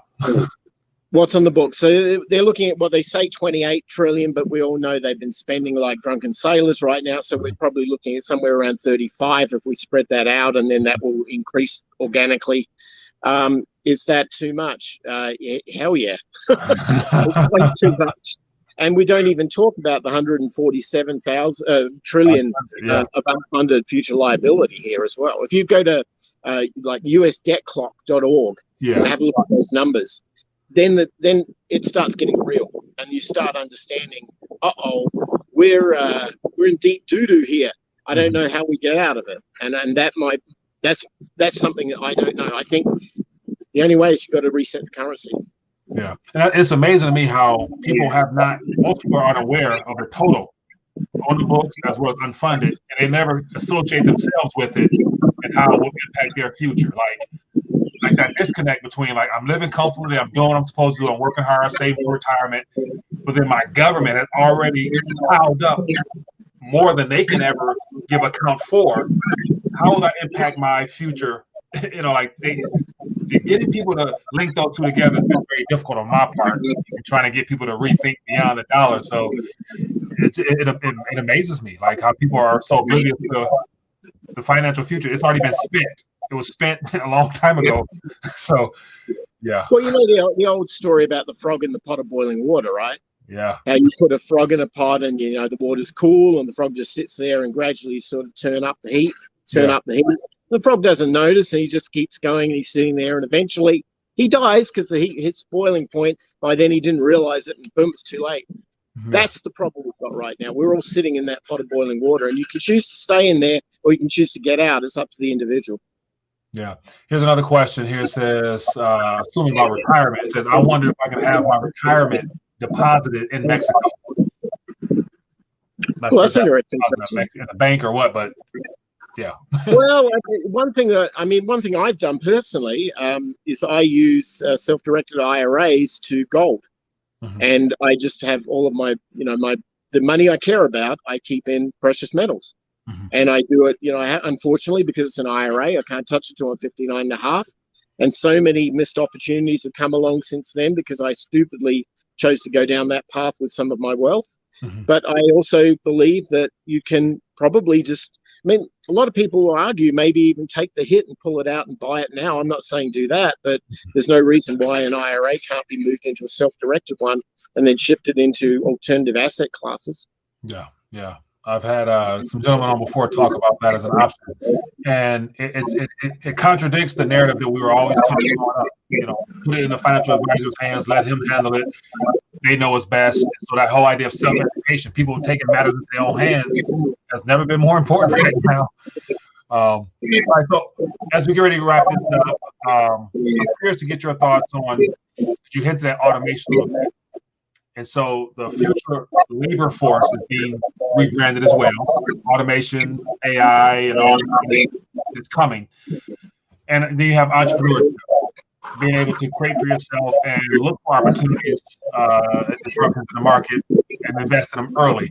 Give us some thoughts on how people can become more self-reliant in the days ahead, given the fact that so much around us is changing. What's some steps you would give people to consider or take into their consideration? Well, it's interesting. I had a discussion with a friend of mine recently about this. He's a strong believer in looking at history of how empires have come and gone and how technology has played into that. Mm-hmm. I've had a long career in technology. I was a software developer in my past. I did it for about 40 years before I kind of broke free of that. So I know the inside baseball world of this. Mm-hmm. What I can tell you is that the rate of, say, we look at something like Moore's Law, where computers are doubling in power every 18 months or so. If we project that out, it doesn't take very long before we start realizing that the machines exceed our ability individually, the singularity principle and so on. We're getting closer to that, very close, unfortunately. I think that anybody who is looking at technology to help them or to support them in terms of their future and their economic wealth, and they might be putting their faith and trust in things like cryptocurrency, I would be very, very wary right now, really, because I think that, well, let me tell you a little bit of story about that. When I started writing software for people, they told me what they needed. And I had to become really good at being an analyst, at understanding requirements, what people wanted, and be able to ask leading questions and probe and get to the essence of what they really needed. In about 1995, I started realizing that didn't work anymore. And that's because we had this thing called the internet.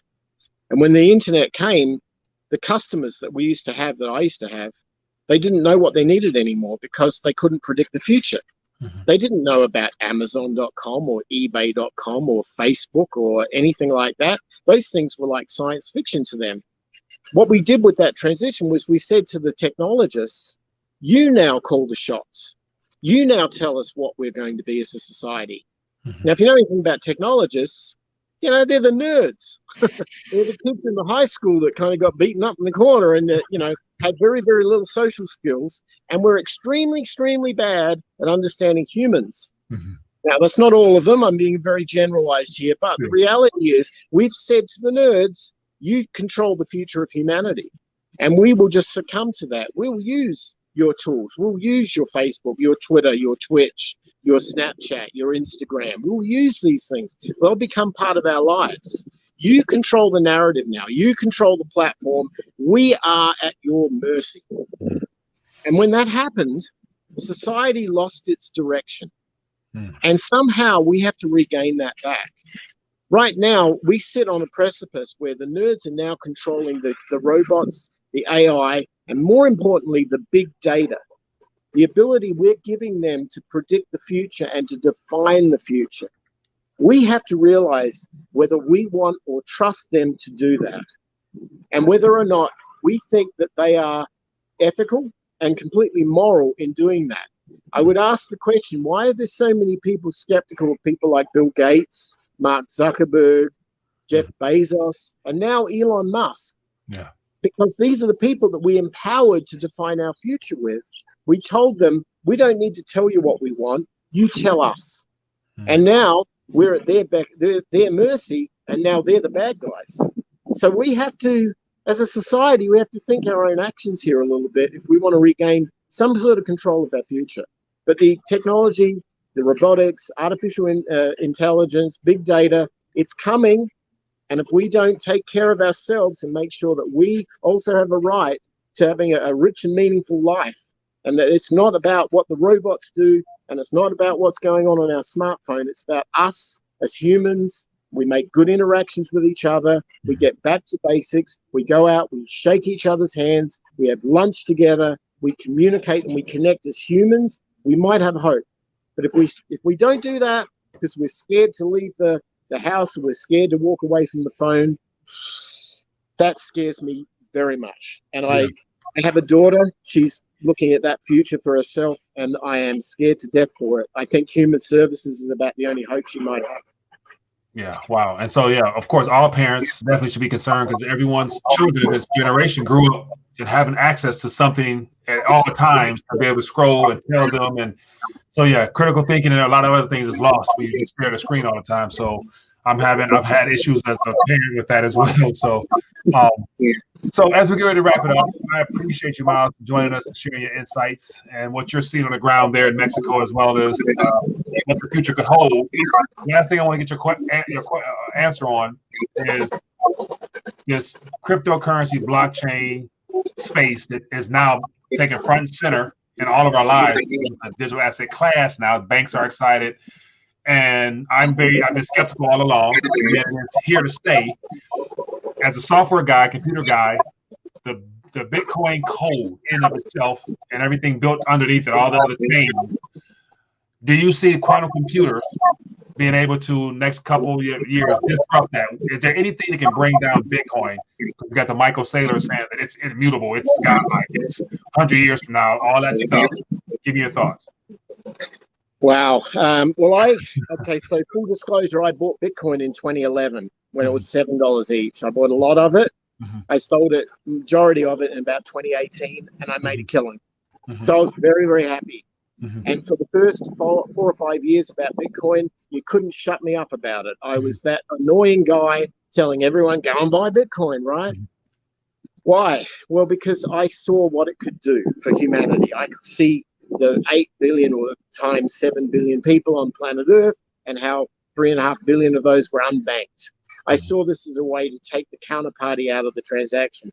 I saw it as a way where you could stop censorship, where you could actually have people who could transact without a bank saying, no, you may not use PayPal. No, you may not use Visa or MasterCard. This to me was like something for humanity that made humanity better. In about 2017, I got my doubts about that. And the thing that the straw that broke the camel's back, although there was all those scams like BitConnect and all that stuff that was going on, if people remember back then, the straw that broke the camel's back was I looked at where Bitcoin mining was being done. And you can do this yourself. You can go, and there are many websites that will tell you what regions of the country or of the world where Bitcoin mining is being done. Now, mining is important because every single transaction that hits that blockchain has to be validated, and the validation generates the new currency reward and therefore injects more capital back into the ecosystem of the currency. So mining Bitcoin is a very computer-intensive effort. It used to be when I started playing with Bitcoin, I could do it with a spare laptop in a bedroom.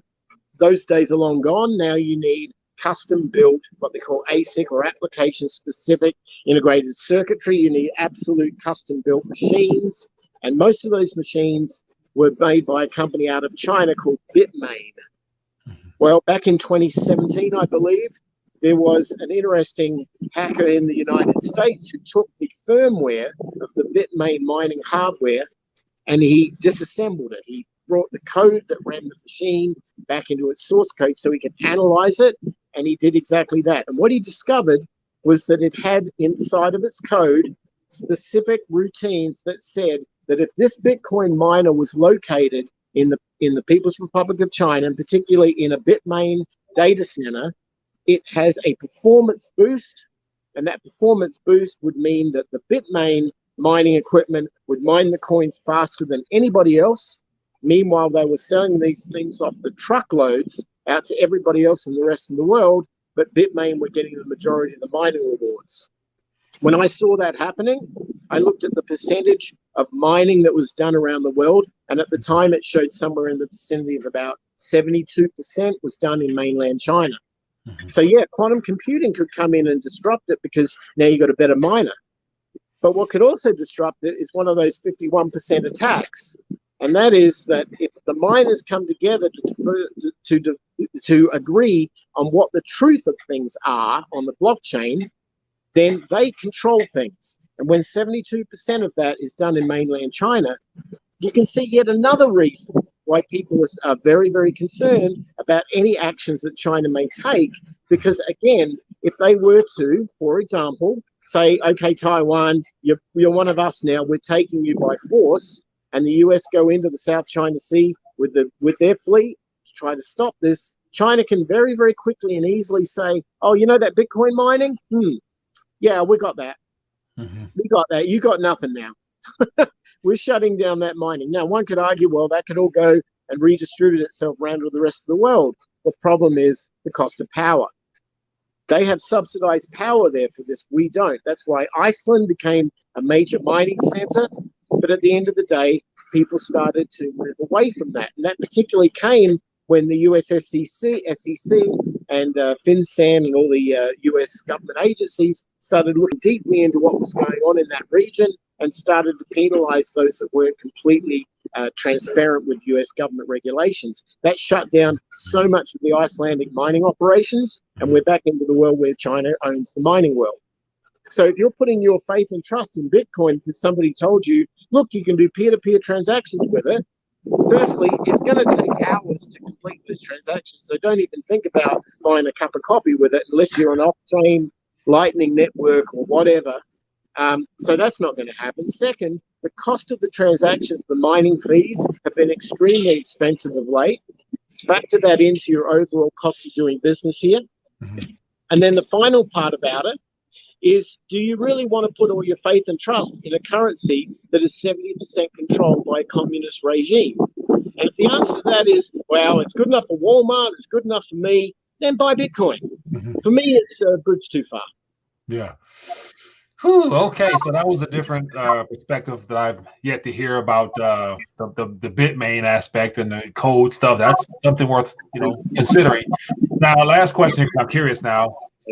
The proof of stake, proof of work, and all the privacy coins and all that other stuff that has come from that initial idea of a decentralized peer-to-peer transaction protocol. It's been expanded. They've grown it, and they've added to it. Now, the other projects, are there any validity in those projects that might be something that can sustain and go around censorship or something in the future, perhaps?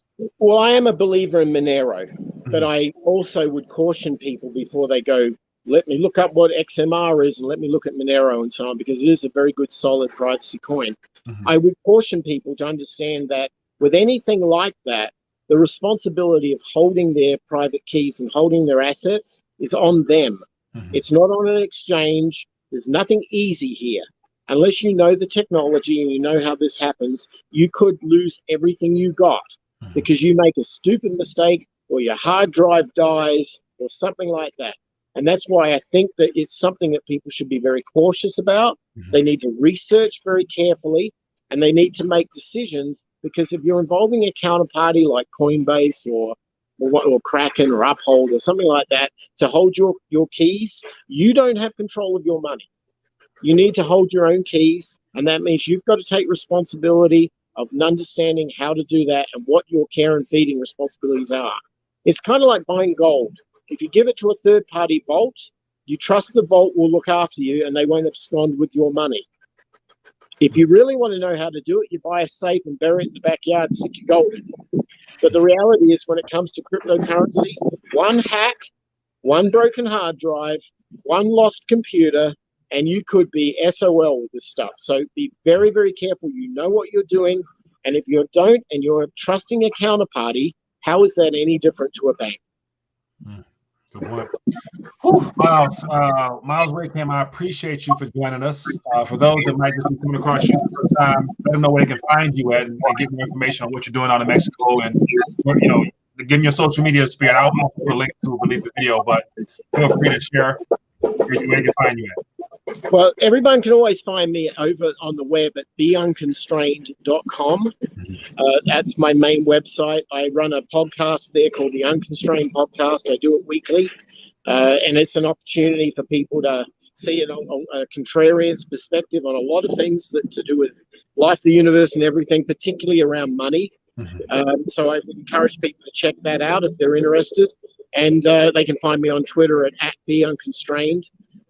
But I think that's the bulk of it. Sounds good. Well, Miles, man, enjoy yourself down in Mexico. Definitely look forward to connecting with you again in the future and find out more. Thanks for joining us on this RTD Q&A. Awesome. Thank you so much for having me. Pleasure. Hold on one second. I have to sign off. All right. We are officially live. I'm excited to have back a returning guest, David Quinteri from the Money GPS. David, how you doing, my friend? I'm doing good. I just wanted everybody to know I'm late today. It's all my fault. It's all good, my friend. Hey, stuff happens. I have more than enough errors on my part because there's so much tech back here. People don't realize what it's like to try to put together a show seamlessly. It just doesn't work that way. So that's the benefits of being human. We have errors. So I appreciate you no matter what, man. So thank you for joining us. And so we are streaming live. So I'm excited to have you on. Definitely been watching a lot of your work lately, and a lot of my video concepts and live stream rants have to do with the work you put together. And so I appreciate you for doing what you do for the community. And then also, as I mentioned, I'm going to put up on the screen here. And so let me share this here. So for those that may not be aware, Money GPS here, definitely you guys know I'm on YouTube. And then one thing I want to mention also is that it was 4 years to this month that you were one of my first guests on the show. And so I was actually watching this video here, and some of the, just my whole setup was just it was just a beginning phase, man. I was so low tech then, but I managed to, put a little bit more effort into it. So I've come a lot farther, but thank you for joining us again. Looking forward to getting your thoughts on where we're at, because definitely when we connected last time, I think we're still in the, probably in the beginning, but now I think we're in the midst of it. As I mentioned here, we're in the midst of the Great Reset. So let me stop ranting, but welcome to the channel. I want to just jump right into China. And so, as I mentioned off air, one of my concerns is that, with the fact that it looks like as of the end of last year, by China going negative. And so China borrows at negative rates for the first time. This was the end of 2020. I want to get your thoughts on this because you do a good job covering this. What does this signal in your opinion? So just to let you know, I can't see any article. I don't know if that's my fault. Okay, so if you can't see it, I'll just give it to you. But the viewers can see it. It says China borrows at negative rates for the first time, and this was the Wall Street Journal, and this was the release in November of 2020. But just the fact that China's borrowing at negative interest rates was one of those things where world powers don't borrow at negative interest rates. I don't think, unless I could be wrong. What am I missing here? Yeah, so we're moving into a world where negative rates are becoming the norm. Mm-hmm. And that's just the way it goes. The devaluation of all currencies are happening right now. Yeah. There's really no exception. It's just a simple matter of time. They're all going through the same wave. And I think this really brings in giving rise to this new idea of central bank digital currencies and having a different way of doing things. We've moved so far away from gold and the gold standard. Mm-hmm. And we're going into this new direction that's just, quite frankly, terrible. But just seeing China or if it's Denmark or if it's Japan, to me, that really doesn't matter. They're all going in this direction. Yeah, I would agree. And so one of the things that I think plays into this that makes it different than usual is the fact that last great financial crisis, it was a U.S.-led or U.S.-ignited event with our banking sector here. They plastered over it. They did the best they could to have covered things up. Nothing's gotten better. It's gotten 10 times, maybe 20 times worse, depending on who you ask. But yet China, could China be the pin that pricks this global debt monetary base bubble of a system we have, or are they able to contain it because everything is held within their economy, supposedly? It's uncontainable. Okay. But if I may, I would suggest that everything we see is contrived. It's not as if this is all pre-planned as far as I'm concerned. But if we want to stay away from that, we can. Oh no! Please take it out. Hey, take it there. I was trying to sugarcoat it. Please don't. Hey, so in the chat there, people was like, you come here for the truth, and we're going to give it to you. So give it to us, man. Yeah. Okay. So basically, if you look at it historically, you can see that central bankers and the shareholders that set up these central banks, particularly the Federal Reserve, they have a history behind it. Go back as far as you want and you will see this. And you know that these companies, these institutions, they've got their people in power. And you really take the time to see where they have power. It's everywhere. It's everywhere. There's nowhere that really they don't stretch their tentacles. And you could see that. I've seen the charts that show, the royal family from England. And you see that they've got family here and here. And you see the Rothschilds intertwining with them. And they've got people in Argentina, people in all these different countries. So it's the bloodline. So keep it in the blood. So go ahead. I got you. Go ahead. 100%. And if you are willing to take the time and follow that, you see and you start to realize everything they put in front of you is a show. It's just puppets. It's just noise. But it is important to see what the governments are doing and the central banks are doing and all these things, because it explains a lot of what you as a person have to deal with. Mm-hmm. So who got married to who back in the 1600s may not necessarily affect you, but it's good to know. Right. So just going back to China itself, if you look at the China credit impulse, which is something I talked about recently, that gives you a warning sign. It's a leading indicator. So you have leading indicators, you have lagging indicators. So certain things, the jobs numbers, we find out the month later. Mm-hmm. For the leading indicators like the China credit impulse, you can clearly see that they are trying to let the air out of the bubble. That's very obvious. Okay. So in doing so, they're hopefully going to, let's just say, mitigate some of the disaster. That's what they're trying to do. Right. Whether or not they can. Not mitigate for themselves or for this entire, experiment that they're trying to pull off, this whole heist. Because it won't just be contained there if they try to let the air out slowly, I would assume. You would assume they're doing it in that respect, they're doing it for their own country. Okay. Because of the ghost cities that they set up and all the nonsense over the years. So this is what I think they're probably doing. Somebody in the government's deciding these things, making these things happen. It's not the first time. It's not the first time they contracted the China credit impulse. So the amount of loans essentially going out into there. So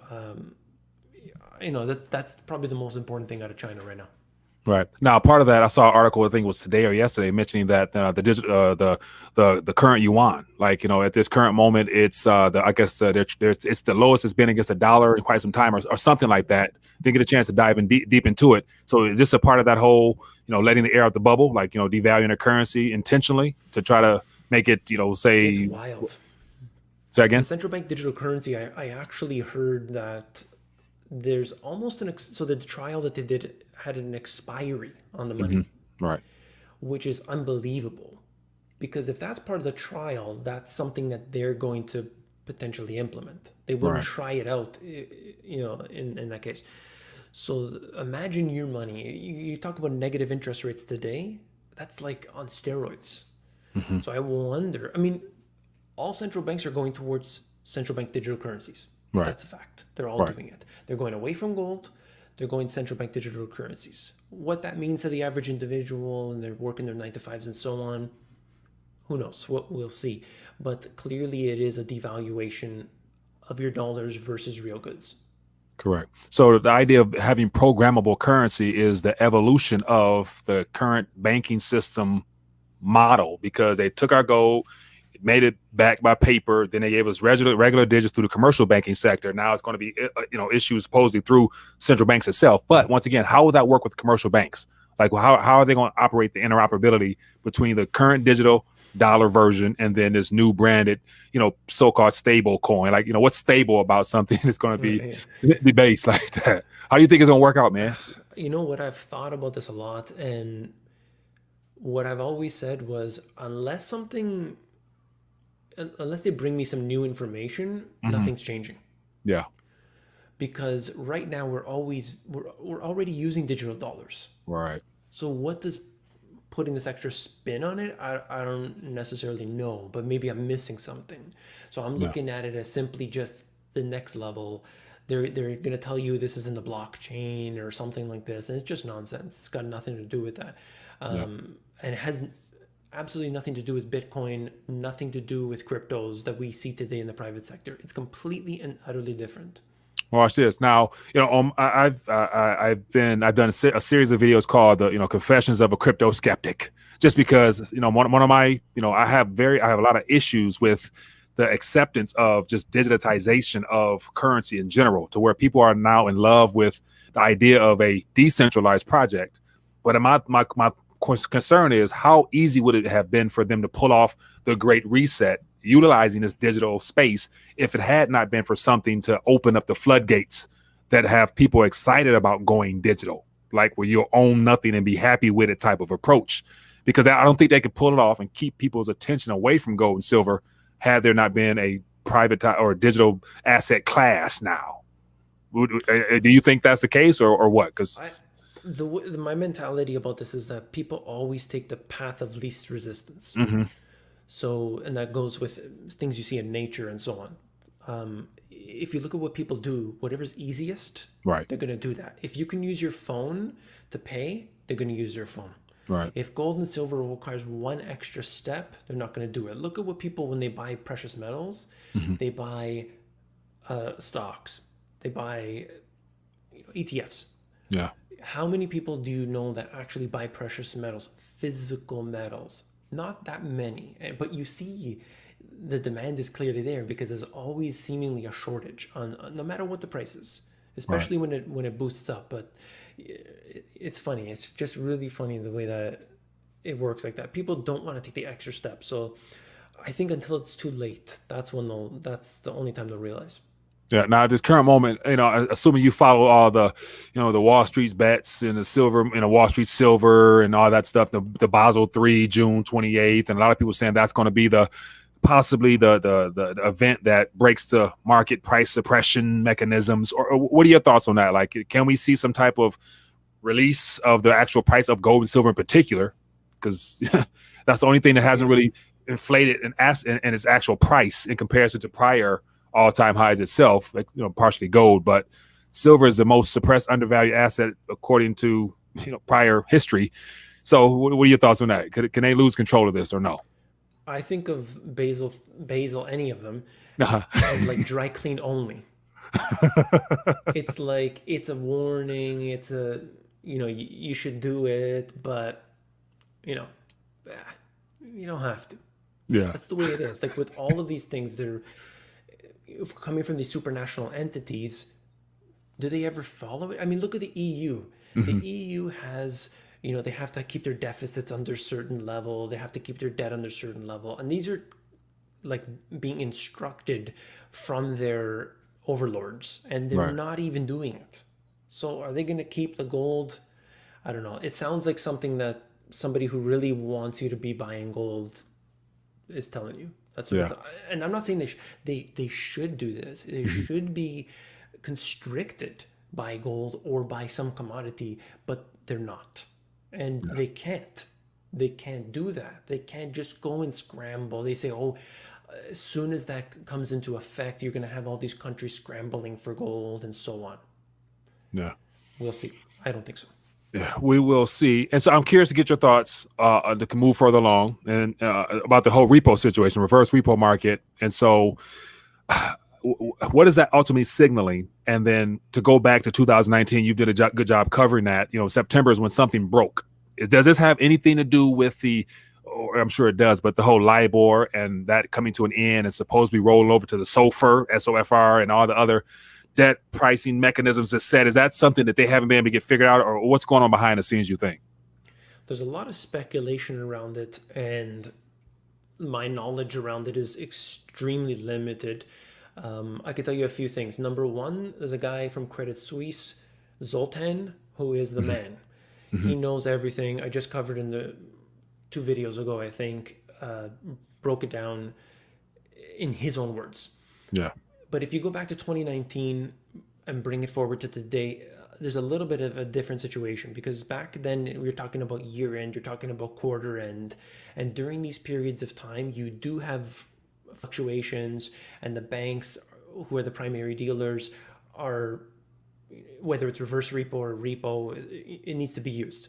Yeah. But now we're not at a quarter end, and it's actually going to approach a record high. I haven't looked at today's numbers yet, but I got it. It's 453. Let me make sure. 433 billion, if I'm not mistaken. There we go. So that's probably the second highest, and that's the highest it's ever been at non-quarter end.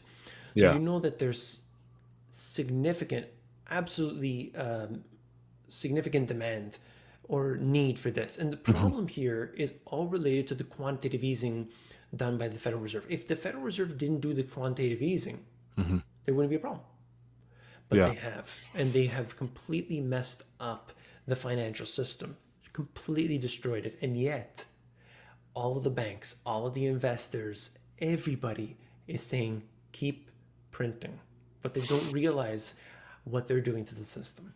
Right. And a part of that is the fact that the mainstream narrative is that inflation. I know I have a hypothesis as well as watch a lot of other commentators, but I would assume that, of course, they're obviously fighting deflation, because you can't, completely shut down an economy globally and expect to pick back up and like you never missed a beat. So there's going to be an issue with that. And then on top of that, we've had the supply chain disruptions globally, and I think they're intentionally doing it with the clogging of that freight ship. Here in America, they, were withholding crops and all that other stuff. So they're intentionally, I think, creating this inflation narrative to try to do what, if I'm even on the right track? What do you think they're trying to accomplish? Like, they're literally trying to do what? Bring the system down faster, or not lose control of it, or what? It's hard to speculate. You do see inflation in most places, but of course we're comparing year over year over inflation, and when everything was stopped compared to now, you are going to see a higher inflation. But let's go back. Let's go January 2020. Let's go 2019. There was inflation, but the government never admitted it. Right. You look around everywhere. The only place there's deflation, real deflation, is in wages. People's wages don't keep up.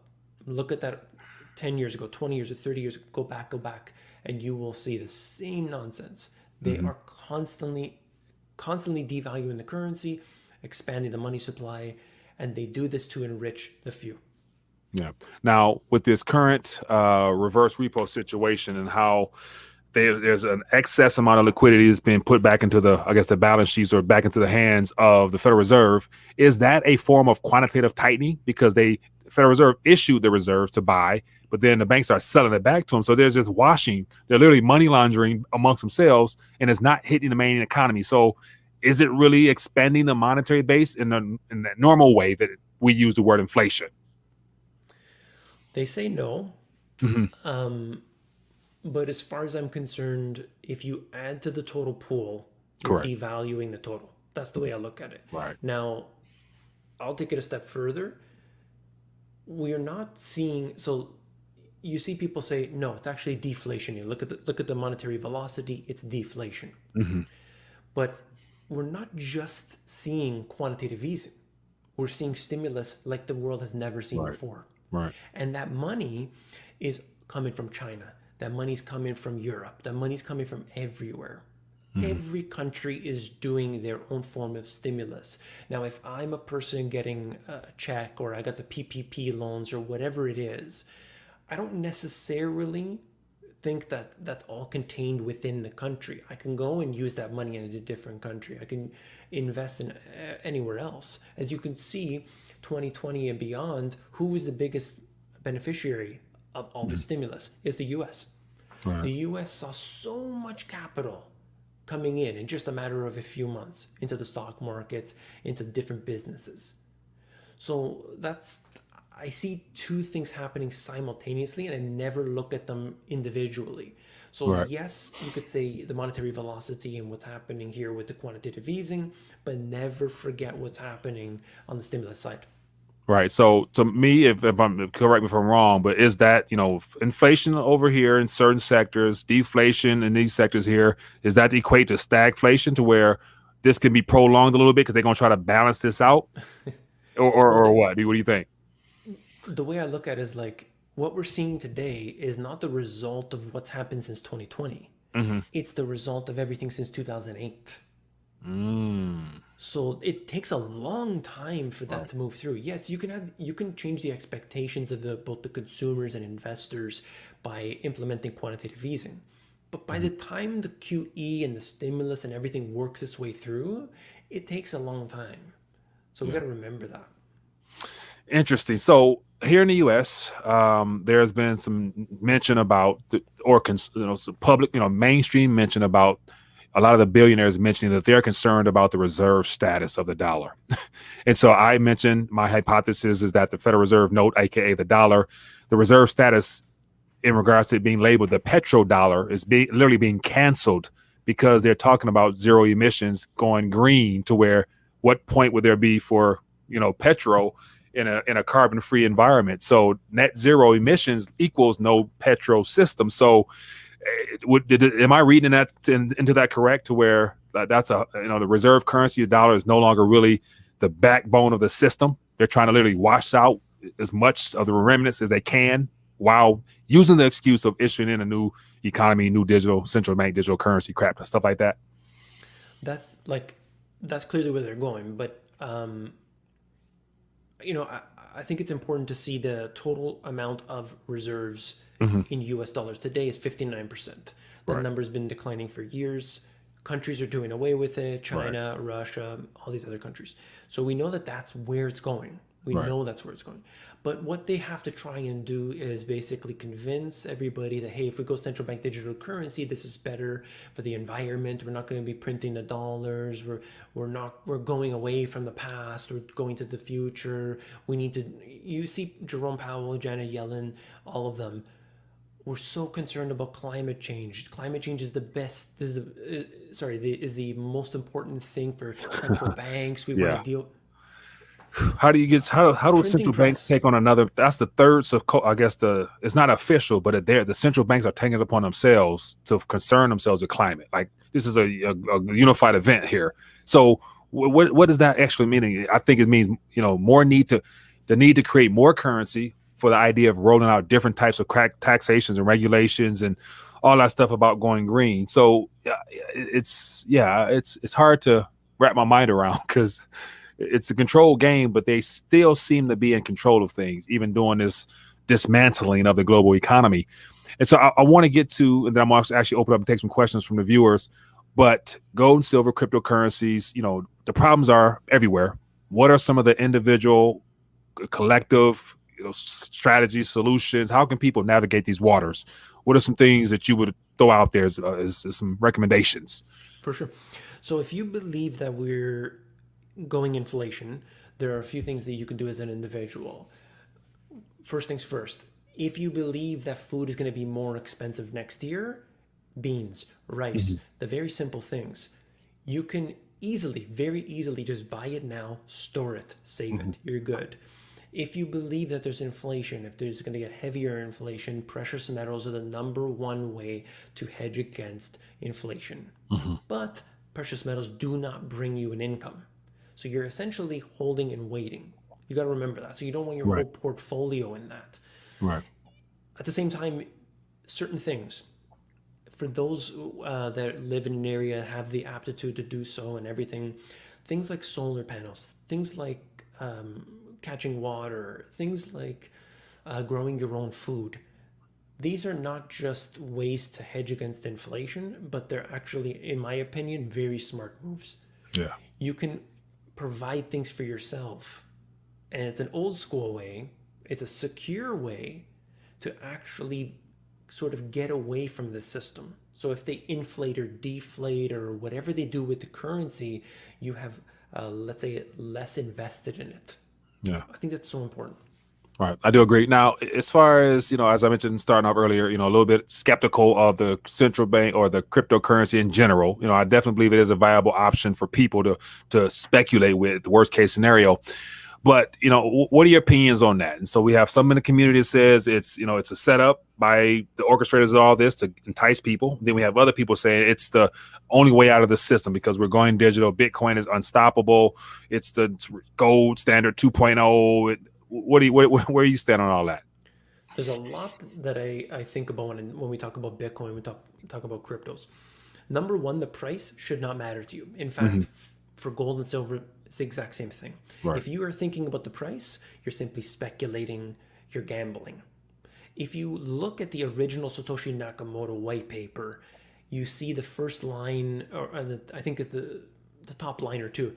It basically says peer-to-peer electronic cash without the need of a financial establishment, something like this. Yeah.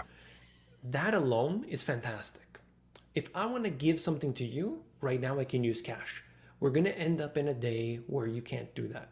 Yeah. That's a fact. So how are we going to do this? We can barter. Am I going to give you 16 cans of corn? Yeah, but it's organic and this one's not. So what is it? It's maybe 17. Is it 8? It's very inefficient. Right. Very inefficient. We can do that in an emergency. Absolutely.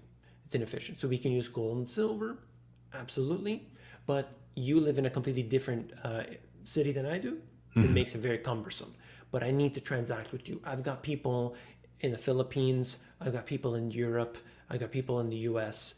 How do I transact globally? And I need to do it fast and secure. That's where cryptocurrencies could be advantageous. Yeah. Now, the problem with Bitcoin is that we're talking about a deflationary asset. So why would you sell your Bitcoin to then, like the guy who sold it for the pizza? And he had no clue what he was getting into. So I'm sure he's kicking himself right now. So that's the problem with it, is that the price keeps going higher. So it doesn't make sense to sell it. So you wouldn't transact with it. So they're coming out with Ethereum and all these other ones that are supposedly going to fix a lot of this and be able to transact cheaply and so on. Yeah. If it was set up by supranational entity or something, it doesn't make sense. Like, the whole thing is open. When they talk about, it's used for drug deals and all this illegal dark web stuff, I can see every transaction. I could see where it goes to the exchange. That exchange has to have KYC rules. So they have to report to their government. Nothing illegal can happen inside of cryptocurrency. Everything is tracked. Yeah. Everything is logged for you. So I don't know. I think it can become a tool, but it often gets misconstrued because of the price. The price is front and center. Yeah. And so, like, one of my biggest concerns is the fact that it's an open ledger, completely transparent system that, the Bitcoin protocol is built upon. Of course, they're trying to make some adjustments to it, but privacy coins in particular, those appear to be the true threat, because even here in the U.S., IRS is looking, and the Treasury looking to, offer a contract of $600,000 for somebody to break Monero. And so the privacy coins appear to be more of a threat as opposed to the open ones. The government don't really care about that, other than just tax evasion and whatever else they try to lump into that. So I think the crypto regulation might really, be a problem pretty soon. But I'm curious to get your thoughts, because you're in Canada, and so how are things there? What's the CBDC talk like there? Because I don't get a chance to hear much, even though I'm about 30 minutes from the bridge myself. But what's the land like in Canada as far as how your government's responding? It's fantastic here. It's just unicorns, rainbows, and igloos. It's really good. So, I mean, so everybody that's unemployed gets $2,000 a month. Ooh. And are you saying unemployed? Everyone who's unemployed, yeah. Unemployed gets $2,000 a month. Damn. Okay. They get $2,000 a month. They're getting, it's works similar way to what you get in the States, but I think it's more. And housing prices are absolutely astronomical, and they continue to get worse. I don't know. So that's your question. What, in your opinion, what's driving that? What's driving that? Of course, zero. You got would you zero rates there too? Almost down to zero. Or what? Like, what's driving? What's fueling that really? So there's a multi-part here. HSBC had a mortgage for 0.99%. 0.99%. Free money, right? Yeah. And so it works a little different than the US, where you get, let's say, your 25-year mortgage or 30-year mortgage, whatever it is. In Canada, you're paying it over the 25, 30 years. However, after 5 years, mostly, you have to then refinance. Have to. Yes. So you can get it for 3 years, you can get it for 4 years, you can get it for 5 years. The longer you get it for, usually 5 years is like the sweet spot. Yeah. There is, I think, a 10-year, but nobody ever does that because the rate is much worse. So people are getting a 5-year. So they're getting debt. $1 million mortgages, very common. And over a period of time that they won't be able to pay it back. Right. Because, and that brings up the point. The most common religion in Canada is not Christianity or Judaism or anything. It's real estate. Real estate is, in fact, you won't find a single person that will believe that real estate can ever go down. Really? I have done my own studies. What do you think about real estate? What's real estate price? Oh, it's always going up. It always goes up. It never goes down. And what happened in 0809? Did you guys avoid the 0809 correction, or like the 0809 just 10? Slow down. So it just slowed down. It didn't correct. That's right. Interesting. So it never goes down. It looks like they have a good case. When's the last time there's been a correction or a crash? Early 90s. Wow. So people in the industry, the real estate agents, the brokers, everybody, they've never seen it in their career. Most of them. So of course that's what they believe. But the problem is that they've put themselves in so much debt. Yeah. And that debt cannot be paid off. And the situation where 5 years from now, you're going to have to be paying at a higher rate, we assume. Who knows what's going to happen with interest rates, but $1 million, I mean, I just don't understand. Yeah, that doesn't sound like it's going to end well. So we're about 30 minutes into it. I don't want to hog the mic, and so I want to definitely open it up, because I promised the people they can ask you some questions directly. So feel free to, in the chat, highlight at Rethinking the Dollar and throw out a question or two, make it relevant to the subject matter, and then we can touch on it. Or let's open up the phone lines and take a call or two. I think that'd be fun. I'm not sure if I had that feature when we connected 4 years ago. So I think you did. I did. Okay. But I know the numbers changed since then. But anyway, people, feel free to ask a question and we can make it happen and go from there. So let me see. So of course I got questions up to wazoo. So it says, somebody here says, looks like Canada is the new Japanification. 100%. Oh my goodness. 2,000. Go ahead. It's a religious thing here. Like you'd be surprised. Yeah. Okay, yeah. I can see the questions now. I can see the question. Okay, go ahead. See if you see something. Go ahead and jump on. It says, "What's unemployment?" He's mentioned 2,000 a month for unemployment. So I'm assuming it's ongoing until here it was mentioned about until we recover. But what the hell that mean? I don't know. Who knows? They just keep pushing everything back. So I think for now it's going to continue. There's if anybody knows Toronto, there's essentially an underground city in the downtown core. Mm-hmm. You can go for miles and miles underground, and all of that's closed. Wow! Really? There's because all the big towers. Mm-hmm. You got whatever, all the big banks. Let's say the insurance companies, everybody, huge towers, 50 stories, 80 stories. Nobody's in them. So underground, that's where people go, for the food courts, and maybe they go shopping a little bit, and it's the banks, and they're empty. So they shut them all down. Oh, wow. So the downtown core is like off. Now maybe it'll come back on, but what happened to all those jobs and those businesses and all the money? Yeah, there's no coming back from that.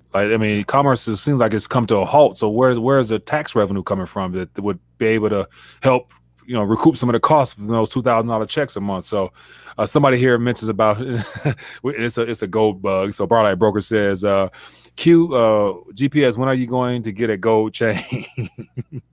So he tells me always to get a gold chain. He's a big gold bug. Let me see. It says, how do you get around property tax? This is one thing that keeps people in debt to this corrupted system. So I have a video about this on one of my playlists. Mm-hmm. There are certain areas that will allow you. I forget the term, but it's in that video. Mm-hmm. So essentially, if you live on an area that has a river, maybe it's against the lake, you can apply, and actually agriculture. So if you had literally one animal on your property, you may be able to classify under the agricultural land. You have to apply. There's some hoops you got to, sort of go through, but look for that. That's important. So lakes, rivers, streams, anything, because basically you become the protector of that land. It's important land, and you get your property tax back. Yeah, so because there's a lot of people who are real estate investors in particular. I watched a couple of people here in the U.S., so it sounds like the situation is a lot different because in Canada, as you mentioned, that's a form of worship. People don't think it can go down, but I want to get your thoughts. I'll take this call here, and then I want to get your thoughts on, is real estate overall in general a good asset class to be in a reset? But let's get this question real quick. Hello, caller. Which name are you calling from? Mike, Tony from Oakland. How you doing, brother? TB, you're doing good, my friend. What's your thoughts or your question? Good. I like both of your channels. I'm subscribed, and I suggest everybody should do the same. And I'm just wondering, what does the CBD system look like? Because the Fed just can't print money and give it to you in a check. Mm-hmm. They would have to swap an asset in order to do that. What asset would they swap, or how would that look? And just basically, I guess that's what I'm getting at. Mm-hmm. And I'll take my answer offline. All right. Appreciate you, my man. Thank you, brother. Have a good night. You too. Great question. What will they look to use as collateral? More government debt? Nothing whatsoever. They're going to be giving you an app. Mm-hmm. You're going to install that app. You're going to probably link it. I don't know, biometrics. Who knows what they're going to do? Yeah. And they're going to say, here's your total. It's in your phone now. You use it. And if you lose that, I'm sure there's a way to get it back. They have FDIC or CDIC insured, and that's it. No problem. Now, how will they adjust that and show it on their balance sheet, even though they stopped showing us the real numbers anyway? But will the Treasury and the Federal Reserve system I know because under the prior administration, Mnuchin and all those guys kind of merged things because of this national emergency experience last March to kick things off. And so do you think they're going to be working together, or it won't even matter because the Federal Reserve is a part of the Treasury now, according to those windows and all those operations that they put in place? I think it'll be through the Fed. Through the Fed. The Federal Reserve will still be controlling that. Right. They're issuing digital dollars versus paper dollars or whatever through their system currently. Yeah. Okay. That's what I think. But of course, I'm speculating.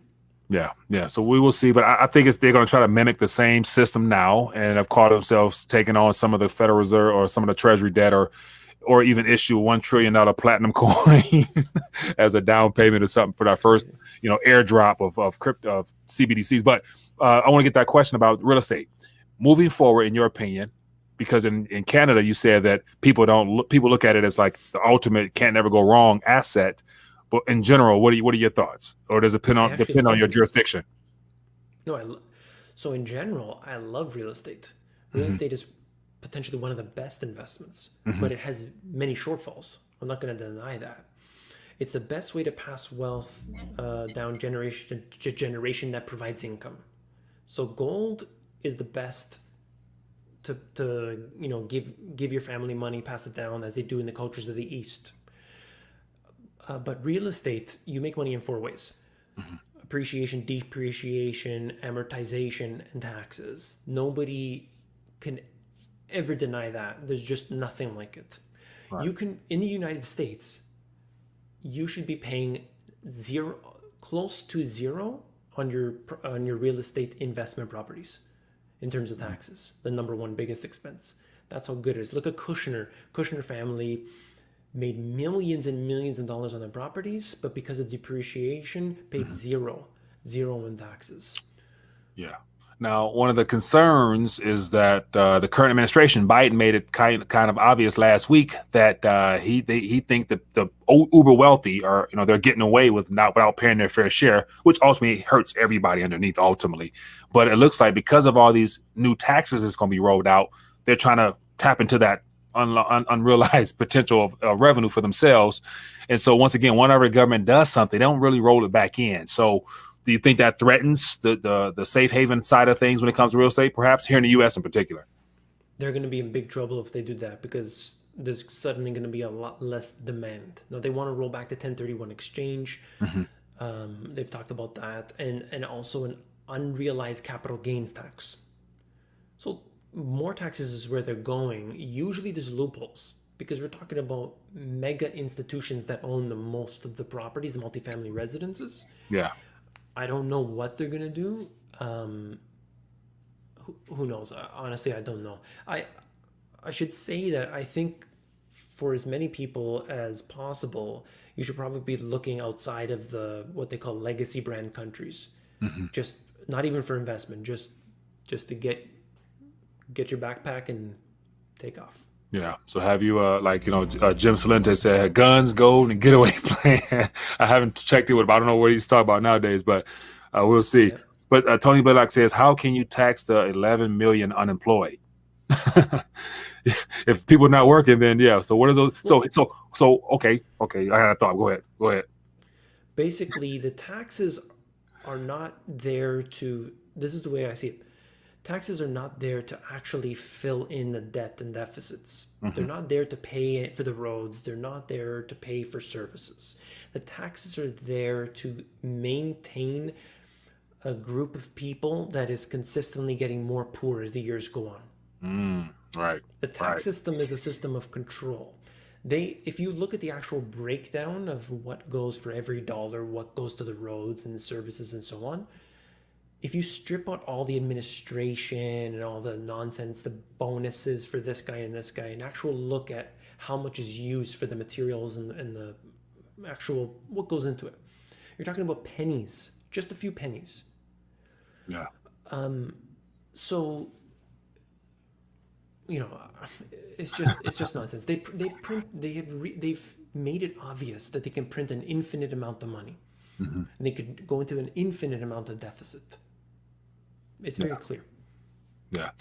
Okay, so getting ready to down back a little bit. So that question about how do you tax the unemployed? The first thing that came to my mind is, you can't tax them, but there's a large pot sitting around in the form of the pensions and the unrealized retirement portfolios out there that eventually I think Uncle Sam is going to try to steal or to some capacity, because they're already diluting it right now with all this money printing, but it's still sitting around, trillions of dollars sitting around waiting to be used. So if worse come to worse, I think the government will probably look to use some of that now and issue out some IOUs, because I know they tried to roll out a My IRA under Obama administration, where they were saying you put up now and we'll take care of you later type of program. But I don't think people bought into it really. But it was a matter of using current funds in hopes of kicking the can down the line. But yeah, so it's good to say the concept of retirement, the way that we've always known it, is going to be adjusted this upcoming decade or moving forward, would you say? 100%. They're consistently increasing the retirement age and so on, depending on where you are. I'll tell you two things. Before Newsom in California, Brown, I think the governor was, and correct me if I'm wrong, but he basically said the next time there's a crisis, we have to slash the pensions. That's what he said. Mm-hmm. So right now, crisis, deficits, big problems, although they're apparently in some sort of surplus in California. I don't know how they figured that one out. Regardless. I think it has some, I'm not sure, but I think it has something to do with one of the recent relief package. I think it was the American Rescue Plan or the December package, or one of those packages incorporated something intentionally for the pension, the states the Democratic states that have the most issues. So those couple billions could be from one of the release packages, just new. So yeah, but so it buys them a few more months. Yeah, at best, but the long run is not looking promising, unfortunately. So I would also, the country of Georgia, not the state, the country of Georgia, mm-hmm. when they had their own crisis, Soviet Union and so on, there was a period of time where they were giving people a government bond instead of what they were supposed to be given. I don't know if it was their pension or their salaries or something. They were basically, I forget the term, they're basically scalping off these people and saying, yeah, we'll pay you in 10 years. Mm-hmm. The same exact thing could come in any country. Which is more than likely very possible. So, but David, man, I appreciate you joining us. Once again, it's great. I don't see too many people highlighting questions out here. So, it looks like we probably covered everything. You delivered the truth today, as usual. So I appreciate you, my friend, for joining us. And as always, for those that might not or might be new to all the alternative media space, I want to definitely point you back to where you can see Mr. Quinteri here at the Money GPS on YouTube. And then also, I noticed that you are encouraging people to join your email list so they can get notified by you directly, because censorship is intensifying on every front that talks truth. So definitely join that list as well. But once again, David, thank you for joining us and being a blessing here on RTD, my friend. Thank you very much for having me on. I appreciate it. I had a good time. All right, hang on there. Let me log off real quick, and then I'll say farewell in a good fashion. 1 second. All right, I gotta get you off the screen first. Let me figure this out.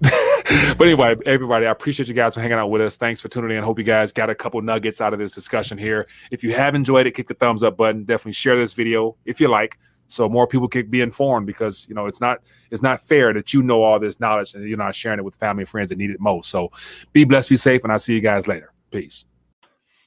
All right, RTD Live Talk. Excited to be back for another live stream and having a return guest, Mr. Mark Moss. Mark, how you doing this afternoon, my friend? Well, I'm doing pretty good, all things considering. Yeah. With the markets in a state of meltdown, but yeah, we're doing good. Okay, I got too much stuff going on my end. Let me cut down some stuff.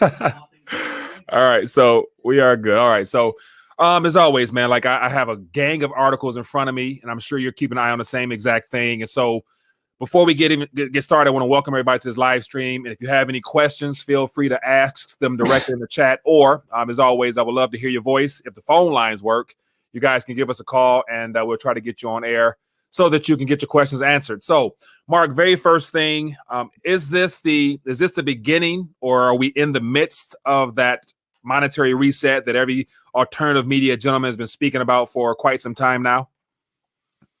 Well, it's the beginning and we're in the midst. It's both, right? I mean, it's amazing how fast this has happened and progressed. So, I mean, we're literally like a week into this and like the world's like over, you know? Yeah. So yeah, we're both. We're in the beginning and we're in the midst. Yeah. Now, from what you're seeing, I saw actually today. I'm not a billionaire investor was basically advising Trump via, and every mainstream media picked it up, saying that we need to shut down the economy, period, for 30 days. Based upon the information you have, do you think there is an actual window where we could dial back completely and it would help, or is this a matter of is this something that has to ultimately just run its course, regardless of a time frame that comes from our leadership? Yeah, I was just looking at the time frame. Sorry, so we're like 19 days into this, right? So from the market high, so we're down 33% in 19 days. So that's how fast it's gone. And you can look back all the way to the 1929 crash, and we've never seen anything like this. Yeah. Back to your question, should we shut everything down? I guess was the question based off of this. Or time frame, because they say 2 weeks, take 2 weeks off, and then now somebody's saying 30 days, and I'm gonna be honest. I was pretty skeptical. Unfortunately, a lot of people in the world have their tinfoil hats on, or whatever you want to call them, conspiracy theories. But because we've been made that way, because we're constantly lied to, because it's all there, it makes us so skeptical. And I'm 45 years old. And I tell you that because I grew up, my dad was a Vietnam vet, my grandfathers were vets, and I grew up at a time where we had a Cold War with Russia. I was alive when the Berlin Wall was up and Germany was split into two. And I remember thinking as a kid, like, oh my gosh, what if I was spending the night at a friend's house and then they put the wall up overnight and I was on the wrong side? And I remember having those thoughts. And I remember growing up and seeing people risking their lives to escape Cuba to get to Florida. So one thing that's always been on my mind is martial law. I've been very afraid of that. And my parents told me when I was a little kid that fences work two ways. They keep people out and they keep people in. And so, all this talk about building this border wall, I'm not really a big fan of that because I don't want a wall keeping me in. And so anyway, my whole life I've been just weary of this, and I set the stage a little bit to tell you that I'm super afraid of martial law. I was afraid we might see it when Obama was in his last election term, when he was leaving office. We had the whole Black Lives Matter, and cities around the world or country were erupting. And I thought maybe we could see it then. And I told my wife then we should leave the country if that happens. And now we're going into that again. And I told my wife again, maybe we should leave the country. But now, where would you go in the world? So anyway, I set the stage to tell you that I've been very skeptical of this, but I'm at the point now, to get to your question, I'm at the point now where I think everybody needs to be shutting down. And as of yesterday, I've put my family on lockdown because I've looked at the math. And so everything I do, I try to separate fact from fiction, or not fiction, but fact from opinion, I should say. Okay. And, a couple of weeks ago, my opinion was very different because the facts were something different, right? We had a very low amount of people that were infected and dead. As that's scaling, we're starting to get a better idea of what that looks like. And specifically, back to your question about the economy, we're in for a world of hurt here, like a world of hurt. And I mean, like a hurt like no one's ever seen before. And I'm scared for everybody. And, schools are closed down, so people can't work. And if people can't work, the average, I think it's like 70% of people don't have $400 for an emergency expense. Yeah. Now, Mark, 1 second. I don't mean to cut you off. We have a call question. Let's take this question, then we can get back to that if you don't mind. Hello, caller. What's your name? Where you calling from? I'm calling from Apollo Beach, Florida. Apollo Beach, Florida. What's on your mind this afternoon? Well, he's talking about martial law and, what the deal is. You know how the sheriff of Nottingham got his name? No, I do not. Well, the sheriff of Nottingham, his last name was Sheriff. That's why they call all these people sheriff now. Interesting. Yeah. Interesting. Very interesting. So do you personally believe martial law is coming yourself? Yes, it's going to be very, very bad, especially for elderly people. Yeah, I do agree. I do agree. Yeah, I agree too. So maybe not martial law where it's have to be forced and imposed. Maybe we And can it's also going to affect the price of everything, and it'll all be over with by the 10th of April. By the 10th of April. Why do you say that? Yeah, it'll be over with by the 10th of April. You heard it on your show live, and you said it'll be over with by the 10th of April. Yes, it will be over with by the 10th of April. And that is because of what? Well, that's the end of the show. The end of the show. You know, these people are all actors, and everybody's got scripts. Some people do talk shows. Some people's president. Some people are in Congress being bad actors. Hey, well, April 10th. If it is on April 10th, that would be a good prophecy. It seems like that. But I appreciate you calling in, my friend. Thank you. Okay. Be good. Silver's going to be 500. Talk to you later. Bye. All right. All right. I hope he's right. And I want to do everything that we can to try to get there. So back to what I was saying, you know, I've been afraid of martial law, and I don't want them to take away our powers because every time, or our freedoms, because every time we have a crisis like this, we lose more freedom. You know, 9/11, we lost more freedom. So if we could all do the responsible thing and just stay home, they wouldn't have to exercise a new law that gives them more power. But I think they want to do it anyway. I think they do too. I think they do too. And like I said, I've been very skeptical of this whole thing. But when you look at the math of how fast this thing is accelerating, the difference of a week or two makes a massive difference. So I was reading the data, and forgive my numbers, I don't know them exactly, but if you took like a sample size of 10,000 people at the rate that it's accelerating, if it took 30 days to get everyone locked down, you could have like 10 million cases. But if you got it done in 18 days, you only had 150,000 cases. And if there's any hope out there for us, it's that we see the downside of this pretty quickly, because there's a lot of employers right now that are, you know, let's hold off on layoffs. Let's wait and see what happens. And if we can start to see the downside in a couple weeks or a month from now, I think they'll hold off on those layoffs and people can keep their jobs. If it takes longer than that, I'm afraid. So I decided to go ahead and put myself, our family, into quarantine, not because I'm afraid of catching it and dying, but because I want the economy to recover as quickly as possible.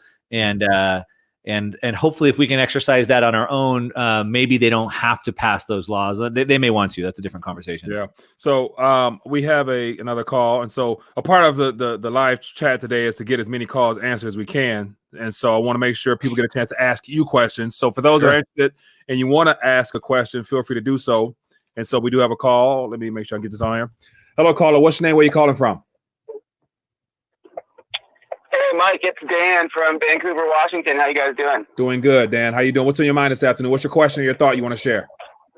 Ooh, get a little bit of feedback from you, but I was just going to say that I don't know how we're not going to get martial law, because how else are they going to stop people from leaving their house? I mean, you can't find them if they're not working.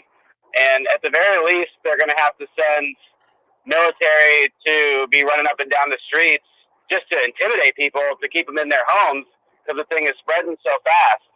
So that's just a no-brainer now. Whether or not that gets out of control is, as far as like a question or food for thought for your guys' conversation, is what is going to lead? What is the catalyst from them, the military intimidating people to stay in their quarantines, to maybe something worse happening, like the military confiscating people who are sick and taking them away from their families and putting them in some kind of arena or quarantine or something like China, something really draconian, which I think a lot of us citizens like to think that our own military wouldn't do that to us here. Right. But, I don't know. That's just some food for thought for your guys' conversation. Thank you. Actually, appreciate your call, my friend. We will touch on that. So, Mark, do you think there's a possibility of, martial law is one thing we do not want to occur. I've had 2 or 3 people, one from the UK, reference that as of this Friday, they're going to shut down, declare martial law. And so everything will probably come in from Europe, and we're behind the curve and doing and being very reactive. And so I don't necessarily see military boots on the ground to patrol the U.S. because I just don't see there being enough military troops to do such. So law enforcement, I remember years ago, about 5 or 6 years ago, there being a push to militarize a lot of police departments with equipment and guns and ammo. And was that all a part of what was to be cut to come, you think, or what? Well, what was this all building up to this? Let me stop before we get to that question. But to what he said, food for thought.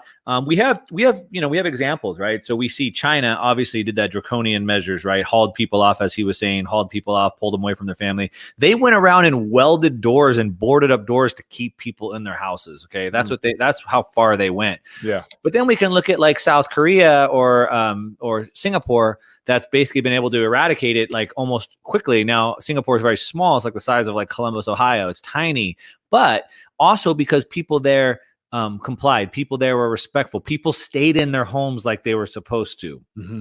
So will we be like China and not listen and get forced into it? Or would we be more like Singapore and voluntarily do it so we don't have to get the boots on the head? Mm-hmm. And that's going to be up to us. Now, like I said, they've kind of made us crazy. We're always suspecting these conspiracies. Yeah. And I believe a lot of that's their fault because they have been so shady on what they do. But if we can take this upon ourselves, which, like I said, I've decided to do, maybe we don't need the boots on the head. That's my hope. Would it come down to being dragged out of your house and boots on the head? If that's the last ditch effort, then yeah, why wouldn't it? Right. I mean, of course it would go that far. Oh man, I think there will be a lot of resistance from Americans, given the fact that I believe the push to de-arm the population was well underway. It just didn't work out as planned because more people are running to the store to get ammunition like never before. So I can imagine there being a lot of resistance. But we have another call here. Hello, caller. What's your name? Where you calling from? What's your thought? Hey, what's going on, my guys? This is Miles from CY. How you doing, my friend? You got a question or a thought you want to share? I actually have something on my mind, and I have a question. The first one is the question: what does the average guy that's hearing this for the first time, living week to week, the average blue-collar guy that's just hearing it, what does he? How can he stay above, or how can he survive? What do you see? Some of us maybe a little bit older, or it's not as easy to go out and go back to school or learn a new skill, or we got families. Mm-hmm. How do we come out on the other side of this without being totally, just taken under? And also, as far as martial law goes, I can see that happening. I think they're slowly locking each place down area by area, so it won't be such a shock. Mm-hmm. But right now, they're talking about sending everybody money. Their kids are home from school, so they're basically taking away any reason you have to leave the house. You don't have to work. Don't wait. We'll bring you food. We'll deliver it to you. Just stay here until we need you guys to work, or head into some labor construction camp. To pay off that debt that you had from years ago. That your kids will be working. But I don't think it's going to take. I think it's going to be a civil war because unlike other countries, this country, a lot of citizens are armed. You don't find it in those countries where you see a lot of them locked down. Yeah. Other than that, I don't think it's going to work. I think they're going to try it, but I think just the nature of people here, we're too used to being free to do what we want, or at least we have a perception. And once that perception is destroyed and taken away, and it comes to it, I can't go see Nana because some guy standing over there and my grandmother's sick. It's going to be an issue, plain and simple. But I appreciate it, guys. I love to hear your feedback on it. I hope you guys are all right. Come through the other side too. Thank you, my friend. Thanks for calling in. Great question there, Mark. So the first part, go ahead and touch on that one. Where what can someone do through this? Because we've been forced at home. Entrepreneurship is going to be key, but a lot of people are not used to work either being creative and bringing their gifting to the front line. So, what are your thoughts? What are some suggestions you put out there? Yeah. So, as that's like I said, that's my fear, right? People are out of work, and so I want to get this get through this as soon as possible. But what should they do? Well, they need to learn how to make money from home. Mm-hmm. And as you said, right, they're going to have to learn new skills. And so this is I like to try to break things down into the most simple form. And so everybody needs to understand that you get paid for the value that you provide. Yeah. So people think, oh, I've been, why aren't the warehouse workers at Amazon paid more? Well, they're getting paid for the value that they're providing, right? They could have robots fill those packages, for example, right? Yeah. But the more value you provide, you make more money. And so anybody that's listening, if you want to make more money, find how you can provide more value. I had this big conversation. I told you I locked my family down yesterday, and I had this big conversation with my wife, and I have a teenage daughter today. And I said, it's times like these that people are made. This is the dividing point. And unfortunately, most people are going to lose everything, but some people can build something enormous. And so to answer your question, they haven't been used to being creative. They're going to have to learn new skills. So today, and we've never been in a better place in time to do this, because today a 13-year-old kid with an Instagram account can make $1 million. Right. So you need to learn how to make money from home. How do you do that? Well, you can provide services. So most services can be provided from home these days, the gig economy. So that could be whether that's accounting or customer service or data admin or graphic design, web design, video editing, you name it. You can do all those remotely. There's global marketplaces like Upwork, upwork.com. You can go on there and start bidding on jobs and doing that stuff from home right now. Yeah. Anything that you don't have to be physically present for, you can find those jobs on Upwork. I don't care if it's an attorney or legal, whatever, that you can find it. So you're going to need to find new skills. One, two, you can sell products. So, find products that people are buying. People are going to need to have stuff delivered, right? So, you can buy and sell products. There's information marketing. So you can do, there you go. You can do information marketing. So, for example, I have a newsletter and people pay to subscribe to my newsletter. And so I produce that from home and I get paid for that. And you could write a newsletter on the new knitting techniques, the new knit this of the month. It could be about a health newsletter. I mean, there's all types of options there. So find what your passions are. So those are 3 different ways that you can make money online or from home, I should say. Right. I agree. And so one of my biggest proponents that I've been working on the last couple of months is another channel I've started called Giftpreneur, where I try to encourage people that, I believe personally, this is from a spiritual standpoint, that everybody was born with a unique gifting. Now, what that is, it's up to us to uncover. But once you find your gift, it's something of value that the world needs. Therefore, find a way to deploy that gift, and you'll never be not wanted for something. So, of course, it's kind of hard in the midst of a crisis.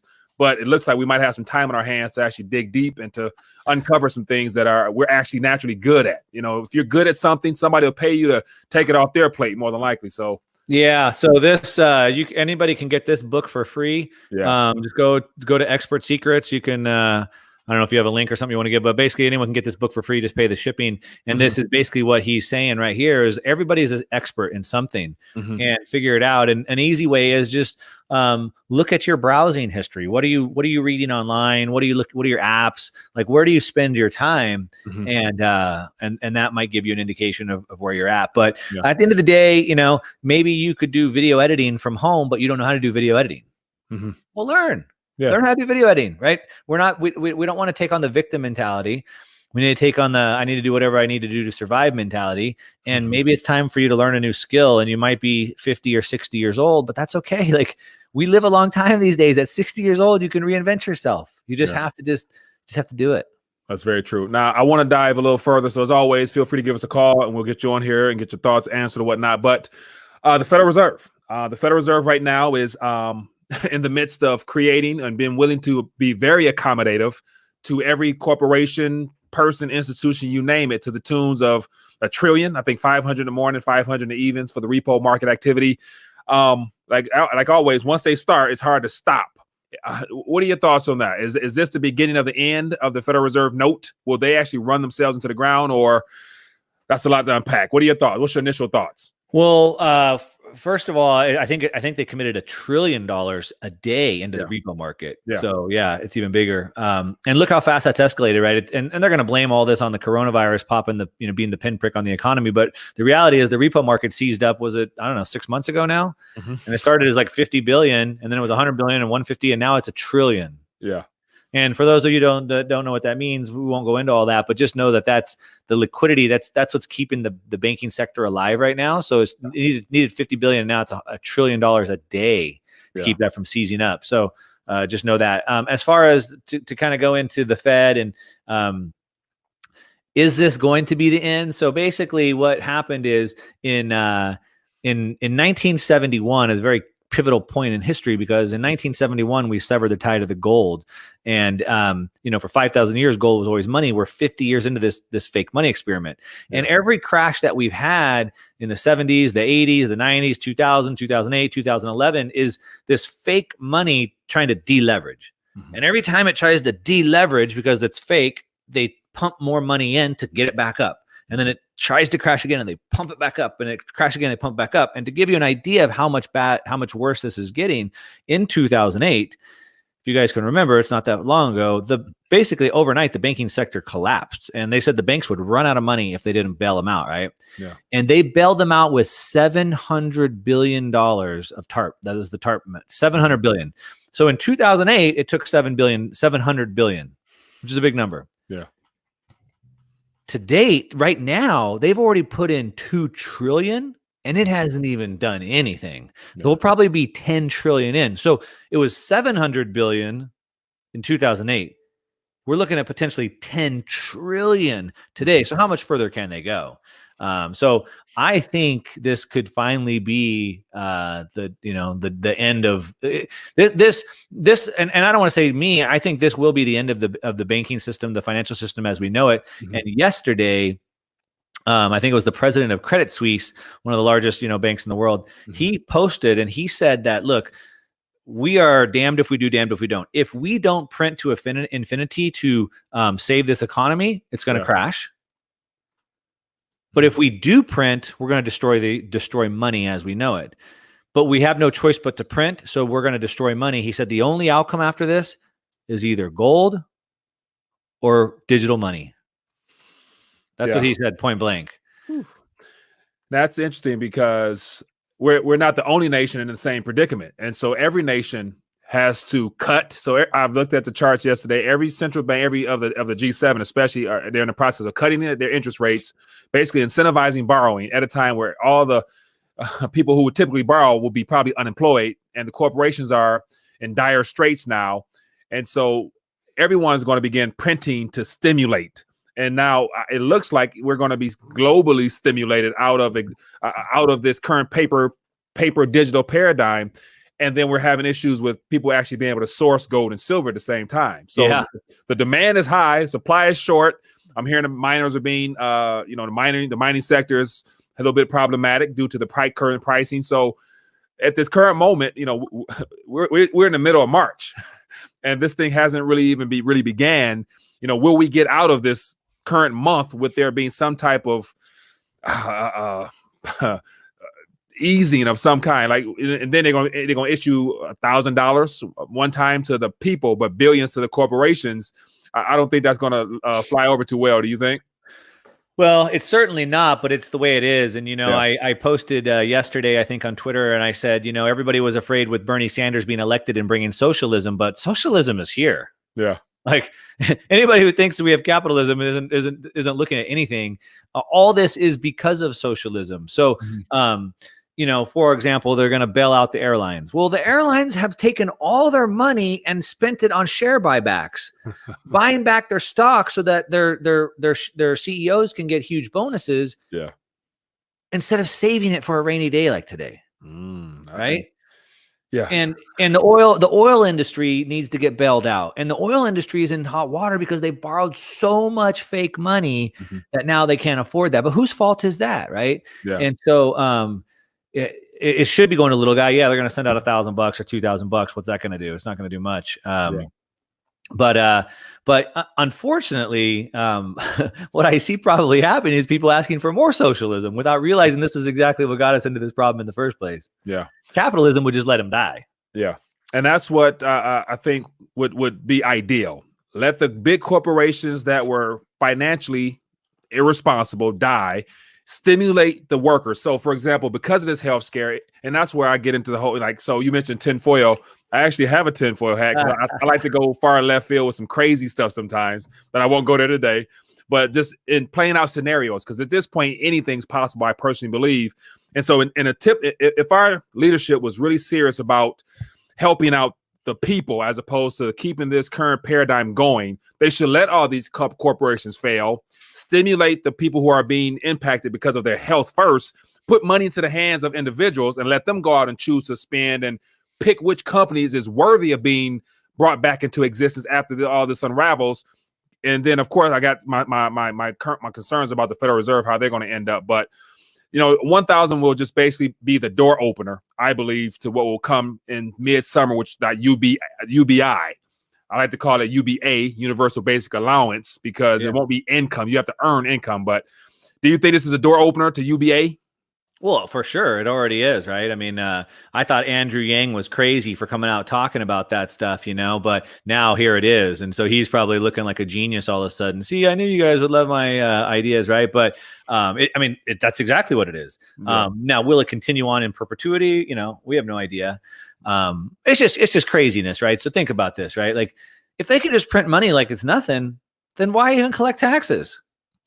Well, why do they even need our taxes for? Why don't they just make all the money they need? Yeah. So I think with them cutting taxes and extending the IRA and extending some things, that could turn into an indefinite situation as well down the line.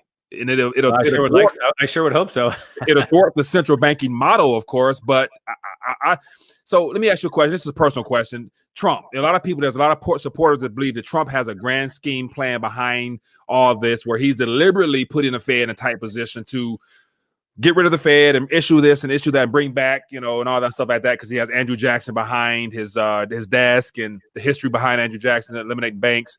Do you think Trump is that going to be that make America great guy again, or is he a part of the game? Well, if he was really trying to do that, he would probably end up assassinated, right? Every president that's ever gone against the Fed has ended up dead. So we'll see how that plays out. I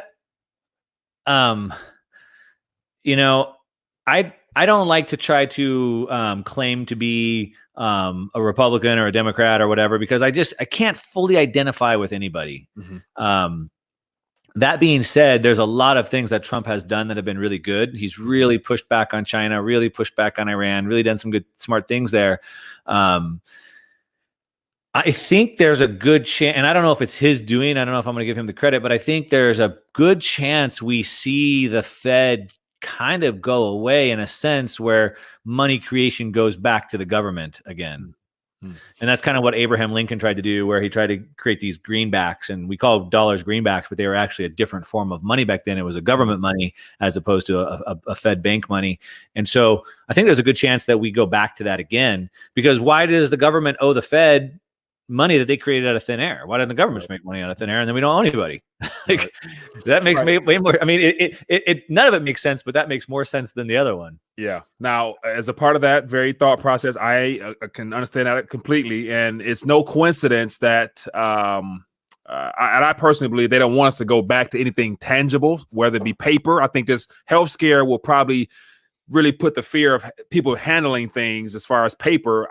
It's going to scare the hell out of people. So they'll be willing to accept the digital rollout of whatever's coming. And I've already coined it as just the e-dollar, the electronic dollar that will be issued through the Treasury. And then to have Steve Mnuchin just hire Coinbase. Yeah. So I'm thinking like, will they give us something as far as a stimulus in the first couple months and then roll out a universal basic allowance in the form of the e-dollar, where you get it through your app and stuff like that. So that's a lot of the tinfoil stuff I went down the road with. Well, before. It's not super tinfoil. I mean, you're kind of seeing how far it goes, right? I've been repeating a lot lately. The great Wayne Gretzky, the hockey legend, he always said, how are you so good? He said, well, I always skated to where the puck was going to be, not where it was. And so as investors, I try to think about that, right? Where is the puck going? Like what's happening today, and where does that mean in the future, right? So, you saw that they hired the guy from Coinbase. I mean, what does that tell you? Like, obviously, digital currency coming out pretty quickly here. Already, though, 90% of all transactions are already digital. Yeah. So, I mean, we already pretty much have digital money anyway. Yeah, I rarely use cash. Yeah. So anyway, but we have seen, right, never let a good crisis go to waste. And so in China, they've been collecting all the cash and burning it. Yeah. And I could easily see what you're saying, where they say, hey, cash is dirty. It creates, health problems, and just take it off the street. Yeah. Now, but here's the thing, though. Yeah. And this is what the guy from Credit Suisse was saying. I pulled it up so I could quote it directly because I had a picture of it. But he said attention starts to turn to alternative currency regimes, whether gold or digital or all of the above. So he said that, he said this is done and that's what's going to happen next. But here's the thing. Money, no one's going to accept a fake fiat money again. So what happens is confidence has been lost. And I think, like I said, in 1971, they severed the gold tie, but most people don't realize that. Most people weren't paying attention. The dollar kind of looked the same, but they changed at the top where it says Federal Reserve note now. But most people didn't realize there was this whole, basically this bait and switch, if you want to call it that. And confidence has been losing. And once this money implodes, there will be no confidence left. And I made a video on my YouTube channel just a couple weeks ago. I said how gold gets to 50,000. And I basically made this case how when the money explodes, no one's going to have confidence anymore. Yeah. The only way they're going to get confidence back is to back it to something. So think about this, right? Like in Venezuela, how come their money is worthless? Why is their money littered all through the streets and nobody even bothers to pick it up? Yeah. Because nobody trusts it. There's no confidence. What about Argentina? Why do they have 200% inflation, right? And so the only reason the U.S. hasn't done that yet is because it's the reserve status and it hasn't blown up yet. But once it does, no one's going to accept fake money anymore. It's going to have to be backed by something. Yeah. Now, hold that thought. We got a question or a call here. Let's see if we can get this answered. Hello, caller. What's your name? Where are you calling from? Hello, my name is Tim. I'm from Wisconsin. Tim from Wisconsin. What's on your mind? What question or thought you want to share with us? The quick thing is that I've seen so many commercials for the Army National Guards are trying to get so many people on that. So you say there might not be enough people on the military, but they're hiring all these people that are just like everyday people for the Army National Guard. From the commercials I've seen, that I think they're going to put these people on the front lines, and there's going to be, I think, more enough people to maybe, to do what they're trying to do, I guess. Yeah.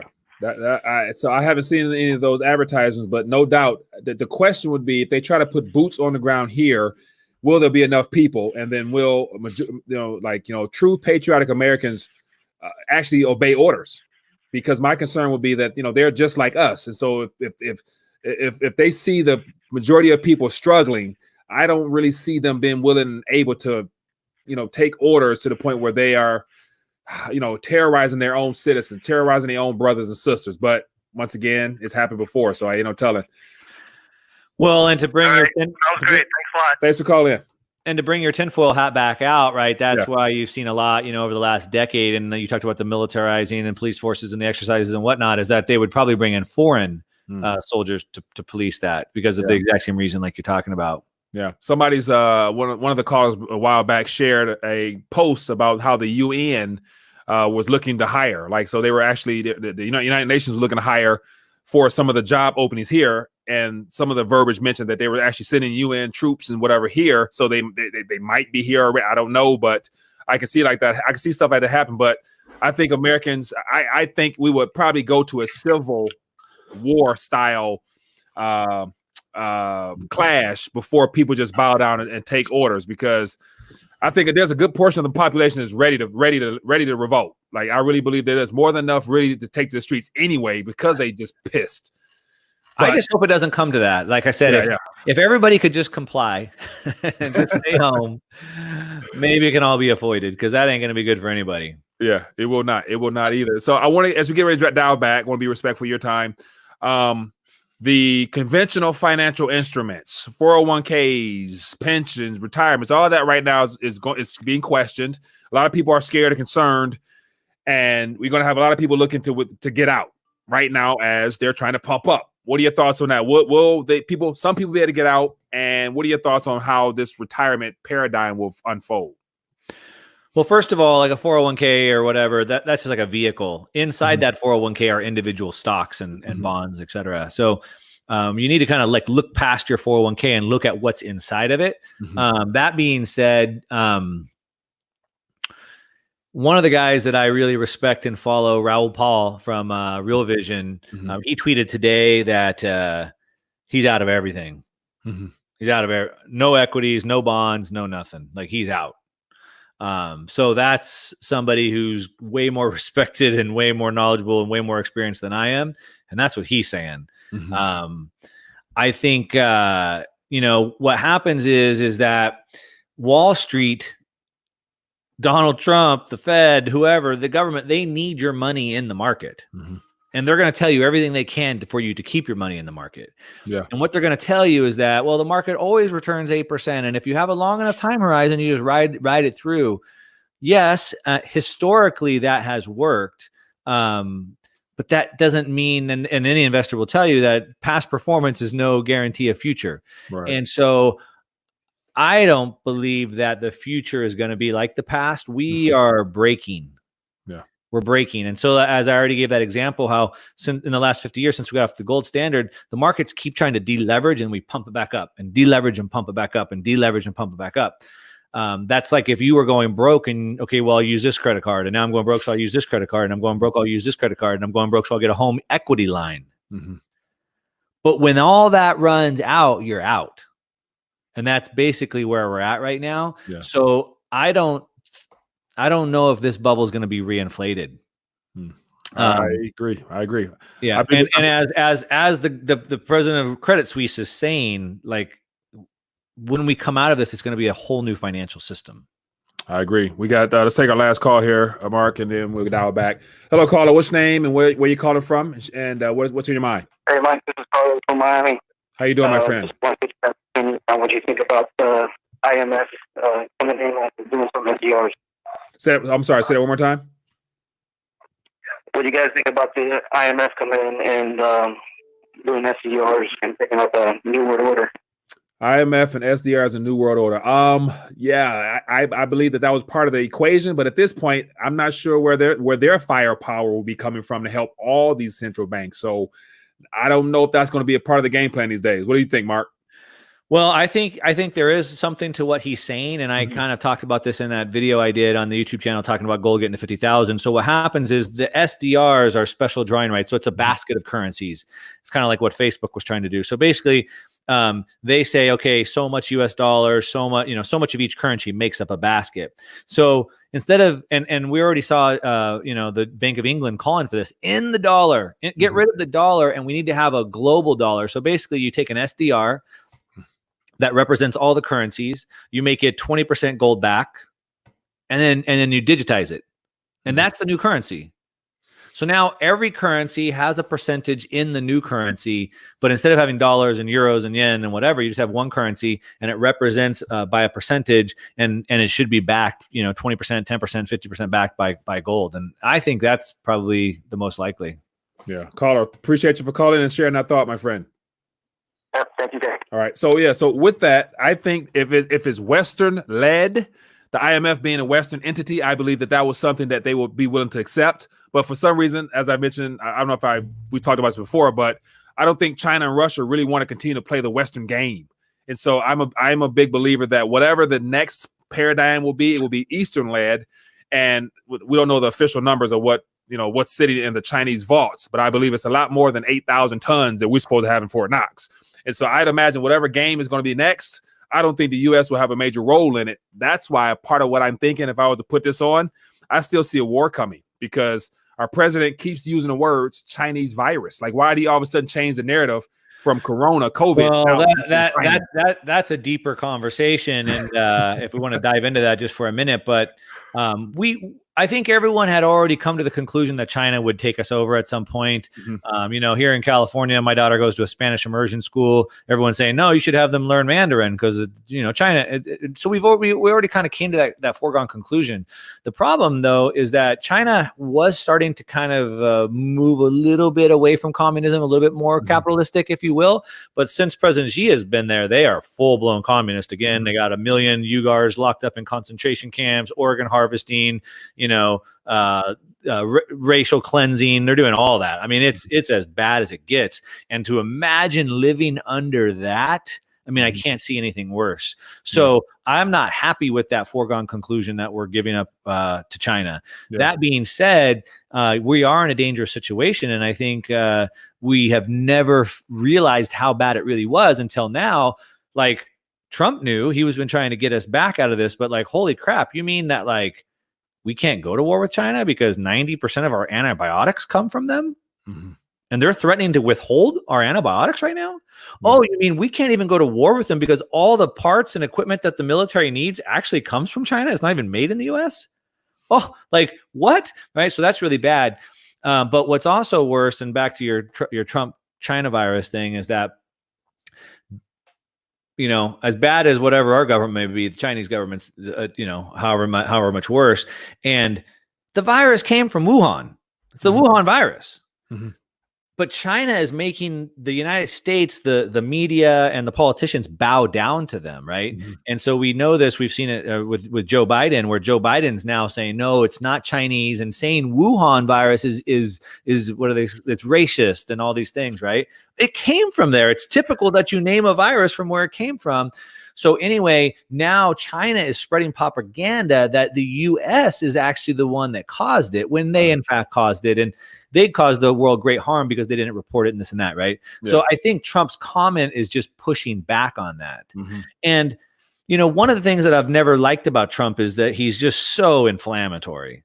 Like sometimes you just got to know when to just shut your mouth, right? That being said, you know, I don't know how tuned in you are to this, but, you know, with the whole Ukraine and Joe Biden and Hunter Biden thing, right? But like Joe Biden went on Air Force 2 to China to crack down on them. He took his son, Hunter Biden, with him. His son, Hunter Biden, is a crackhead.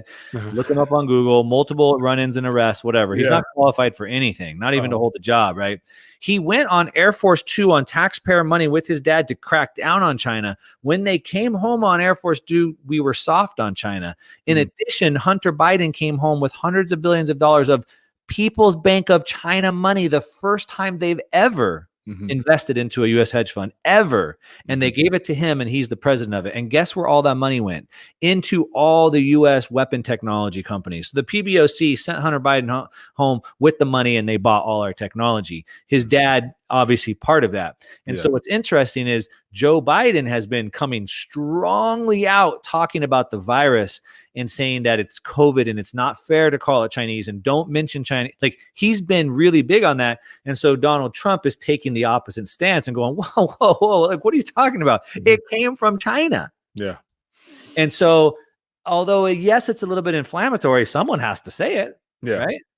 Now, like, you know, so I got this hat here. So I've mentioned before, I've gone way out there, and I'm like, you know, we're told that ground zero happened to be in Wuhan, but it's one of those things that we have stories saying that there's a laboratory, whatever. But then there's also other alternatives out there where some people shown me documentation that Chapel Hill had in their laboratory some SARS-CoV strand viruses that they've been working with. And so you got the Events 201 where Bill Gates has been working on some depopulation type things. So we're told one thing, and it's usually 10 years after the fact that we find out the truth, such as 9/11.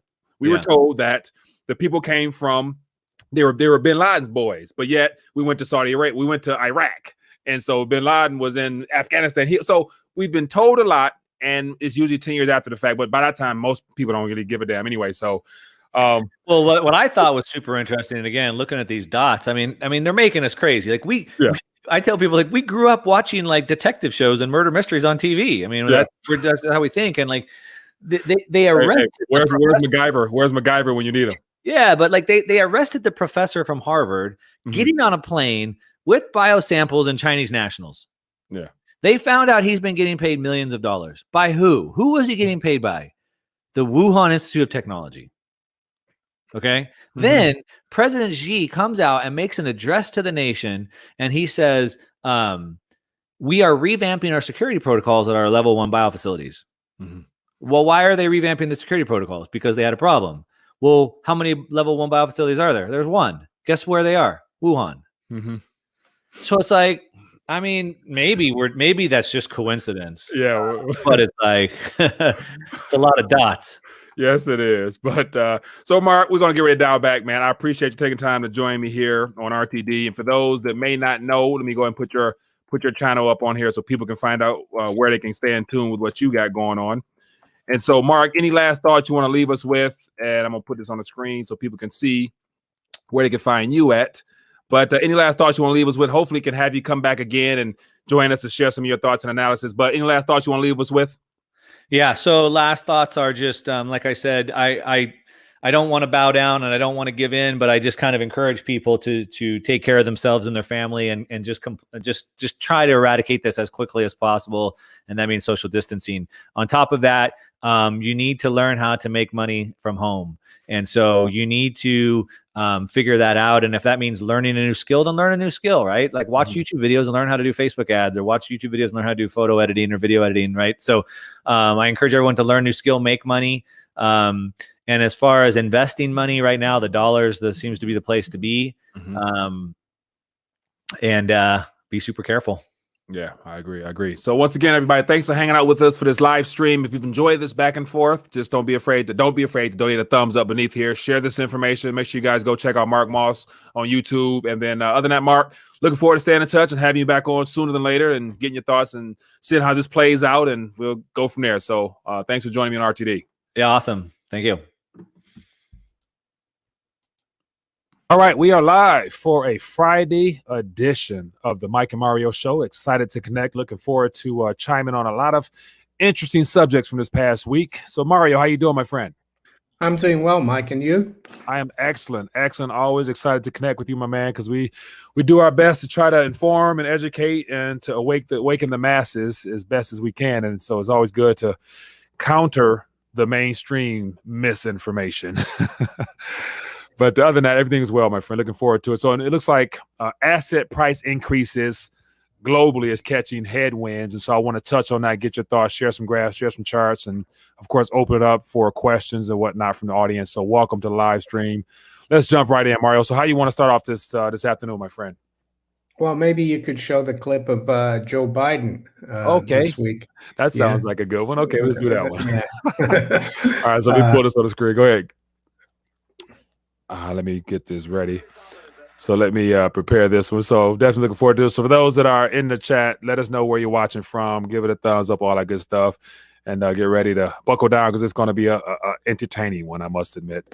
Let me share my screen here so I can get this right. All right, there we go. So just let's listen to Mr. Joe Biden. So Biden gets asked about inflation. His answer is incoherent jumbo jabble is what jumbo jambo is what this particular person said here. So I'll play a little bit of it, and you guys let me know what you guys gather from this.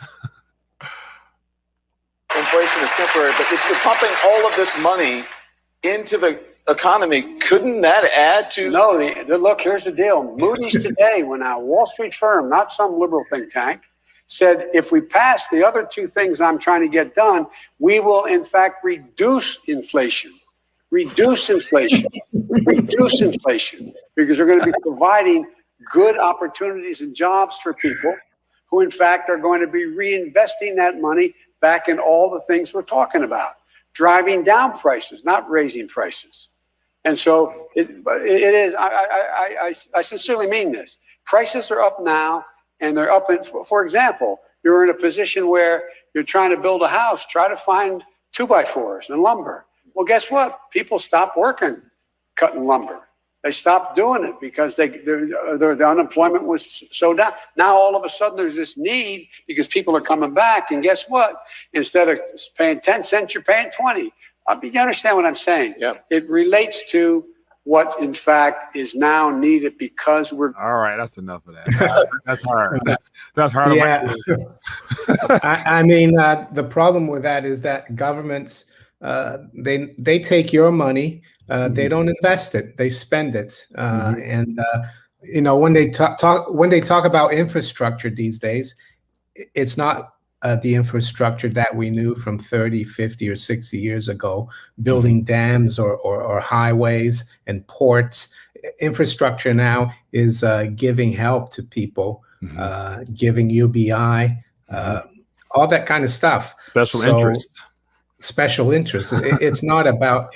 Yes, his argument could be right. Maybe if the government was building real infrastructure that would help the underlying economy, but even then, it would take years to build that infrastructure, and in the meantime, prices are still going to keep rising. Yeah, I remember seeing a while back, and feel free to chime in on it. But the idea of what $1 used by the government can do, how many more dollars it could create of actual value in the real world. And I want to say, as time has gone on, due to the devaluation of the currency, as well as the increased cost of everything we need to function, a dollar doesn't get as much as far as what the central bankers can actually produce with it in of itself, to where they literally find themselves throwing currency at all types of stuff. And then there's articles coming about how the PPP programs didn't get to where they're supposed to go. The unemployment got taken by all types of people. Here in Michigan, I heard that they took the employment pay benefits, pay bonuses to certain people in the government itself. So the funds never find their way to where they're intended to go, what we're told to go, and it's all taxpayer funds that will never be repaid. To put the nail in the coffin on that one.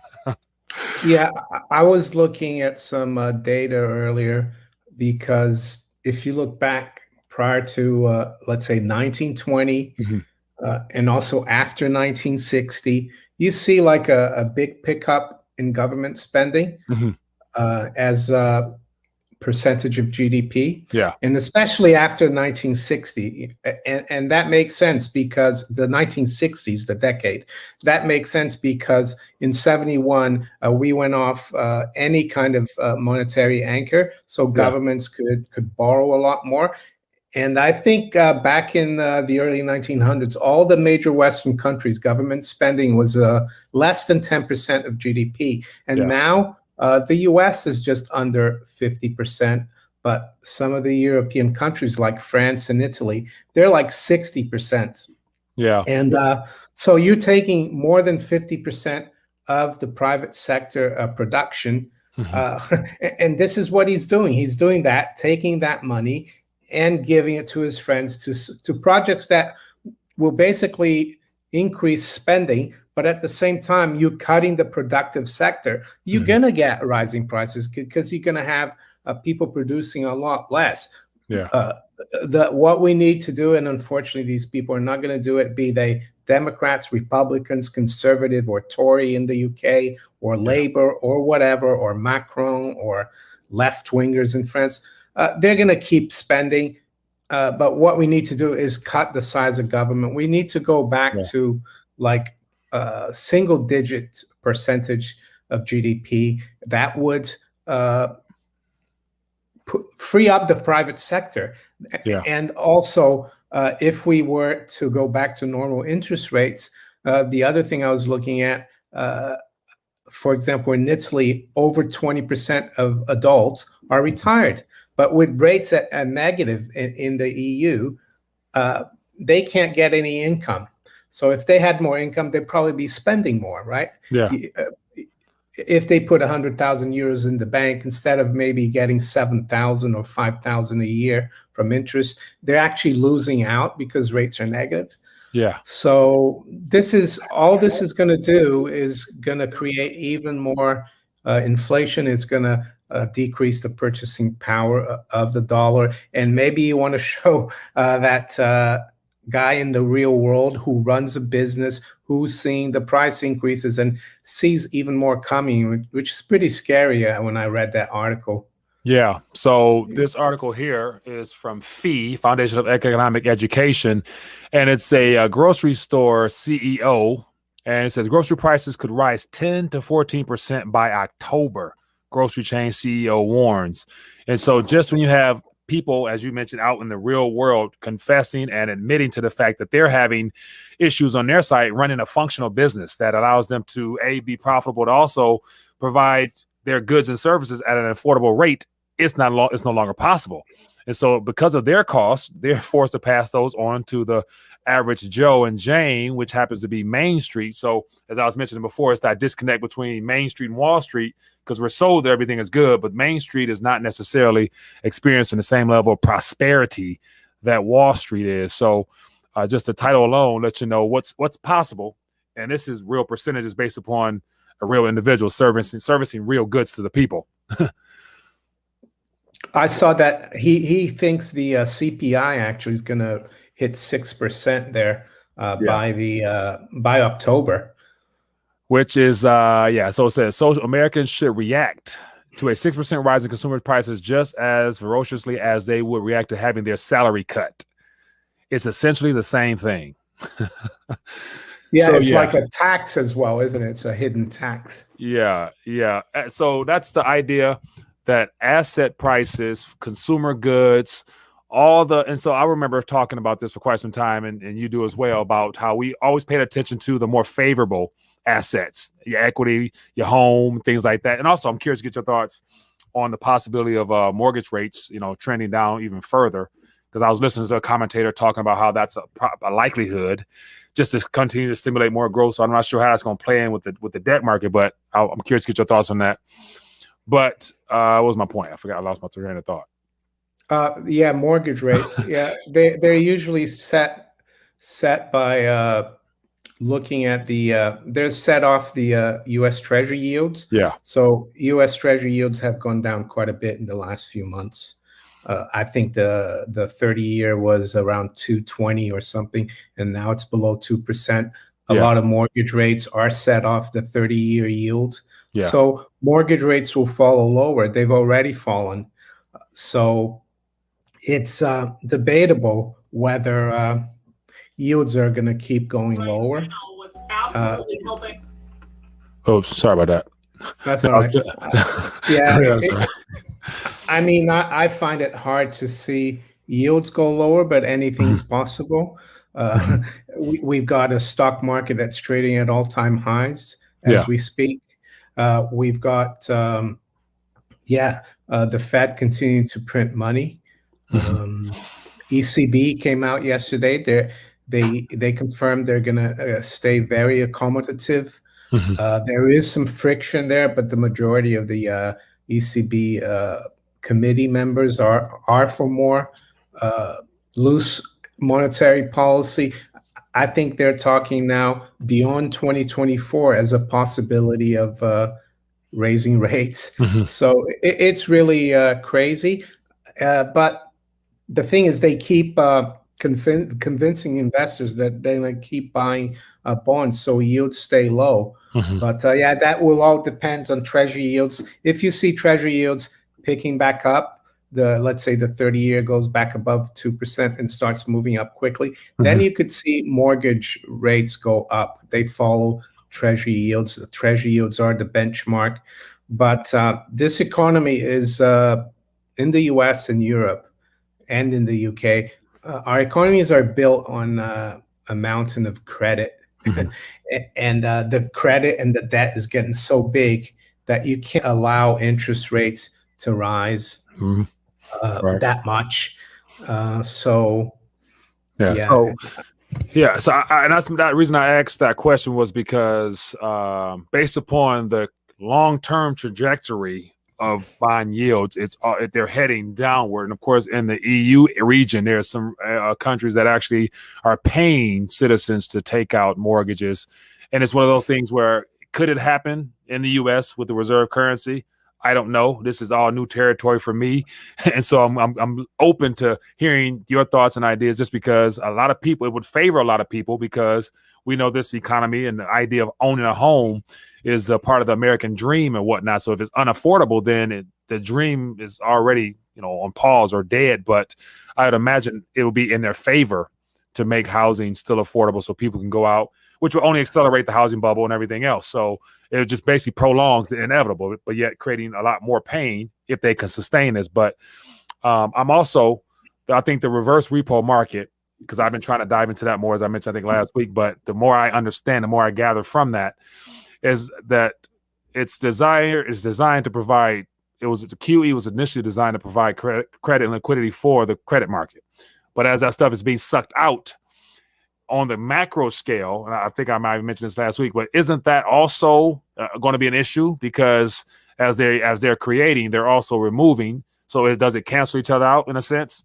Because they're still buying 120 billion a week, or month rather. Yeah, they're buying that from the U.S. They're buying treasuries and mortgage-backed securities through the secondary market, the Fed. All that does is keep rates low. It keeps it keeps treasury rates low. It keeps mortgage rate low.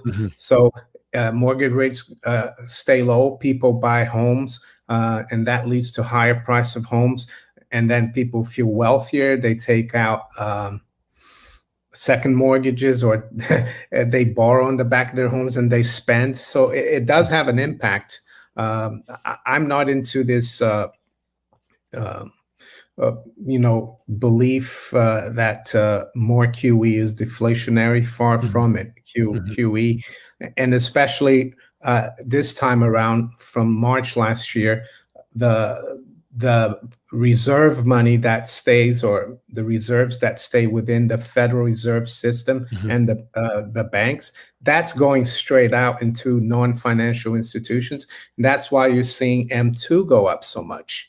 And that's cash. That's real money for us, because only banks, governments, and foreign central banks can access reserves from the Fed.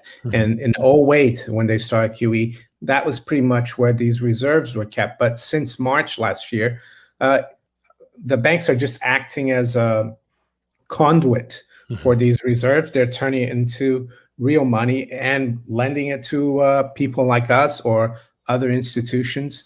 And that money is going into the economy. And that's why we're seeing rising prices. Yeah. And so I'm curious to find out how this is going to all play out, because that reverse repo situation, and I think it was that the investor was in Zotair or whatever, talked about the possibility of a $2 trillion reverse repo activity. And so that's unheard of. Like, do you think that's a possibility? And is that sustainable? Because there's nothing about this has been temporary whatsoever. Well, the reason why the overnight repo or reverse repo has gone up so much is because at the end of March,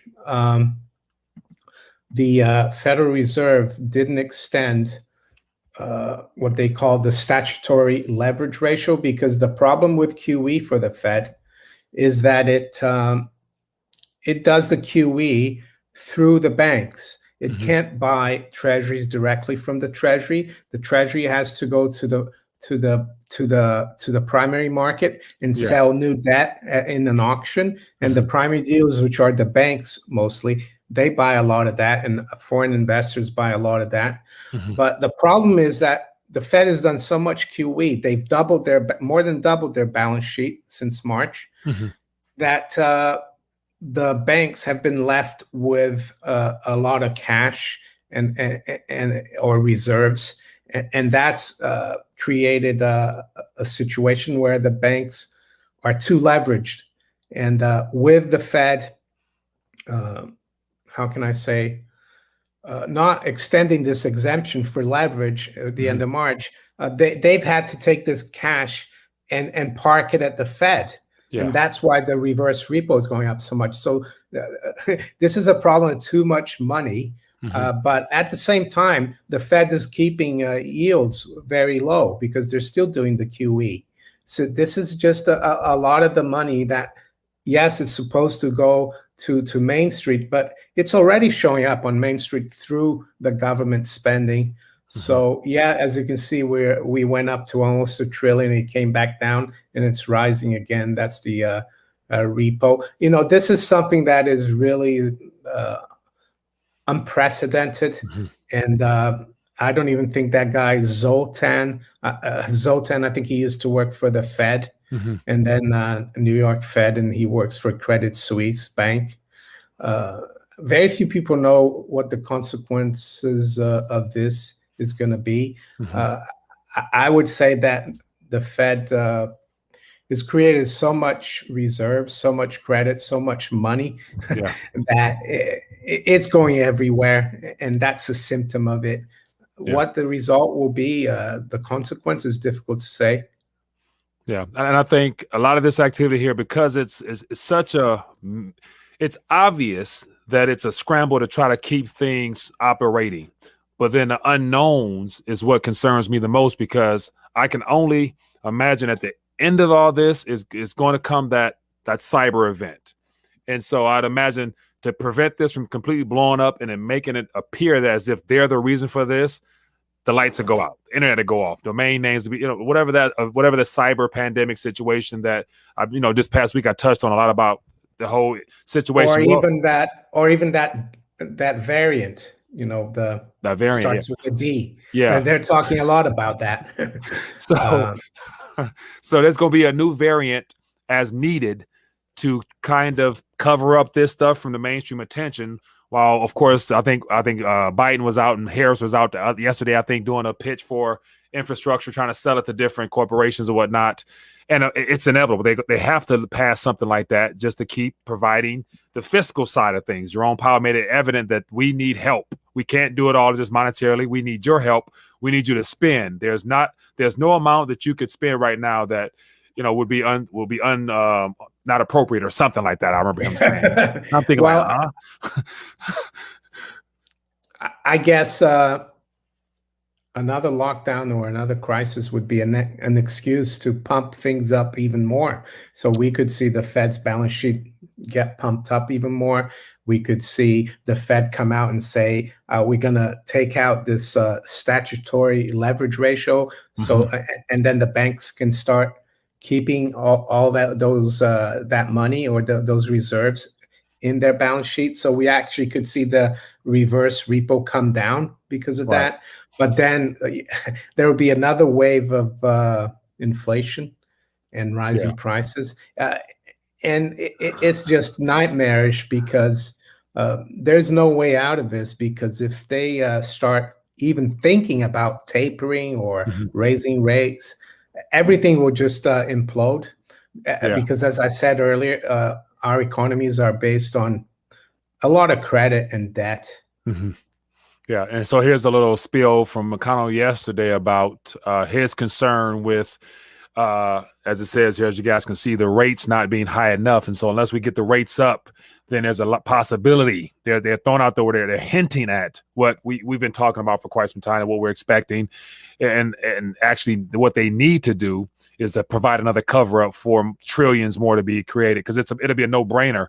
And that's how this thing will continue on. So it's going to be a variant per need for more trillions. So the more trillions they need, the more variants we're going to face, and the consequences from that, while they're also pushing their agenda to make sure everybody's bagged and tagged. So it looks like the Republicans are also pushing for the medical intervention. Yeah. And he said if we don't increase the rates, right? Yeah, right.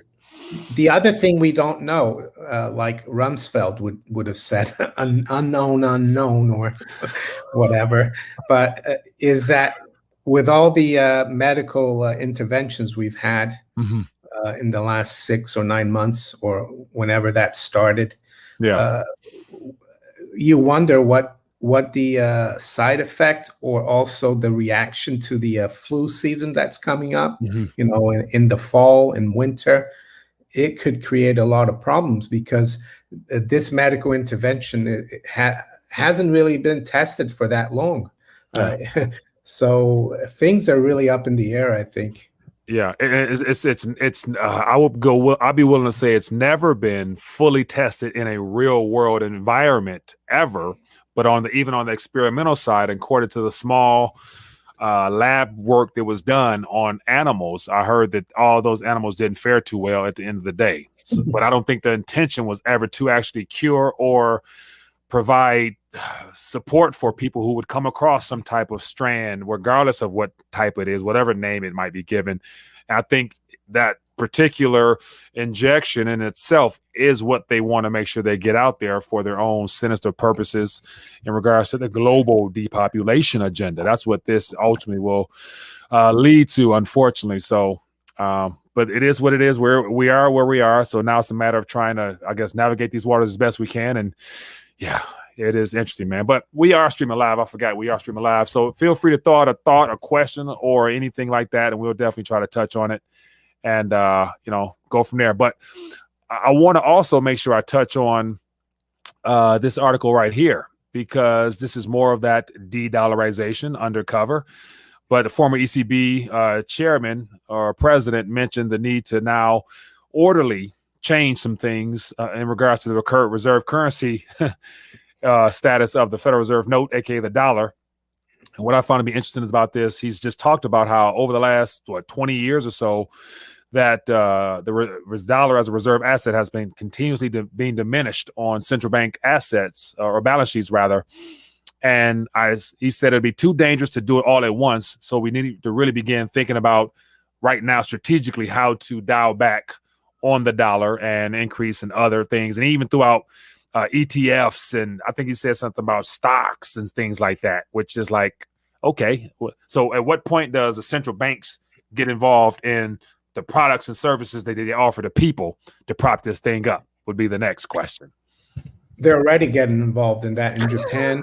The ECB is buying corporate bonds. Even the Fed has bought ETFs last year. Yeah. So through the BlackRock program, what he talked about was that back in 2001, world central bank reserves, 71% of it were U.S. dollars, and now it's gone down to 59%, which is quite a relatively big drop, but it's been gradual. The euro reserves haven't gone up that much, 18% to 21%, but they haven't gone down.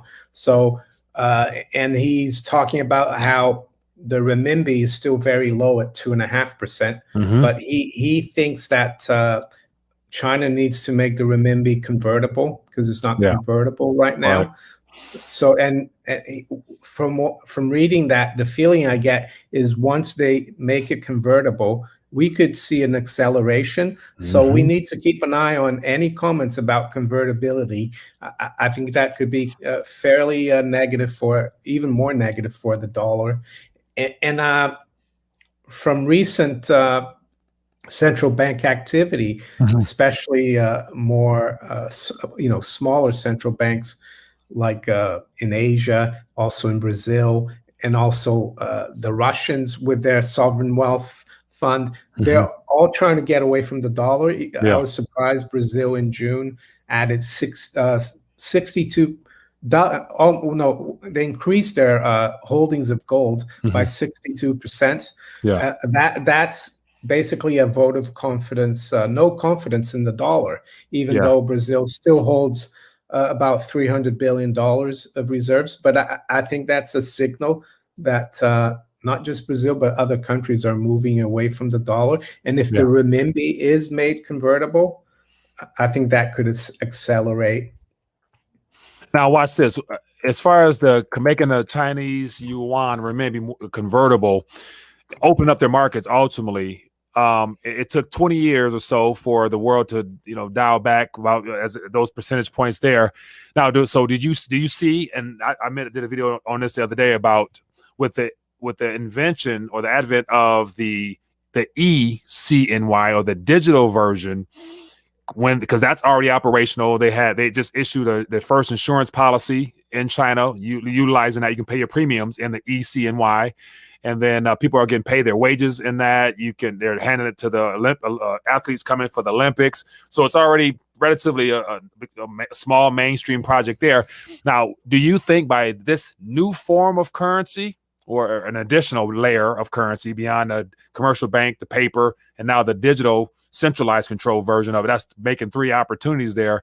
Do you think that can also accelerate the convertibility of the yuan in general, just because now there's a different form, so it can get out faster? I don't know. I mean, I think the convertibility question is more related to capital flows internationally than the digital currency. Right. So we'll have to wait and see. We've got a super chat there if you want to have a look. Yeah, Chris, appreciate you, my man. It says, if Congress had the balls to dissolve the Fed due to criminal activity, what entity would run the U.S. monetary policy? Would this entity would the end result be any different than what we currently have? Thanks. But there wouldn't be any entity running the monetary policy, Chris. It would be the market, the free market. That's what I think the Constitution only regulates and defines the value and the weight of the coinage, and that's it. And the rest is for the market to determine. The rest is for banks and investors to determine. And yeah, why? Because a central bank basically is a monopoly, and it manipulates the interest rate. Interest rate is the price of money, so it would just work like a free market. So it wouldn't be a problem. It wouldn't be as it would be more decentralized, I would say, maybe a little more volatile, but it would be true and real. Yeah. And I think the biggest issue with that would be we would need more than just the Federal Reserve to no longer be in charge, because you have other central banks as well, and they all work in cahoots together. So if the Fed was just to be dismantled, those involved the Treasury, they are the too big to fail bank employees, ultimately disguised as, public officials. So I think they would still try to keep they wouldn't want gold and silver they wouldn't want us to go backwards towards something sound, because that would hold them accountable with their expenditures, and they don't want that. And of course, the ECB will have to be dissolved as well, because those nations have been enslaved as well, and therefore, so yeah, I think that would be great, but I wouldn't hold my breath on that. But here's another. Go ahead. I think we need to try to keep that, informing the public about how we don't need central banking.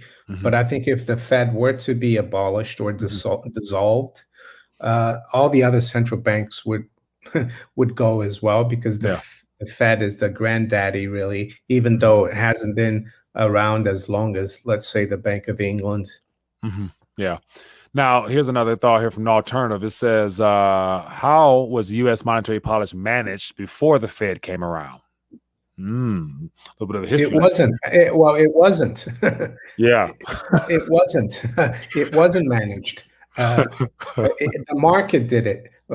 So let's give you an example.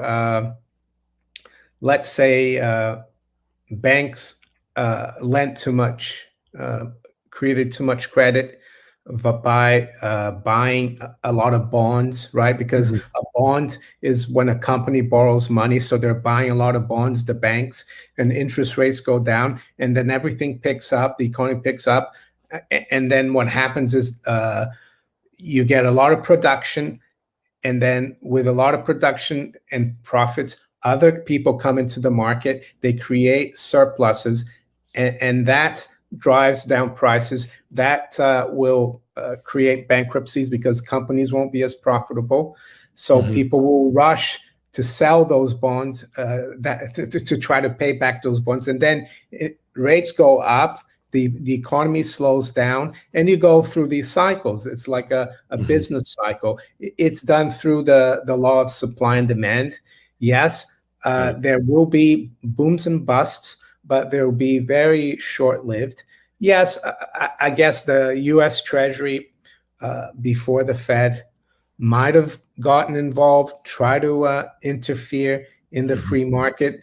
I guess a crisis like a war, like the Civil War, that gave them the excuse to intervene and to stop, to start creating the greenbacks out of thin air. But basically the way it works is through the free market, through supply and demand, through the business cycle.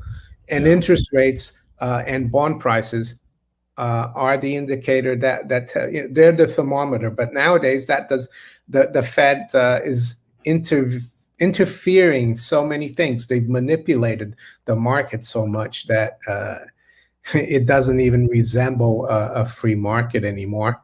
Right. Very true. And then also, I think from a historical standpoint, during that earlier time frame, we were on a bimetallic standard for the most part, to where it was just common. People didn't realize gold and silver was money, and everything else was literally a derivative or credit, as that quote from JP Morgan says.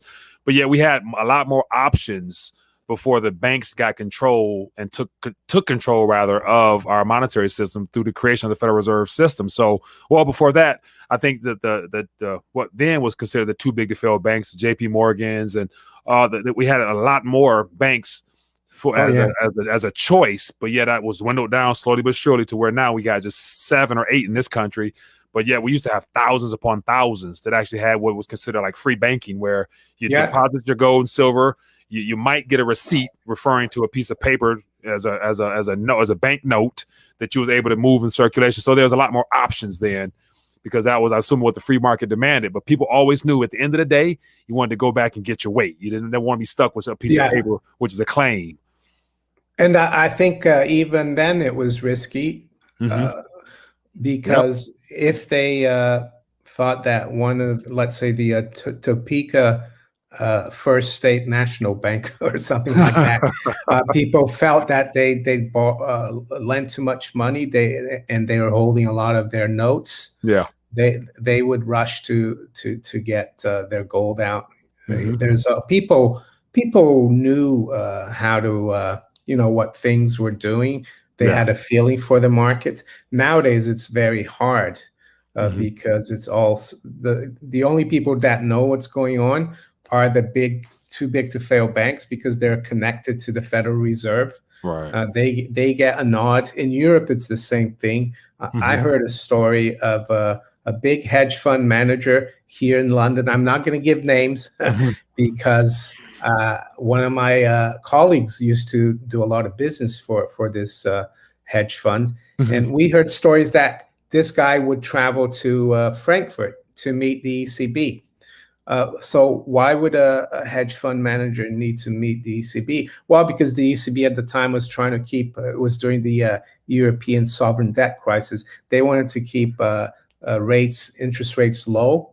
So if they could give a nod to the hedge fund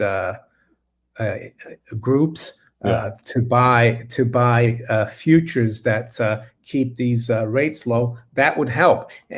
And what would the hedge funds get in return? Well, they make big profits because they knew they were following the ECB policy. It was a win-win, front running.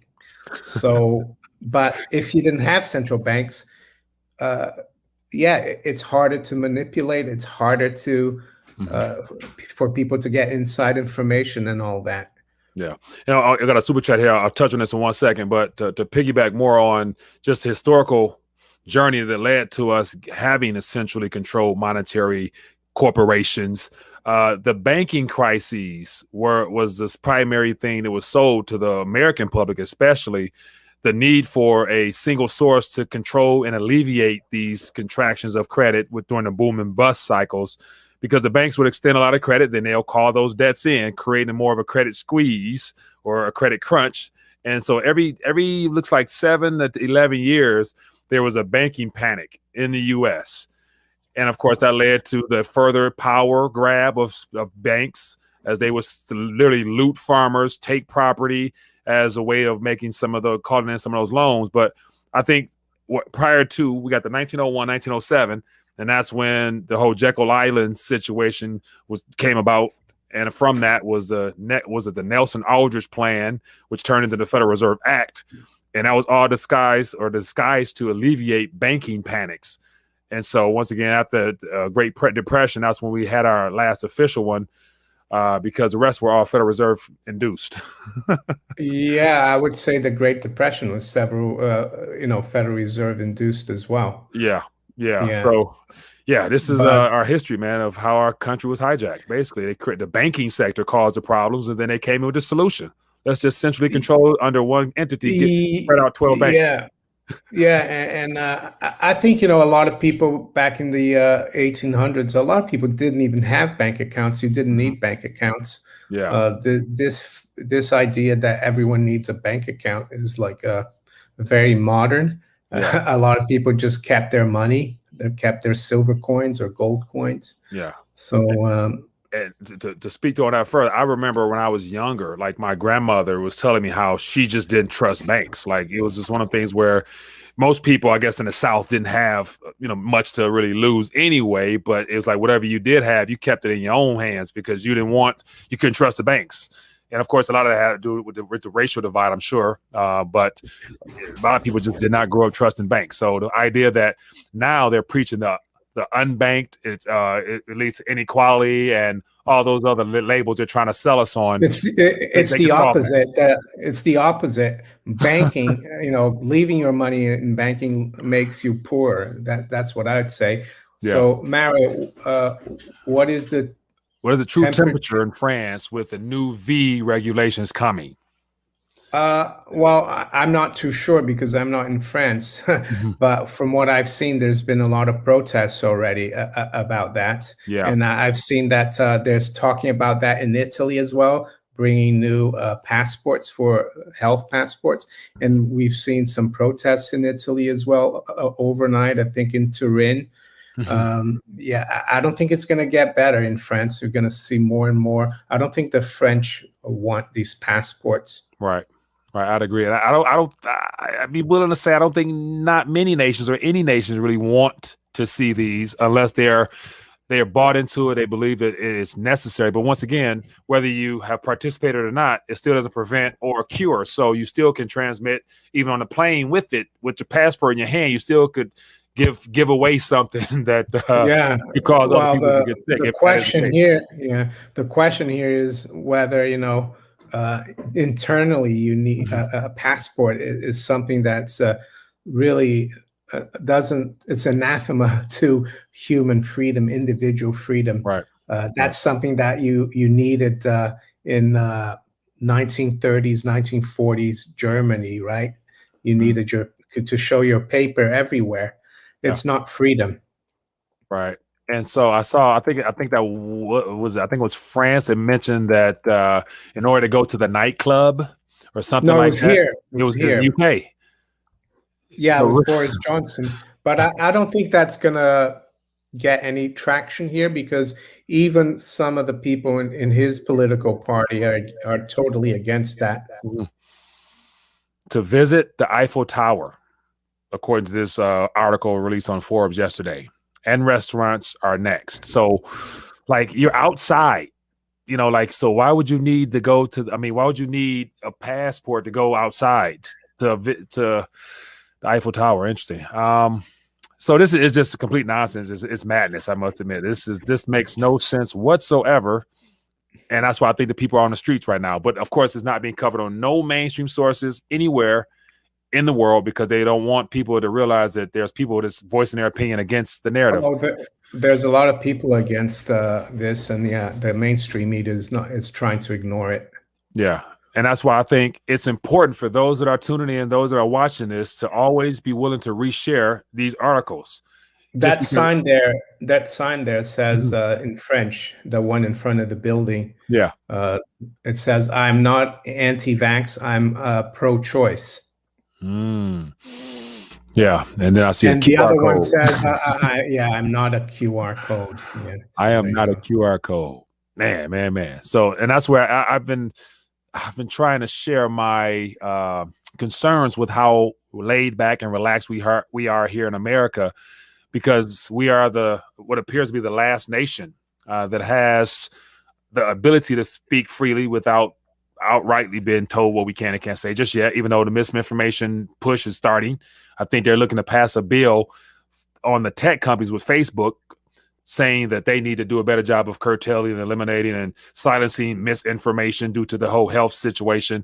And of course, it'll start from Facebook. It's going to go to Instagram because they're same company. It's going to go to Twitter. It's going to go right on down from the top centrally controlled social media spheres all the way down. And then once that happens, that's everybody's ability to connect directly via social media. That's the First Amendment being flushed down the toilet. Yeah.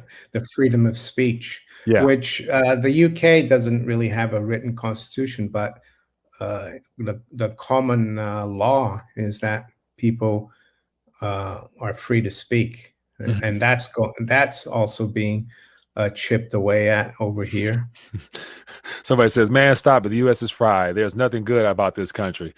I disagree, man. I disagree. Look at the rest of the world and see how bad things are there. We still have a smidget of opportunity and choice here. It's just, can we get enough people to wake up in time to realize? Because as Mario just mentioned, the First Amendment is one of our God-given rights that we still do have, and then the right to bear arms is the second. We are still the most heavily armed population on the planet. And so everything that they're going to do through us in the next year is geared towards stripping those from us. And it starts with this misinformation narrative is the free speech part. And then we've had a lot of firearm events happen in this country mysteriously now. They've always been here, but the mainstream news is shining light on it. There's a baseball game the other day where people were shooting outside the stadium. It made all mainstream news subjects. In D.C. the other day, they have a no-gun area, and gunshots went off downtown or something like that. So it's like, why are they bringing this to our attention now as if it's new, other than the fact that they need to curtail and step in and help us out with guns? But they're still in our hands as of now. So, yeah, so whatever that's good for. So we'll find out. But we still are able to protect ourselves. Now the question is from who? But I'll digress. Anyway, let's keep it going. Here's a thought. Here it says, get that vax to get your spike proteins up. All right. Oh my goodness! I've been to Eiffel Tower. My rethinking about it back in 1960. My father took me and my sisters to Europe. Yeah, I've gone twice. I think. Yeah, I've gone twice to Eiffel Tower, and well, not much to see really. I had to. You got to pay extra. You got to pay extra to go to the peak to take the dang elevator. I was like, well, I want to go up there. I don't really care. But anyway, it's fun. All right, let's keep it moving. All right, so what else you want to talk about, man?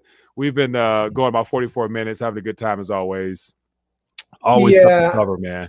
I mean, I think that in the UK as well, there's a quite a big minority of people that are against what's going on. So I have hope here as well in the UK that we'll be able to get back to pre 2020. There's still a lot of people with common sense, even though they're not being given a platform either. And I would say the big tech companies, they're here as well, and they're censoring people. And that's how the government's getting away with it. Yeah. So here's a question here. It says the question is, I guess, wake up before what? And I would say wake up before you get to the point where you realize that your rights have been taken from you altogether. Like a lot of people in this country don't even realize and just look at if I'm on Facebook, just look at your Facebook feed. People are still thinking that things are going to go back to normal, not realizing that this is all a setup to slowly but surely remove the last little bit of freedoms we do have. So when I say wake up to really what's going on around us, that this is this is an intentionally planned event to do certain things, which happens to be, at the end of the day, the reformation of the Constitution, or the complete strippage of everything to do with our Constitution and Bill of Rights. So that's what I think people need to wake up from, because literally people have bought into the idea that we're going back to normal, and I don't think that that's a part of their plan, and that's what people need to realize. Yeah, it's well said. And I think people should try to disconnect a little bit from being online and having all these apps, because that's what they want to do. They want to get everyone connected and everyone controlled digitally. Yeah. And yes, we're here on YouTube and doing a live stream and everything, but we need to try to get into nature a bit more, I think, as well, and try to detach ourselves from all this noise and connection. Yeah, I do agree. Well, let's get ready to dial back then. We've got about almost 50 minutes or so, and it's always good to connect, man. I appreciate you, Mario, for blessing us this Friday. It's always good to connect.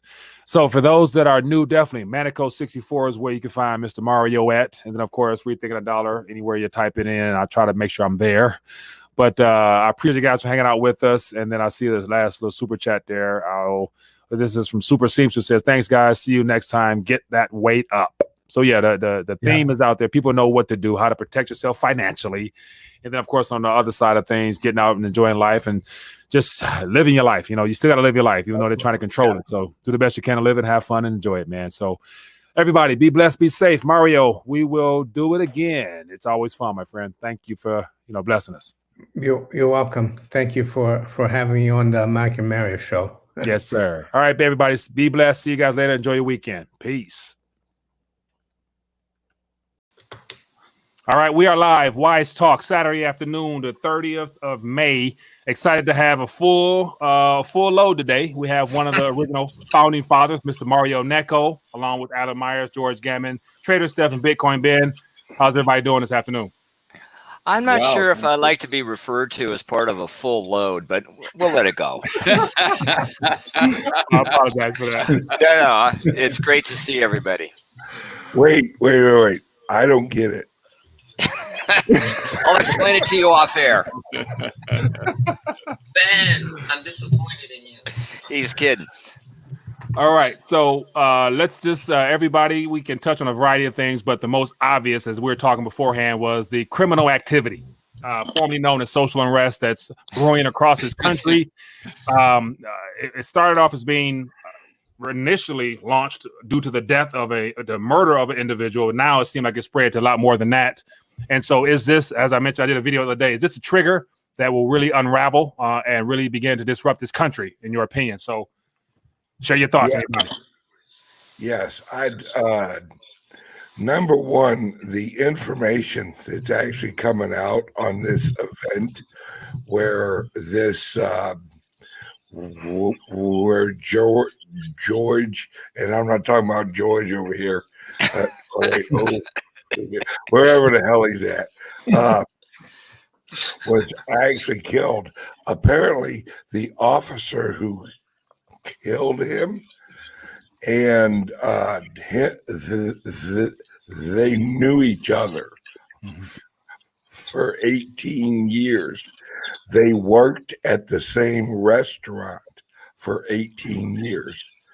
So I'm doing a little bit more digging because I don't trust the whole event yet. Yeah, understandable. Same here. I think it's something Just that. to mention, Yeah, go ahead. I'm sorry, I'm Steph. sorry, expand on that thought.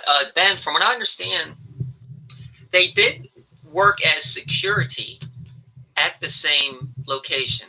This will add to your research. But they were on different revolving ships, and one was inside, one was outside. What kind of interaction they actually had is still in question. And there's a lot of rumor out there of, what's what. So just for your FYI.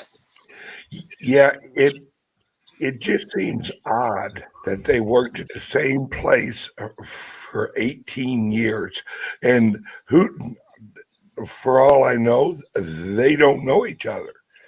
But it just seems odd that they worked at the same place, and it's also odd that as the was starting off, and all of a sudden we have this blatant murder. And I mean, if you watch the video, that is flat out, that was murder. Anybody who knows anything about wrestling or jiu-jitsu or anything, when you put that much weight on a person's neck right through here, you're gonna kill him. It's there's no question. And the way he was on his neck and he had his hands in his pocket, real smartassy, like it was just a matter of fact, and the other officers just kind of standing there, and if he was actually killed, which maybe he was, I could be way off on this. If he was, that I don't even know what to say. I mean, it does not justify what's going on, but it sure in the hell justifies that officer spending the rest of his life in jail. I know that. Yeah, quite possible. There's one thing to note, though. I mean, everything turns into a conspiracy theory, and I just get so sick of it. I mean, let's just deal with what we know on one level. The coroner's report said he died of a heart condition. He had a heart condition. So what we're COVID? Let me finish. I didn't just say that the cop didn't kill him. That's not what I said. Listen to what I'm saying. Based on what the cop did, precipitated the condition that he already had, which caused his death. Big difference. And I before we talk about the virus, I want to mention that everyone is getting all up in getting their panties in a wad about overcounting or undercounting of deaths according to the virus. And one of the arguments is, well, people are dying of this disease and that disease, and they're saying that it's COVID-19 when it's not. Well, this is a perfect example where an underlying condition is launched, so to speak, caused, finalized due to some other outside factor, but it's not being assigned to the original source, which would have been the cop. If the cop wouldn't have did that, in hindsight, we can't say. We can't know for sure. All we have is what we have. But let's just say it's possible. Maybe the guy would have died anyway of a heart attack a few days later because he already had a heart condition. But definitely the cop putting the knee on his neck was not helpful. And someone catching COVID that's going through all the symptoms and, killing people of cardiac arrest when they may already have a heart condition or not. There's an interesting irony going on here with what's going on with this unrest across the country and the virus at the same time. Well, I have to say, though, he might have had other conditions, but that guy, George Floyd, he was being pinned down by 4 other cops. The other guy didn't need to do that. Yeah. And he was going to, if the other guy had tried to tell him, oh, I have a heart condition, please don't do that, he would have still not listened to him. Mm-hmm. So I'm sorry, he killed him. And matter, he killed him and that's it. But the bigger picture for me, looking from the UK, because here things are calm for now, and reading and studying history, there's a good book called The Fourth Turning by Strauss and Howe. Great book. And there's a lot of things that could be triggering the fourth turning. You could have the COVID or the George Floyd thing, or it could be something else next week. But I think America is due for some change. You go back 80 years, it was World War II. Before that, 80 years was the Civil War. And before that, it was the Revolutionary War. So I don't know what it's going to be, but things are not stable in the U.S. It's very divided. And I think these are just symptoms, George Floyd or COVID. That's the way I see it. Yeah, I think that's a bigger point too, that it's just a symptom. And I had an old business partner that was brilliant, and he would always say it's never about what it's about. When you're dealing with your employees, they might be frustrated for a certain reason and they may be venting because of X, Y, or Z, but it's never really about that. You got to dig a little bit deeper to find out what their real frustration is. And if you look at social unrest or whatever you want to call it around the world, it's continuing to increase. And if you look at what happened in Chile, as an example, it wasn't really about the fare for the metro or whatever going up by a nickel. It was just all this underlying anxiety that the whole society had because of economic conditions, a lot of different reasons. And I think that's exactly what you're seeing in the United States. And unfortunately, I think it'll get a lot worse before it gets better, because the underlying fundamentals of what is causing this is that's not being solved. It's being exacerbated by not only the virus, but the Fed and the government's response to it. Yeah, and the other. Sorry, my turn. My turn. Okay, go ahead, Alan. What I was actually about to say is Alan, could you do me a favor? Yes. And explain how all of these events have an agenda? These are not happening on acts like, and I understand people want to use, conspiracy theory. That this is an agenda. There is a group of globalists leading this agenda.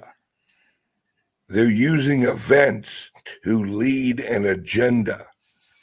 And whether you want to call it a conspiracy theory, whatever name you want to put to it, just recognize these aren't randomly happening. Like COVID didn't randomly create itself. It was It was created using CRISPR technology. It's a bioweapon. No, it's not, Ben. Don't go there. Oh, bullshit. Come on, you have no proof whatsoever, and the only proof Oh, we I have don't? is the only I proof we have guarantee you. is the gene sequence, and it says otherwise. So don't go there with because you don't. No, All right, I do know. The gene sequence You're spreading is false actually the information. protein. That's not helpful. No, you're wrong. Okay, how about this? are So, wrong. all right, my turn. Let's get more in. So we'll come back to this eventually, but Mr. Alan Myers, I want to get into a little bit more in-depth stuff as well. So go ahead, Mr. Myers. I want to answer what Ben started, which is you used a very good word, agenda. And when someone is coming after you, whether it is by accident or deliberate or planned or just so happens, they're still after you. And it's a condition you need to deal with. When you use the word agenda, I think immediately of Agenda 21 or Agenda 2030. Read it. Agenda 21, Agenda 2030, I'm going to just use 21 because it's shorter. This is out of the UN. It is a globalist, directed control of the world. It is to bring about one world order, one world government. It is about taking people and putting them in what has been called stack and packs as far as really high density housing. It is about not allowing people to go into the country. It is about regional control, not local control. The regional control is not elected. And every one of these things that is going on now, for example, with CV, and whether it's deliberate or not, whether it came out of a bat's what, or I don't care. It's here and it's being used for a purpose. Is it absolutely totally lethal like Ebola or more like the flu? I don't know. What I'm looking at is how this is being used. You are to stay in your home. You are to only be able to go out to get food or gasoline or whatever, which is now beginning to end. You are supposed to wear face coverings. Months ago, Fauci said you didn't need to. Now he said you need to. So, and whatever you put over your face apparently is good enough. It doesn't matter how open the fabric is. When you talk about viruses like CV, you're measuring things in nanometers. 1 nanometer is 1,000th the size of a micron. 1 micron is 1,000th the size of a millimeter. Okay, this is really, really teeny. The face coverings that people are wearing, the bandanas, the whatever, the t-shirts, even the regular mask, you're not going to stop CV from coming in. But you're getting people to comply. And this is where I really begin to push back. We're being ordered to do this. Orders are not law. It's not the rule of law. It's not legal. And so we just bow down to anybody who allegedly has some position of power and they issue an order. Well, now we're walking into tyranny. We're walking into the elites controlling our behavior, what we do, what we don't do. And then on the other side of it is, what's the cure? What's the effect of the cure? And now we get into the economics of what's going on. And whether it's your business, my job, your job, we're talking about loss of economic freedom. We're talking about loss of jobs. We're talking about, you think people are jacked up, and I don't make any light of that death. It's absolutely god awful terrible. But what happens in 2-3 months and you can't get any food? or there's only 3 shops in your town that has food, you think people aren't going to go ballistic? This is my concern. Okay. We are on the edge of civil unrest because, yes, the death of that man, God rest his soul, is god awful. Absolutely. It was totally unnecessary. And whether it was because he suffocated, because he had a heart condition, he's dead. If you've got 4 or 5 police officers on one guy, do you really need to pin him down with his, with weight on the neck? A neck is, you don't have to be a scientist to know. You don't have to be a medical doctor to know. A neck is not a weight-bearing part of our body. Okay? And yeah, blood and oxygen is going through there. So this is a total bad act. It's a criminal activity. It needs to be punished to the full extent of the law. But it does not justify more illegal criminal activities, which is rioting, burning buildings, burning cars, all of that. So watch this. The National Guard has been deployed in Minneapolis now. Will they appear in other cities as well? You guys think? Is this something to disrupt the presidential election by the end of this year? Do they want this to go all summer? Things like that. It looks like it, because you were talking to me yesterday, Mike, and you said that you didn't think there were going to be elections. So you seem to be right. And there's someone who said that Trump would be the last president, or something like that. There's some story about that. But I think there's still a lot of time, so it's difficult to say. And these events, we had riots here in London in 2011. And it looked really bad in the summer, and then it just stopped and nothing happened. It was around the time of Occupy Wall Street and all that. So we have to wait. Maybe in 2 weeks' time, this will have all died down, and something else might come up. Yeah, so central bank response. It looks like I think it was just yesterday I read an article saying that there's more ammunition in the toolkit. They're not nowhere near done yet. So I would imagine no matter what, they're going to continue to respond on top of what they're doing. So I saw a comment that said that someone said, "Oh, they're running out of bullets," and someone said, "No, the central banks, they manufactured the bullets." So, so the yield curve aspect as another alternative of quantitative easing. What do you guys think about that? And the 20-year bond and stuff like that as well. How would that work out? Is that meant to buy more time or what?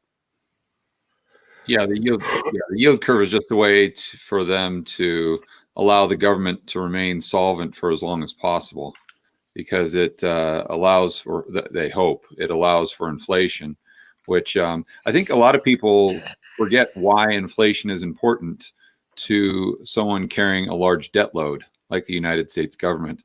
It's for the sole reason that their receipts go up. But what happens if we get inflation and the receipts don't go up? To a certain degree, right? If you look back, tax rates are they go up, they go down. We've had highest marginal tax rates of 90%, all the way down to the mid 80s. I believe it was 25%. And if you look at the tax receipts as a percentage of GDP, it's almost the same. It very rarely changes. What does make it change is a recession. When you have a big recession or the stock market going down substantially, tax receipts plummet. So you could see this situation come about where they let inflation run hot and we still have falling tax receipts. I would go back to the 1970s. Between 1972 and 74, the stock market went down by almost 60%, while inflation, the CPI, and that's what the government was willing to admit to, was 5 or 6%. So, but that's the objective of the yield curve. And also too, when you've got this much debt in the private sector with corporations, with consumers, and at the state level, it's you can't have that debt roll over to higher interest rate. So when in my videos, I call it the no bueno zone, but you could see when the 10-year got up into, I believe it was 3% or so, the economy really starts to struggle with that, because that translates into mortgages, into credit cards, into auto loans, into all these things. And also, more importantly, maybe into commercial loans where they have to roll it over. They can't get a 30-year fixed rate mortgage on a building, let's say. So for businesses, it's really important. So you have this environment where if rates go up, it really is difficult for the economy. And that's when the Fed tried to do quantitative tightening. And remember, they had to backpedal really quick, and they had to get interest rates or try to get interest rates down. And I've interviewed a few people, such as Luke Groman, who make very good arguments that the no bueno zone, if you will, is continuing to go down further and further and further, because the economy is becoming more reliant upon zero interest rates and the Fed expanding their balance sheet. It makes a lot of sense. I've said in several interviews this week, when I brought up the point of me living in Ecuador, where in Ecuador, they subsidize fuel substantially, like 50 cents a gallon, let's say. So you can imagine if the United States or any economy really subsidized fuel by that much over 20 years, then all of a sudden just took it away.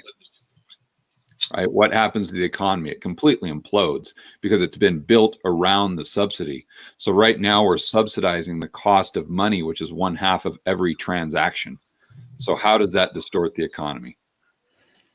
Yeah, and well, I think all the metrics are great, and you can't stop the economists and the analysts from focusing on it. I spent a lot of years focused on it, but I'm really over it.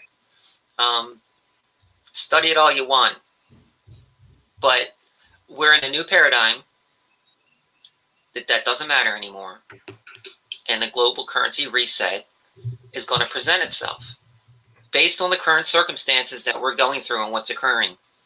As far as timing, the process that is going to take place and the end result, I think folks would do better focusing on something like that and being mentally prepared and financially prepared in order to weather that storm, because it is upon us.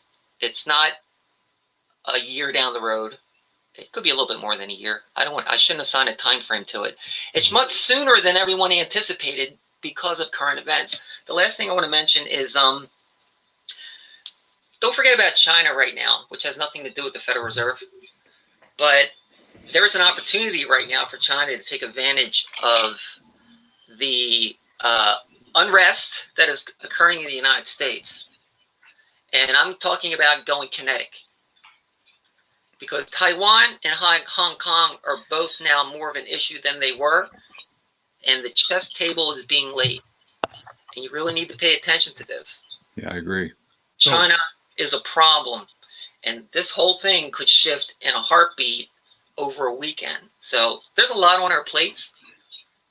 So I'm kind of fell out of the metrics. One thing I wanted to ask the team here, and I did a video on Friday about how the government is going to steal your money, and it was basically through inflation and understating inflation. But one of the things that I don't think people, like in our group, we're adamant about holding gold, precious metal, silvers, what have you, to really protect your purchasing power. But how does it work with coins for capital gains tax? Because I've heard people there, it seems to be very confusing for people. I've read different things online where some people say it falls into a category where it's not reportable if you do it through a dealer, but then you still are technically are required to report it on your own personal tax. I have a graph I can provide you that sums it all up. Great. We'll answer all your questions. You want me to throw the link in the chat box? Yeah, sure, right ahead. I'll pop it up. Because it's a lot easier rather than explain it and spend time on that. You just look at that and see that script, and you'll recognize it, Mike. From the source. Here in the UK, I know most of you guys are in the US, but we have what you call, and you have it as well, coin of the realm. So if you were to buy double eagle or a $50 coin, you need to check that in terms of capital gains, because here in the UK, for example, if I buy sovereigns or Britannias, which are coin of the realm, I'm not liable to capital gains because it's considered legal tender. Right. So, and in other countries as well, like France, I've looked into it. They say that in France, you need to pay tax anytime you sell any gold. But then I read more carefully, and it said if you buy French coins of the realms, there's no tax. So yeah, it's a bit complicated, but you need to check it out. And here in the UK, you only incur capital gains if you sell the coins. So let's say the value goes up, it doesn't matter if you don't sell it. But I think in the US, you have to, when you file your tax return, you have to tell them, how much gains it's made, and then you have to pay tax on it. Yeah, I think it's extremely important too, because so many people think that they're completely protecting their purchasing power through precious metals. And you could envision a scenario where gold, let's say, is $2,000 per ounce, and it goes up to $10,000 per ounce, and everyone thinks they get rich. But if it goes up just with the rate of inflation, and then for whatever reason they're required to sell, assuming you do have to pay capital gains tax, you actually lose a substantial amount of your purchasing power. Let's just say the cap gains tax is 40%. So now you're only left with $6,000, but the $6,000 only buys you the same amount of goods and services that, let's say, $1,200 bought you before. So you're actually losing purchasing power by gold going up to 10,000, 50,000, 100,000 an ounce. Yeah, but you still gain, I would say, instead of holding fiat. Oh, for sure. Yeah, I'm not saying it's definitely better than that, but I'm just, I'm trying to think through what would happen if it only went up in nominal terms. But you're not going to be paying a capital gains. Well, at this point in time, capital gains rate is not 40%. The one reason to hold precious metals is because, number one, you can hold them personally, not on paper, of course. And that I think the comment was just made, this could be a lot better to have should the currency of the country just tank. At least you now have something of value. Now, to hold it in bullion might be a little crazy unless you can shave off a piece, but it's going to be very hard to do a lot of day-to-day purchasing based on, oh, here's a coin. I know it says 20 on the face, but it's really worth $10,000. Well, you're going to have a hard time to get the person at the grocery store to believe that. But ultimately, whether you hold precious metals, you hold jewels, property, whatever you hold, there's two metals that eventually you may need. Unfortunately, you may need to hold to protect all of that, and that's lead and steel. Yeah. There's another graphic, Mike. Sorry, it's got the coins, the different coins listed, and which really ones cool. are reportable, which isn't. I'll get you a link for that one too. Yeah, Steph, I appreciate that. I might actually include that in a video if you don't mind. That's really cool. I thought that it ain't mine; it's JM Bullion's, but I thought that was the link to the graph with the coins. And stuff. One thing I think is very interesting is I recently interviewed a guy named Hugh Hendry, who was a very famous hedge fund manager. He retired in 2017, and he specifically went to St. Bart's. And I won't go into his whole story, but one of the main reasons he went there, and Raoul Paul with Real Vision did the same thing by going to Little Cayman, is they took a look at Chris Cole's Dragon portfolio. And they read they did this prior to that. I don't know how much this played in a factor, but he's got a paper called Allegory of the Serpent and Hawk, where he describes these deflationary deleveragings and inflationary deleveragings that we could be going into right now. And one of the things that always does well is to have this diversified portfolio, but not in the way people think. It's to have precious metals, of course, and then to combine your normal portfolio with something that is long volatility, and then a certain thing that what they call trend following with commodities. But long volatility is something that's really interesting, and it seems to do well in any deleveraging cycle, whether it's deflationary or inflationary. The problem is, how do you do that? And I know a lot of these big macro thinkers have moved or bought property in these small islands as a way to go long real estate and volatility at the same time. So whenever I see what's going on in the United States or around the world, and how dire the situation be. I always think about those guys that purchase property in the islands as a way to go long that type of volatility. Very interesting. Interesting. To watch this real quick. We got a question here that I meant to get to. It says, question to the entire panel. In 500 years from now, will there be a name America? Thanks. Will there be a name America? So I'm not sure, like, North America, South America, I don't know how that'll play out, or will there be one single regional name for this stretch of land? I don't know. Yeah, I think there will always actually be an America, at least for like that period of time. Whether or not we are what we were originally meant to be is up to us, because as much as I value everyone's opinion, we're reaching a point where we have to tell people who are wrong that they're wrong. And Trader Steph, I love you to death, but you're going to be one of the people that when this all comes out and somebody in a newspaper actually tells you what's going on, and you actually think and realize what's going on, you're going to be one of them who's like, well, why didn't somebody tell us? No, Ben, you're mischaracterizing what I'm saying. And one of the problems that, okay, I'm going to throw this back at you, people like you have the problem with is that you don't listen. You don't listen. You're so stuck in your point of view because of maybe what you read on Zero Hedge or what you heard a month and a half ago or 2 months ago that you don't listen to what's being said to you.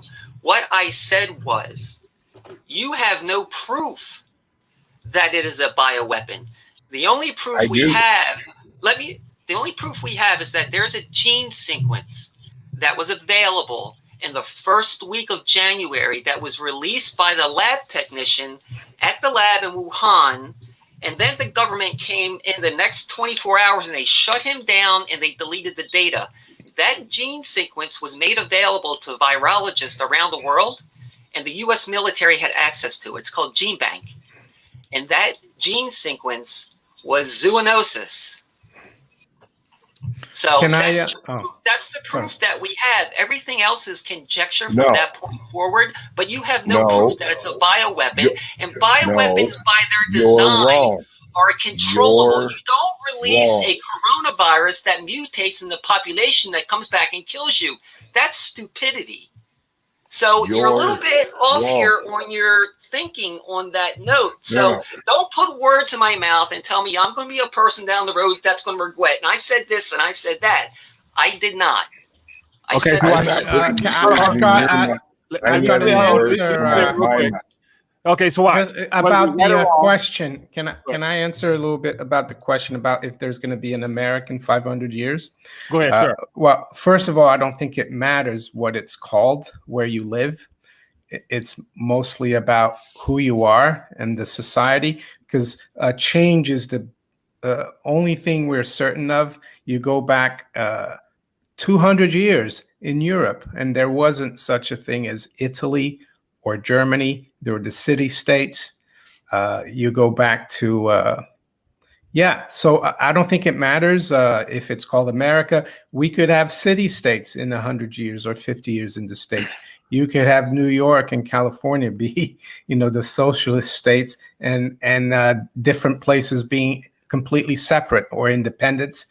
But I don't think it matters if it's called America or North America or United States, or you might revert back to just being separate states. And I think that would be a good thing, because do you really need the District of Columbia or the District of Criminals? Good point. Now watch this. Whether or not COVID-19 is intentional or not, is here. It's a part of the agenda moving us forward anyway. So, I don't think it's a bioweapon because if it was, it would have killed a lot more people. It's already changed our lives, and now it's going to alter the future generations for decades to come, if not eons to come. So how can we navigate those waters? Can I Hang on answer a the second. question? Go ahead. Wait. Does Planned Parenthood have an agenda of killing little babies? Yep. Yes. All right. Did the neo-Nazis have an agenda of learning and experimenting on Jews? The Nazis, you mean? Yeah. They're not the neo-Nazis. They're just the Yeah. plain All old right, Nazis. Yeah. Right. Yeah, All they right. did. Eugenics. I mean, but it was the British and the Americans that invented eugenics, wasn't it? And then the Germans adopted it. Yeah, I Yes, agree with you. and- They yeah. Bill Gates' dad was head of Planned Parenthood. Right. And CRISPR technology is the technology used to create it's a bioweapon. Now, whether or not you first hear it from me, that's fine. I'm okay with that. And if you have to wait until MSNBC or CNN tells you, that's fine too. I don't care, because there are proteins that were created and were patented by Fauci and other people in the genetic world that they CRISPR'd with the SARS virus that created this virus. This virus has an unnatural hook in it. That hook is genetically modified to specifically attach to human DNA.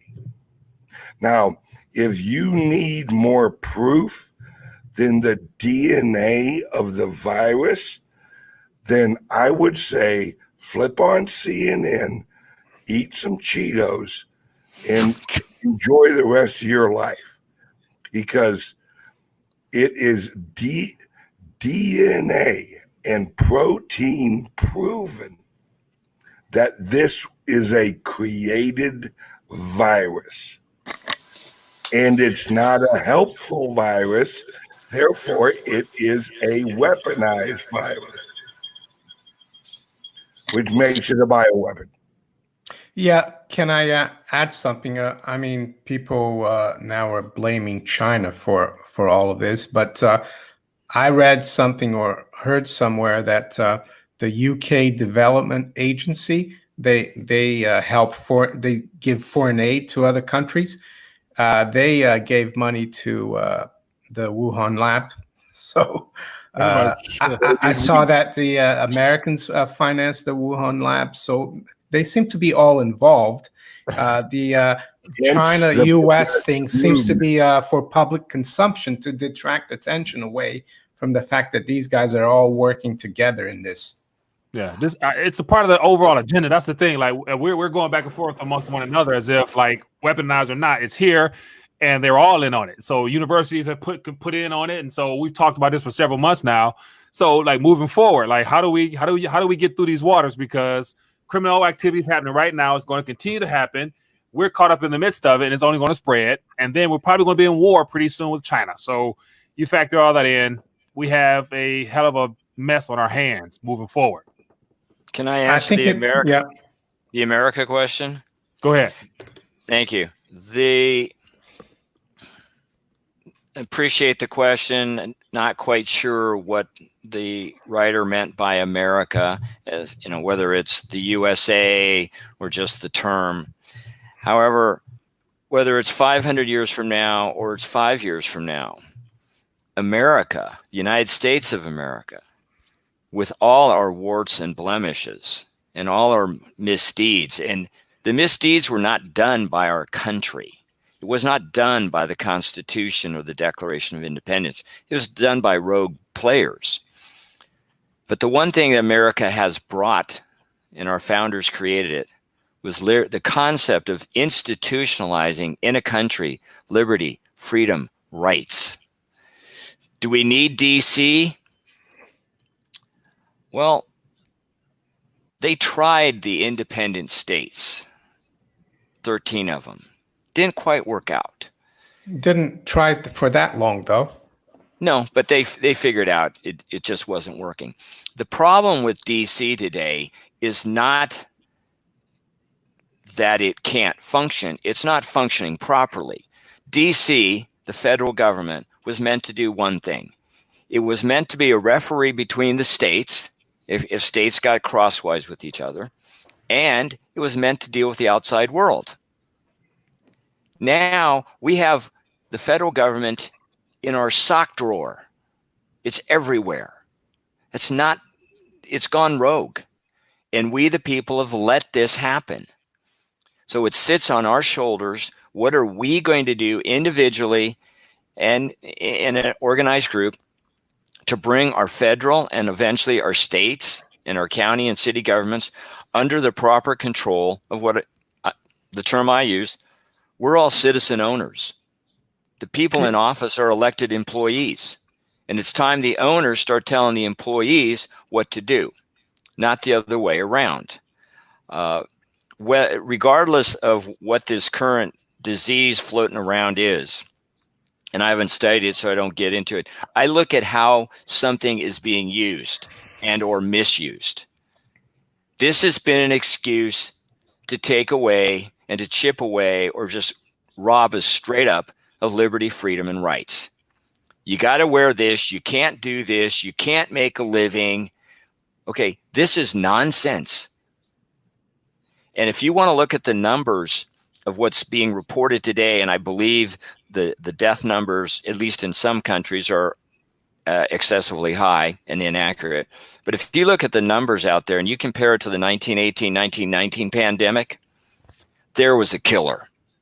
It's estimated, and this is the best that we can do, 20 to 100 million people died between approximately March 1918 and they say the summer of 1919, so I chose June, into June. Rounded up, that's 500 days.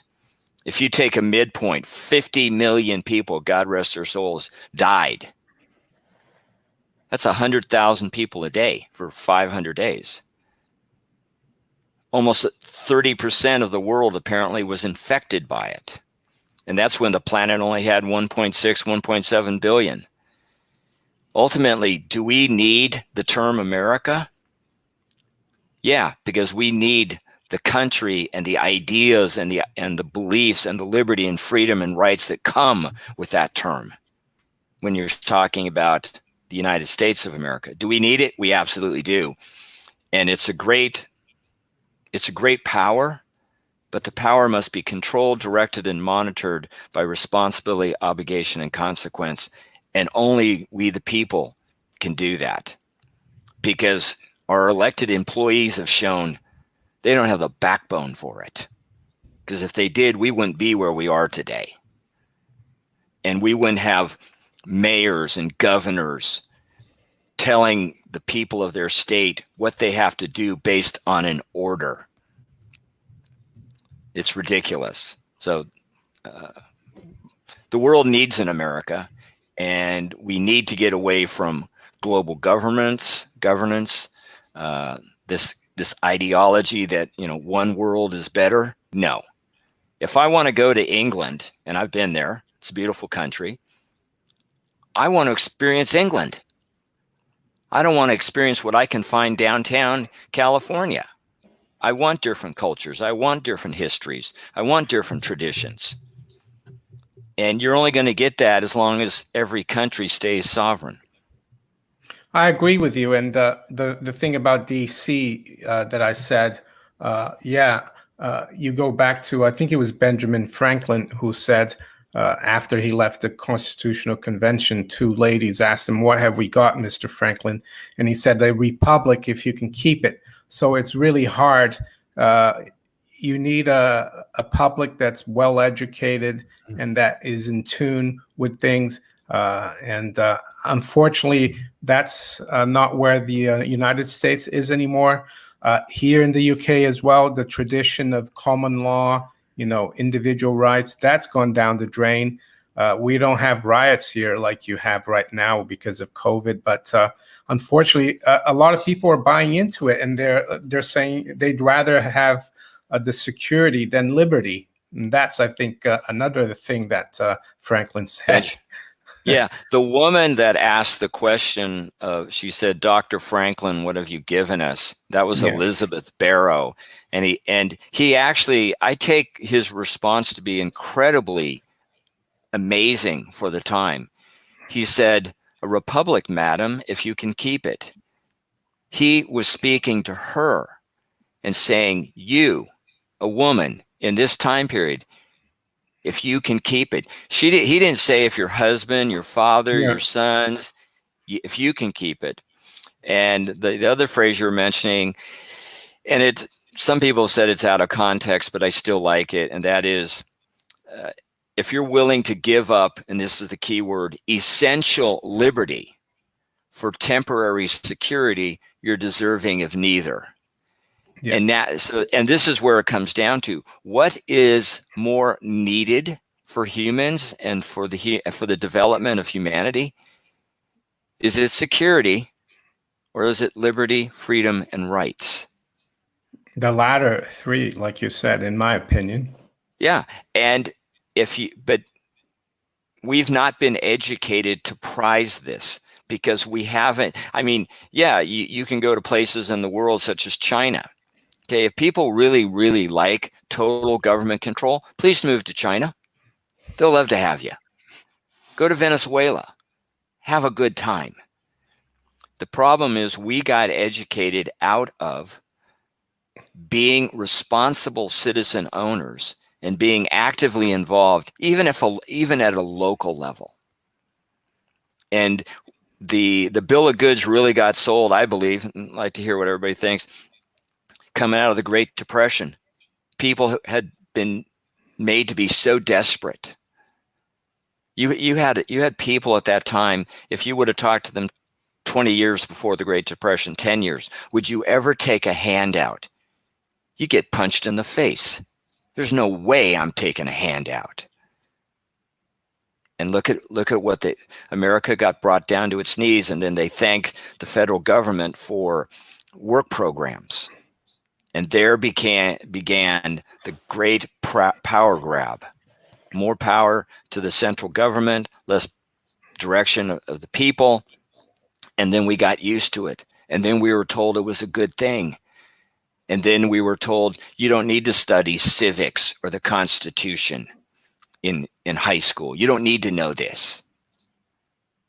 We got sold down the drain. So speaking of handouts, I'm sorry, go ahead. Maybe the same thing is going to happen now with this crisis, because it's such a huge crisis at the moment, and it might be manufacturer or whatever, but with all the people staying at home and seeing that they make more money staying at home than going to work, it could be a huge, could be like the Great Depression. Let's hope it doesn't get worse. Given that the gravy train that's being pumped out to the public is coming from debt, it's not coming from money being pulled out of a piggy bank. Okay, this debt is completely, totally unpayable. Eventually, it's going to hit the fan. But I am counting on one thing, and I know a lot of people who are active, a lot of people who want to be with this country. Bless you, Ben. And that is. And this is the one thing that people should have learned a long time ago. Don't mess with us. World War II is a great example. Honolulu got bombed, Pearl Harbor. Most of the people in the country didn't even know where Honolulu was. We declared war on Japan. 3 days later, Germany declared war on us. America is now involved in a two-front war. It has maybe a little over 1 million people in uniform. Japan and Germany have over 9 million. Who walked off the stage a winner? America did. because America at that time, at least, was very self-sufficient. And we may not like each other. We may not even want to look at each other. But when you attack America, you attack us all. And that's when the team stands up. Now watch this. Let's transition a little bit into the welfare state. We're all being conditioned slowly but surely to depend upon government with all these bills that's being rolled out. So it's coming. It's just a matter of how and how much. And along with that, we have the metals market, the financial markets, all that stuff is basically rigged, propped up. So it's deliberate destruction of the monetary system itself. So Trader Steph mentioned earlier, the debt doesn't really matter anymore because it's just a matter of, I guess, what are we being rolled into? So let's touch on that a little bit. So Bitcoin Ben, with cryptocurrency, I hear a lot now about China now looking to thwart plans by using Bitcoin. I'm not sure if that's what that's going to look like. Then we got gold, Trader Steph. You want to touch on gold as well? So let's touch on some of that real quick. All right. Well, in cryptocurrency, we just had our halvening about 19 days ago, and we have a lot of large whales that are getting involved in cryptocurrencies and have actually been for a long time. And the only thing I recommend people do is, number one, watch my show. Number two is educate yourself on blockchain. It's not going away. It is the future of a lot of our transaction of information and value. And if the earlier you get involved, the more you'll profit in this transition into the new economy. So research, walk slowly, and watch my channel. That's it. Fair enough.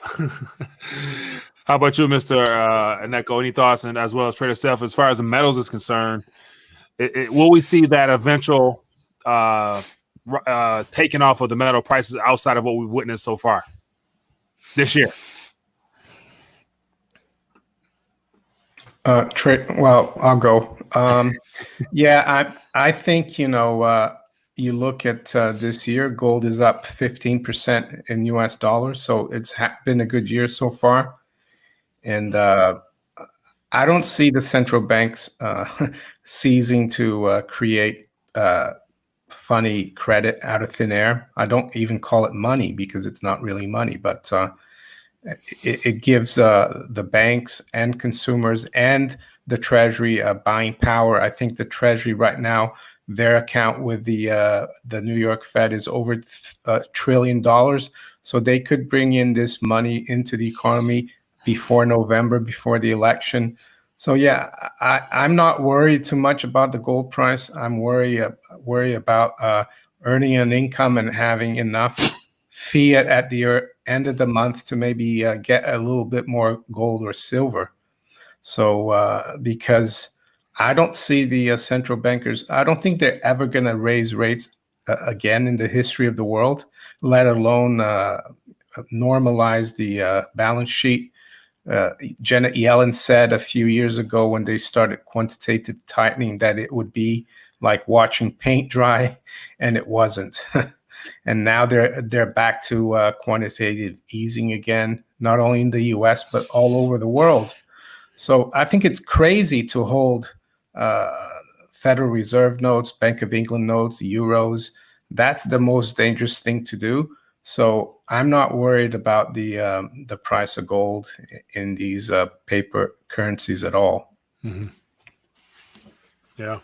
Trader Steph, you mentioned earlier you have some gold insights you wanted to share with us. Feel free to do so if you still want to do that. My microphone's off.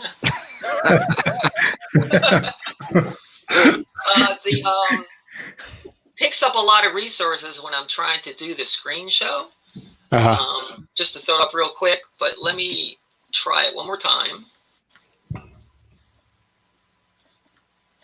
And then also there's a question that says, silver, is there a correlation to the price and squad car torching angry mobs? I don't know. Is there a correlation to the price and squad car torching angry mob? I don't know about that one. Okay, there it is. I got the chart, should be able to show now. So real quick, what you're looking at, anybody on the live comments, if you could just give me a, hey, I can see it. Make sure that you can see it. Yeah, it looks pretty good on the side. Okay, you're looking at the weekly on TradingView. So it's the basic view. And this blue line right here is the 50-day moving average. Every one of these candles is the weekly price action. It's in a bull market.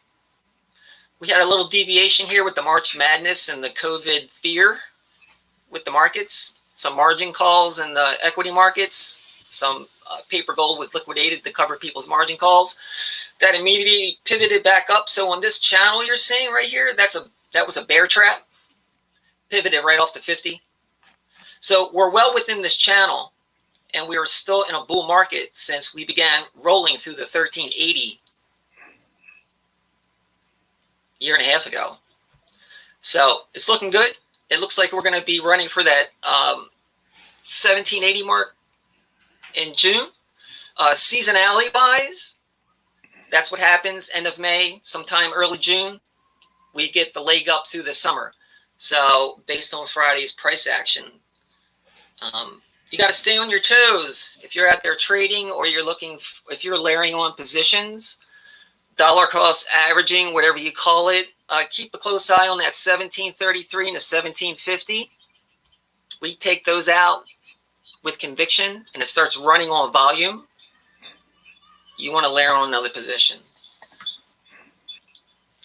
And if I throw up the Bitcoin chart here, this is for Ben.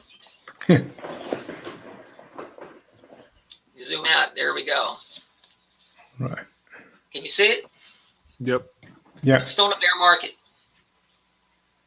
since 2017. It hasn't taken out that trend line up top now for 2.5 years. And it won't be back in a bull until it takes that topside trend line out. And it takes out that 12,000 mark. That was the dead cat bounce back in 2017. That's that red line about in the middle. So it's still putting in lower highs. So I've heard all the calls for get in now. It's your last chance. All the way since 20 and all the way down to 3. It ain't over yet.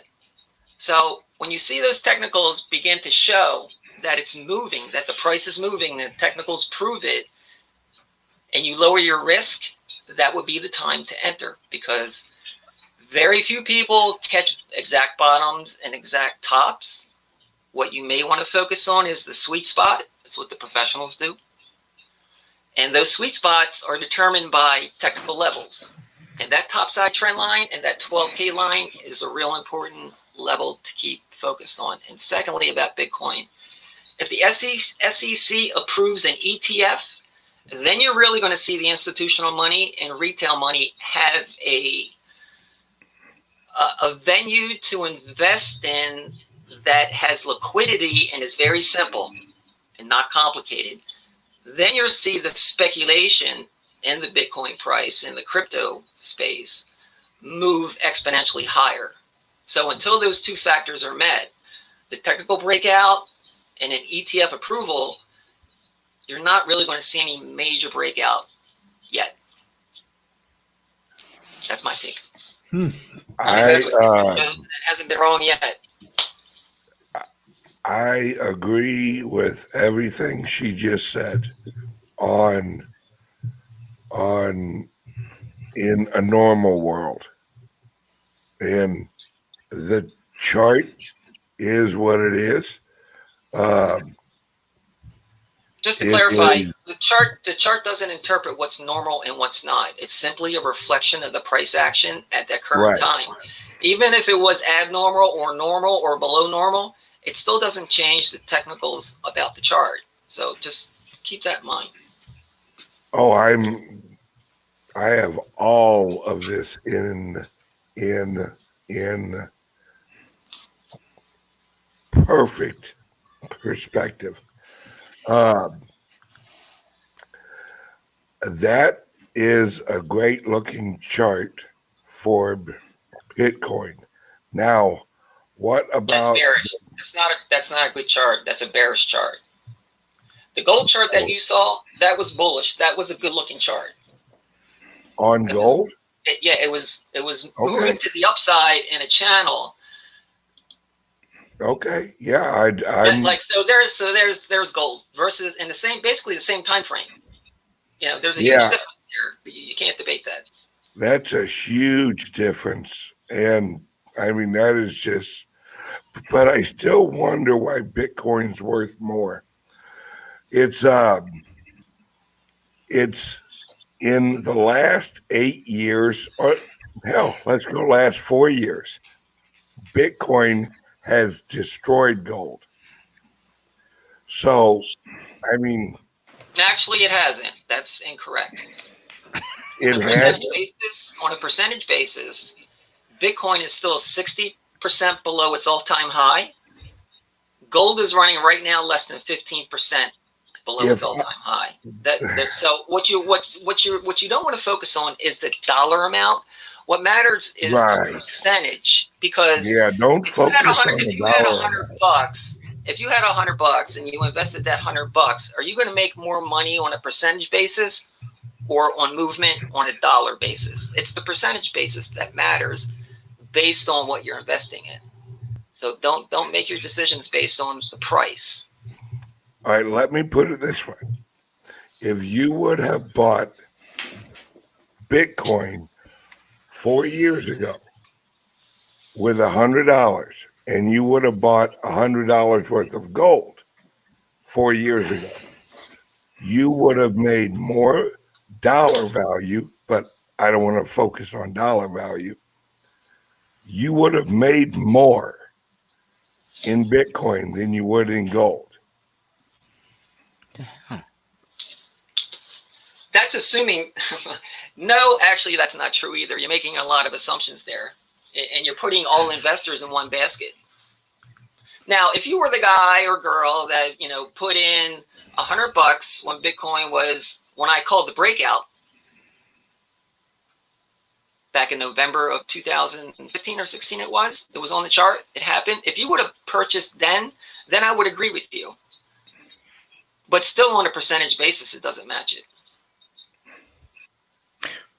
Can I give my 2 cents on Bitcoin?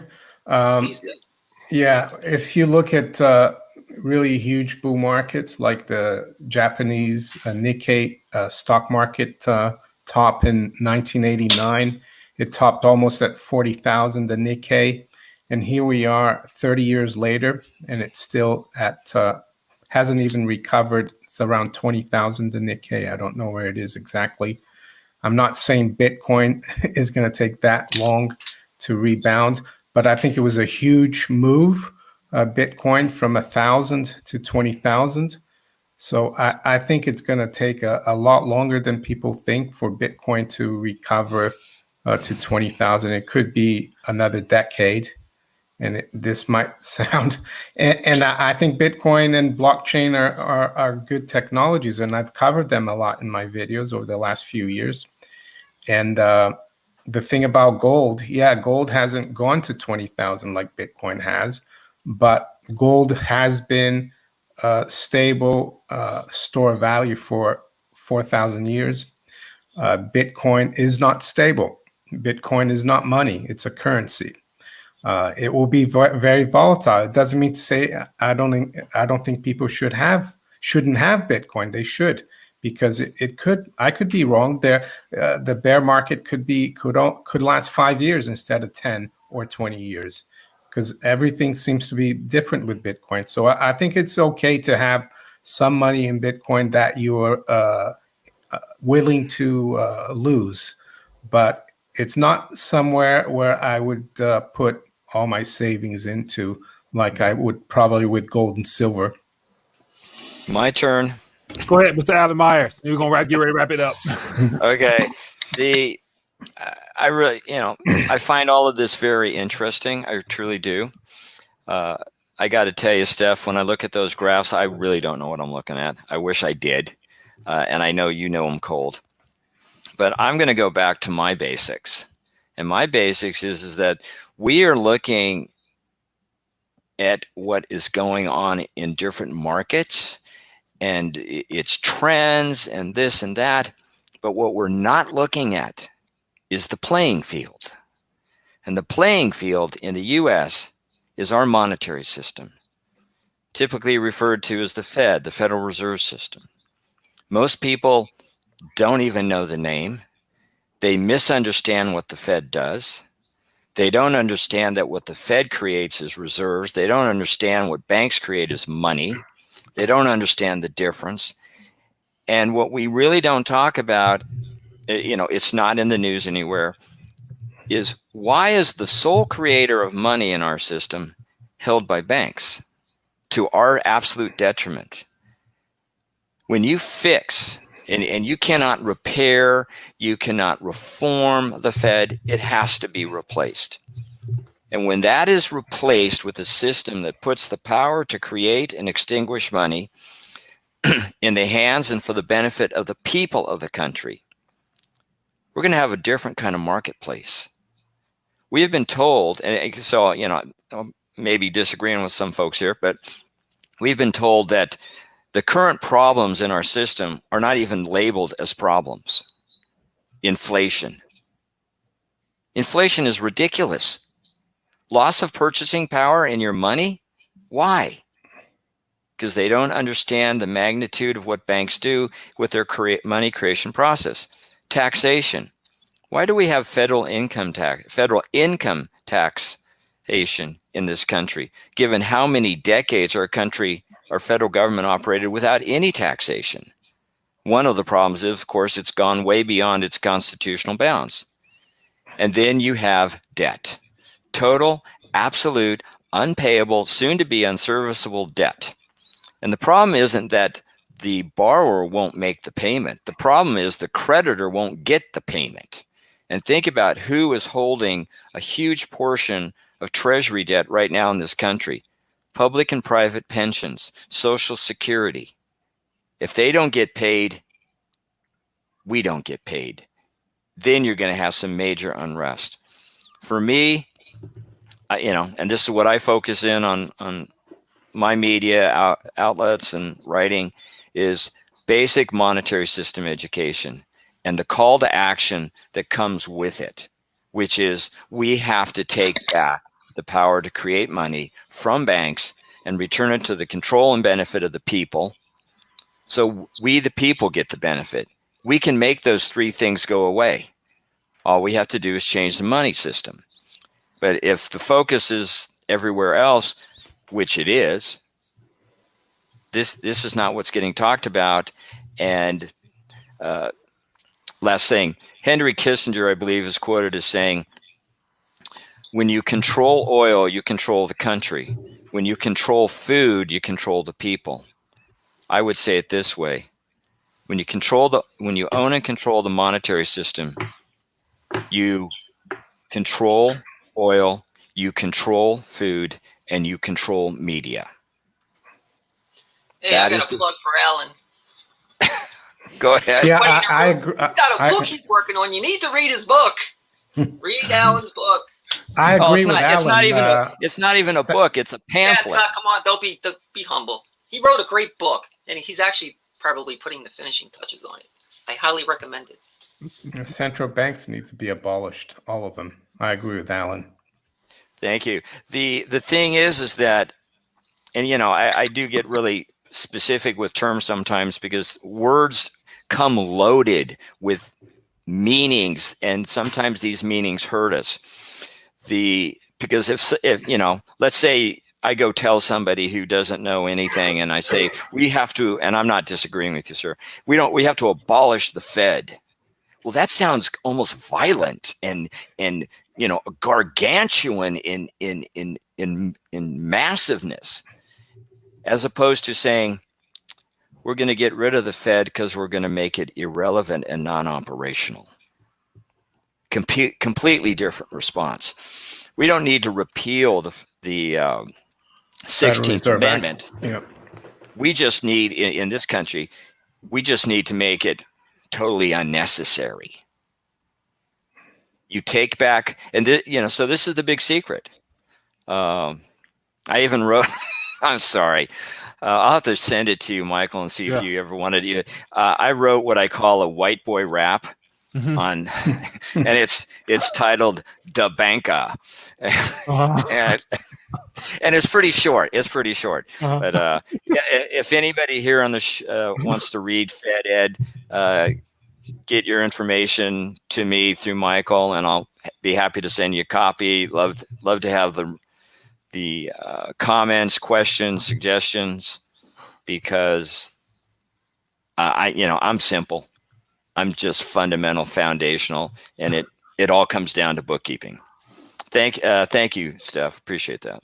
All right. Well, we've been over an hour plus. Let's get ready to wind it back down. So, any last thoughts, and then we'll log off and get ready for another roller coaster ride of a week coming up. Bullets, beans, and bullion. You say bullions? You say that again? Bullets, beans, and bullion. Get your ammo. Get your ammo. Yeah, that's what I say. If you want to protect your gold and silver, you need lead and steel of all sizes and shapes. So anyway, all right, everybody. It's been great hanging out as always. A lot of back and forth and a little chipperness in between there, but all in good spirits and out of love. So we got Manico64 on YouTube. We got Fed Ed. We got Bitcoin Ben and Trader Steph. As always, it's great to connect with you guys. And of course, George, he only gets a certain amount of time to go out of his house in Colombia. So he has to leave early. His wife is in charge, is she? No, government. So he can only leave on certain days to go out shopping. Oh, I see. That's why he had to leave. But as always, it's been great hanging out. Looking forward to doing it again. Be blessed. Be safe, everybody. Have a great weekend. Enjoy yourself and stay safe. All right. We'll do it again another time. All right. Be blessed. Thank you very much. Thank you. Welcome to the RTD interview. Today, I'm excited to have first-time guest, Mr. Sean Rickards. He's an independent economist that specializes in inflation measurements as well as monetary economics. And today, he's joining us to share his thoughts on the global economy as well as particular strategies that we, the investors, might be able to use in the days ahead. So, Sean Rickards, thank you for joining us on RTD interviews. Thank you for the invite. Well, I appreciate you taking time to join me. Looking forward to connecting. It's been a while since we've last spoken, but looking forward to it nevertheless. And so before we dive any further, can you give the viewers a little bit of your background and how you've arrived at this point in your career? Sure, no problem. I began some years ago in the bond markets, but when there were such things as stockbrokers in London. That was when I came out of university. And then the starting point was a thing that in the UK is the opposite of what we now call QE. The UK was doing the reverse. And then in the subsequent years, rather scarily, it's about 30 now, has been a pattern of looking at the developments and changes that we've seen. I worked in Tokyo for a while, so that gave an international perspective. I look at Japan, and Japan was a leader into many of the things we face now. Zero interest rates, central bank intervening in so many places. What other things have happened over that period? Moving away from just me, that's been one of the things. Interest rates are so much lower. Believe it or not, I've seen bond yields of 15%. I don't think they got quite that high in the US, but they did get into double figures, and they certainly did in the UK. And then the switch, the newer thing, was the credit crunch that brought lots of things back. But as I was explaining earlier, was pretty much a doppelganger, or the opposite of what we saw before. And now, of course, we've had the pandemic as well, and it's 2021. Here we are, 2021, a year like no other. Thank you for sharing that with us. And so I'm curious to get your thoughts, and I'd like to start off with the very first question because the show is called Rethinking the Dollar, and it's a subject matter I think is very relevant given the fact I think we're in this great reset, structured reset, to where the dollar will no longer be the world's favorite reserve asset in the near future or far future. We'll see. But what comes to mind when you hear the words rethinking the dollar? Well, there's two things really. The first is from a UK perspective, something that maybe Americans don't think about so much. But for us, it's a big deal because movements in the pound against the dollar affect inflation, the price of things. And then probably the generic example is the price of oil, but there are many others. Because for us, things are priced in dollars. And we have to take our pounds and go and buy them. And the exchange rate matters a lot more than it, just for like holiday. It matters for real things. And next is something that you sort of led into, because in some respects, in terms of reserves, the pound is used, but on a much, much smaller scale compared to the US dollar. And when I look around at various countries, it starts, well, you start with Ukraine, go to the other end of the alphabet to Argentina. These places a lot use the US dollar. Why? Because it's known. That's a sort of practical example of the theory of it being the reserve currency. As you're anywhere where you might be in the world, if you've got a handful of US dollars or a debit card that could spend US dollars, it has value. People will understand it, be you in the jungle, the desert, and that's what it means. Understandable. Thank you for sharing that. Now, I want to jump right into some relevant topics because you're a prolific writer, and so I'll definitely link your blog down below. That's how I stay in tune with what you have going on. And so recently, you wrote your latest piece on the bond yields heading low or lower rather globally. And so, if you don't mind, can you share and elaborate a little bit on that for us? Because clearly, we've all witnessed over the last several years the bond bubble, where yields are trending down or towards a negative in some places. But share with us a little bit your thoughts and analysis from that blog post there. Well, you see, there's been quite a bit going on. If we just stay with this year, we opened 2021 with yields rising. Now, in terms of conventional explanations or theory, that worked quite well. Why?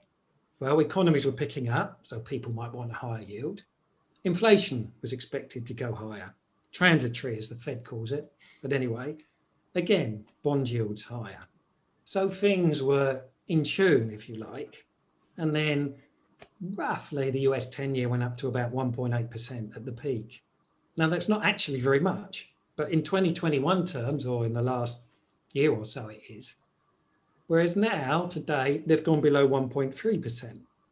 So we've seen a shift the other way, except the two narratives that look like they were working haven't, because inflation has turned up, and depending on your measures, been quite high. We've seen the CPI in the US go over 5%. So how's the bond yield 1.3? That doesn't really work. And also the economy's picked up as well. Now, people who disagree as to the exact rates and what's going to happen next. But in general, the recovery's been pretty good. So the narrative has collapsed. It had two legs and they've both gone. And so that's the pattern. And this is part of the sort of confusion of our times. People love to attach explanations to something, but then it turns out that they don't work. And part of the way I look at things is to try and understand that and move on, not just to run away around the corner and then talk and, shout about something else. Because big things are in play. What do I mean by that? If I look back now, 2020, years before, what we've seen is a long, long trend to lower yields and interest rates. Lower mortgage rates is a nice thing for the ordinary person, but on the other side of the coin, for the saver, it isn't. For someone that has a pension and some form of annuity, they're not getting very much for it. So there's two sides to the coin. And that leads us to why that really matters. Central banks have moved interest rates to more or less zero. One of the ironies of the current situation is, and I'm not sure how far out it's got to the wider world, the Federal Reserve is trying to stop US rates going negative. Things have sort of flipped over onto the other side. And so they're trapped there, not wanting to go lower. So they only have bond yields and that sort of thing left. Now, as to whether that's played out in exactly the same formula in the US, because I know your system's different. But for example, in the UK in recent years, many more mortgages are fixed rate. So it started with more new ones going that way. And then there's now been so many new ones that the stock is now mostly fixed rate as well. So the whole system's changed. If the Bank of England did go out and change bank rate tomorrow, then it would go around the media and things like that, and people would say it's a big deal. But in many places now it's not, because if you've got a 5-year mortgage, you don't care. And so that's been the changes and switches that we've seen. Yeah. Now, with the long-term trajectory of yields heading to zero, ZERP, NERP, all those newer terms to myself and as well as to the world, I'm sure no one will ever imagine that we'll be this low as far as actual yields on the government bonds. But yet, in your opinion, is there real nominal terms? Can we go below zero? Can the government literally, I think a lot of nations in the EU are already issuing negative coupon bonds or whatnot. Is that something that the US can do as a reserve currency, you think? Yes, but however, it's slightly careful. I think there was, when this all started 10 years ago, I remember people claiming that legally the Fed couldn't. Well, some things have got a little bit merged in the US, for example. Now, I know this is not the Federal Reserve, but some US Treasury bills this year have been at negative yields. So that means that negative interest rates are possible, because we've found over the last 10 years, let's say a central bank has a rule that stops it from doing something, well, they just change it. That's been the famous situation from the European Central Bank. That's consistently done that. All sorts of things that people thought were not possible reading the rules have turned up, and it's doing them right now, as you say. Germany, 10-year yield minus 0.3%. This has been the situation at that maturity for what? I think the last 3 years, at others, maybe the last 5, that Germany is paid to borrow. Switzerland, ditto. Netherlands, similar. And that filters out around Europe, depending on how close you're considered to be at the centre. But this can happen, has happened. You're kind enough to ask about my history in the past. I'll lob in something else now. I worked on the futures exchange in London. It was called Life. And I was in the options pit that specialised in interest rates. And about 15, 20 years ago, no, more than that, excuse me, a bit over 20 years ago, we had a discussion. Could interest rates go negative? And we concluded no. Shows what we knew, doesn't it? Why? Because in the situation then, maybe we were right. Well, actually, we were right because it didn't. But the situation now, plainly, we're wrong. And that has been the thing that presses here. And what the US faces, the US has differences, as I explained a little bit earlier, like, for example, the role of the dollar is different to elsewhere, and something structurally in the economy. Through this phase, your growth rates tended to be better. So that's a strength for the US compared to the sort of peers of Europe, Japan, UK, and so on. So that, again, is a strength. However, the problems are the same, that the plates are spinning, and one of the answers keeps being lower interest rates. The trouble is when you do that, more debt builds up. Now, right now, the example of that would be debt of the US Treasury, deficit and debt building up. But then you can't afford higher interest rates later, can you? Because you can't pay for them. You know, so it's like the lyric from Suspicious Minds, Elvis Presley, I use it a bit, you know, we're caught in a trap. And I forget the next bit, you can't get out. But then the next line is because I love you too much, baby. And that's the thing in the situation that we keep spinning. Europe's the most extreme case, as we see it. Why? Because the euro area struggled for growth. And that's been the thing that has been, and this is obviously because there's lots of different countries in there with different circumstances, but as a generic, they've struggled. If you look even at the heart of Germany, that's not done so well. And there are other places like Greece that's done dreadfully. Italy, that's always been a struggle. France, not so well either. And so these are the things that are in play. If you look across the Pacific from your angle and look at Japan, this has been something since I worked out there, which is more than 20 years ago, that things as a collective have in essence gone nowhere. And you can take this across several metrics: growth for the whole country, inflation pretty much true, actually, and virtually not been any. And so bringing this all back to the US, the same problems have to apply. Otherwise, you wouldn't have ended up back at zero again, would you? Now, I know literally it's 0.1, but as roughly zero interest rates. And so, yes, can happen. Probably will, because next recession, what else are they going to do? It's very true. The next recession, what will they do? And so from you share that information there, a lot of buzzwords jumped out. And so in government's quest to create growth, they literally have to expand the debt to meet current obligations. And so I assume there's a lot of talk about increased taxation. So the higher the debt, the more taxes they'll try to bring in to help service that. So we have the global corporate tax. 130 nations are looking to, are agreeing upon that. And of course, I have my, opinions about that. But also here in the U.S. and beyond, they're talking about tax reform now. They're trying to, get more tax from the uber wealthy. But ultimately, we all know it trickles down to the working class, those that actually work and actually truly pay income taxes. So what are your thoughts on that? Will they be able to keep this facade going for much longer, trying to provide growth through debt, monetization or whatnot? And will they be able to kind of bring things in and keep things afloat with increased taxation, you think? Well, one of the problems with the tax line of argument is that in general, countries have struggled raising taxes. If we look at Japan, this has been its first move was in 2014 in terms of raising the consumption tax, what we over here would call VAT. What you in the States, I guess, is a form of sales tax, excise duty, that sort of thing lumped in. That they've had 2 goes in 6 years it's taken them. In the UK, there was a thing to reform national insurance for the self-employed. Now, it's not called that. It's a type of income tax here. They tried to raise it for the self-employed, and then the government went into full retreat. So this theme that it's quite difficult to raise taxes is a problem. I know that it's part of the Biden plan in the US. But say, for example, coming back to the UK again, the idea of raising the basic rate of tax, I can remember that in my career in the UK, that people would seek to be elected on that, and then governments would do it. We haven't seen that for ages. It's almost not even mentioned anymore. So the tax thing, I think, is an issue. So the global thing of whether they can apply that is going to be difficult, because you get those that, I mean, the classic case in between us in geographical terms is Ireland. That's basically run its economy on running a cheap tax rate and being part of the Euro system. And Dublin's done very well out of that as a financial centre, and other bits like aircraft leasing. Can they get places like that to join in?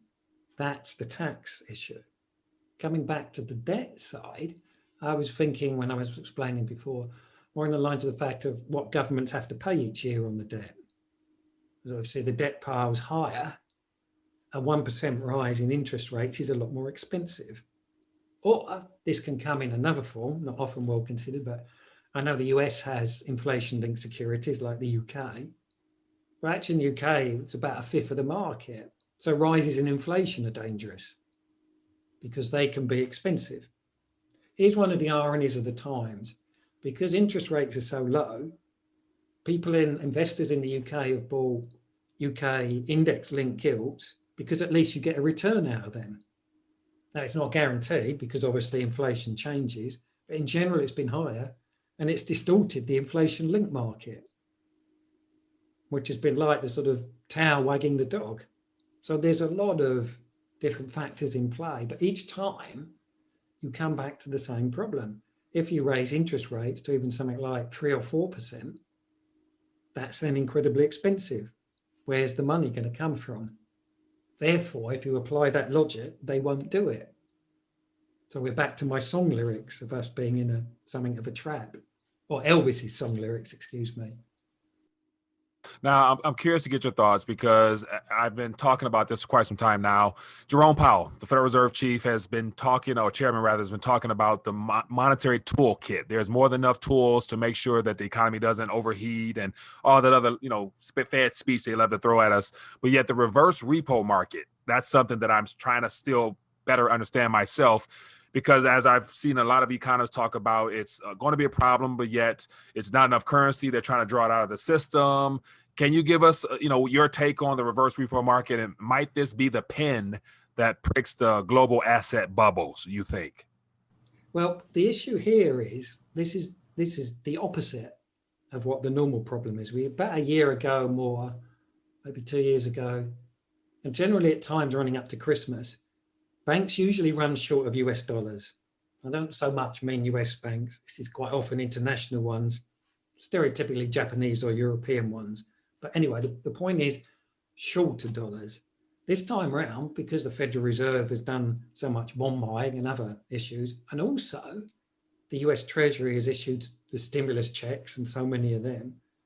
US banks have got loads of money in, but they don't need it. They don't want it. And there's no interest on it.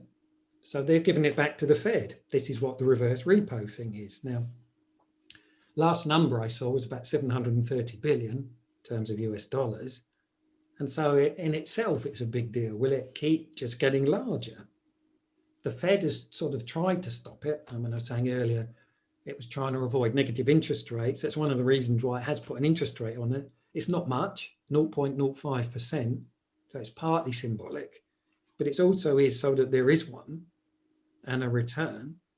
But the money is just churning in the system. To put it another way, when the Bank of England started QE, I forget that this was a stage when it had just done over about 300 billion. It actually got back 260 billion of it. So QE is not turned out to be quite as people thought. The money was supposed to go from here to there and somehow or the other filter somewhere around the ordinary person. But the truth is it's never really got out the system. And in some respects, it's just some, the fiscal stimuluses and the checks so far have done the same. Because in many cases, people haven't been able to spend them. Now, some of that, of course, is changing because places like Florida and Texas are more open, looking at the US. But some places that's still true. But the banks, ironically, have got too much money. Now, let me ask you a question. So if the overall money sloshing around has not been left out of the system, it's been amongst the banks. They've basically been cycling the funds back and forth. And so in your opinion, is there a threat of the current funds that have been created in the form of reserves with the Federal Reserve and the commercial banks doing what they're doing? Is there a chance of it leaking out into the system and really causing that a higher extreme inflation? I hear a lot of people say that there's a threat of hyperinflation if all the current units of account go chasing a small amount of goods. We can run into a extreme hyperinflation type of environment. Is that something you see in the distant future, near future, or what? I'm not really a hyperinflationist. In fact, I've never been through this thing because you see, even inflation sustained at a rate, as the US has just seen, 5% is very dangerous because it doesn't take very long before the ordinary person, that's very expensive. If we were to go back a decade, the ordinary assumption was, and this is in so many economics models, in spite of the fact it no longer applies, that wages would go up by 2% more. Now, it's been a while since it actually happened, and it was more like 1%, but the principle was wages would go up by more than inflation. But that doesn't happen for many people anymore. And so that's the thing. So I think that the hyperinflation thing is sort of, I'm not quite sure what the analogy is for that there, but people are sort of playing in the wrong field because actually quite small levels are very dangerous. We don't need that to actually get the effects that they're afraid of from the hyperinflation, in my opinion. Because it's all, we've seen through the pandemic, various things whereby things have been okay if you're getting the stimulus checks. But say if you're in a thing that doesn't qualify for it, you're not okay. So there's, again, been another switch between groups in people's circumstances. And this is the problem. If you now get not really a lot of inflation, for those that are struggling, things are going to be very hard. And these conversations are going on in the UK, around Europe, Japan, because they're the same problems. First world countries, of course, there's always been poor and things like that. But if you're used to, in general, not only a nice lifestyle, but assuming it's going to get better, not only for themselves, but for their children. Now, I think that we're facing a situation where that may not be true. And certainly in many places hasn't been in the last decade or so. And so that's the issue. It doesn't take very much to create a problem. A few percent a year, and then in no time, people are much worse off. Now, what's your thought? So it sounds like in order to get to the extreme points of severe hyper extreme inflation, however you want to call it, there's going to be a deflationary crash. You hinted at earlier, the Fed looking to avoid another recession, given the fact they don't have much ammo as far as being able to adjust rates or whatnot. So literally the Fed is fighting a deflationary type of crash, you would say? Yes, and for those wondering how you can have deflation and inflation at the same time, I see them as differently. Deflation is falling demand. Inflation is rising prices. You can get both. Unfortunately, we've seen both. And that's one of the problems. One of the ironies in the original Greek situation, when the economy collapsed, actually for a while prices were rising before they then fell as well. So in fact, Greece was, everywhere you look at it, a complete disaster. If you actually set out to write an economic disaster, that was Greece. But coming back to the situation now, when we come out of the pandemic, I mean, you know, once, how would you define that? Let's say I know we're nearly there in the UK and to some extent in the US, but virtually everyone who wants to be is vaccinated. So that problem is hopefully mostly gone. And then the economy returns to where it was and starts growing. But how much are we going to grow? And that's been the credit crunch question, really, because with all of these issues, you see, if you get the whole sort of stereotype, we say a growth of 3% a year. If we could get back to that, then these debt problems would soon go away. The problem is they don't. The classic case of this sort of being a building issue has been Italy. Italy's had so little growth. And so actually it hasn't, in terms of deficits, had very much. The trouble is because it hasn't grown, it's kept piling up, the debt, because there's been nothing to set against it. And even though now is that an issue because it can borrow so cheaply in its circumstances, again, but we're back to the same problem. It can't let it get more expensive, so it can't afford it. So we're back. The simple situation, the fans of the film 2001 Space Odyssey, when they look at the monolith and they say, you know, something wonderful, well, that would be growth of 3% a year if we could somehow find it and sustain it. Yeah, now finding it and sustaining it is, I think, realistically, in a great fairy tale novel, it'd be great to be able to return back to normal in reference to the way things were prior to last March when things were locked down globally. But I think as a part of this World Economic Forum, Great Reset, there's a greater agenda, and I think that's why we're being introduced to central bank digital currencies as well as all types of other things that's thrown out there. What are your thoughts about that? I personally think that, you know, the day of reckoning is upon us now as far as the need for something new. The dollar has ran its course. The debt-based monetary system can no longer be drawn out, this as we're seeing, the fight for growth through debt. But yeah, what are your thoughts? You know, what do you anticipate this next couple of years to look like if this thing isn't resolved and we're ushered into a whole new entire payment networking system and currency directly given through people's cell phones now, using digital and technology advancements? What do you think is how will that better our circumstance or make things worse in your opinion? Well, you see, these things play out in several forms. We're looking at someone paying by their smartphone. I had a knee injury and I was going in to see the physio, and the person in front of me was paying with their phone. This was a few years ago. I thought that looked rather impressive. And now, of course, it's everywhere, isn't it?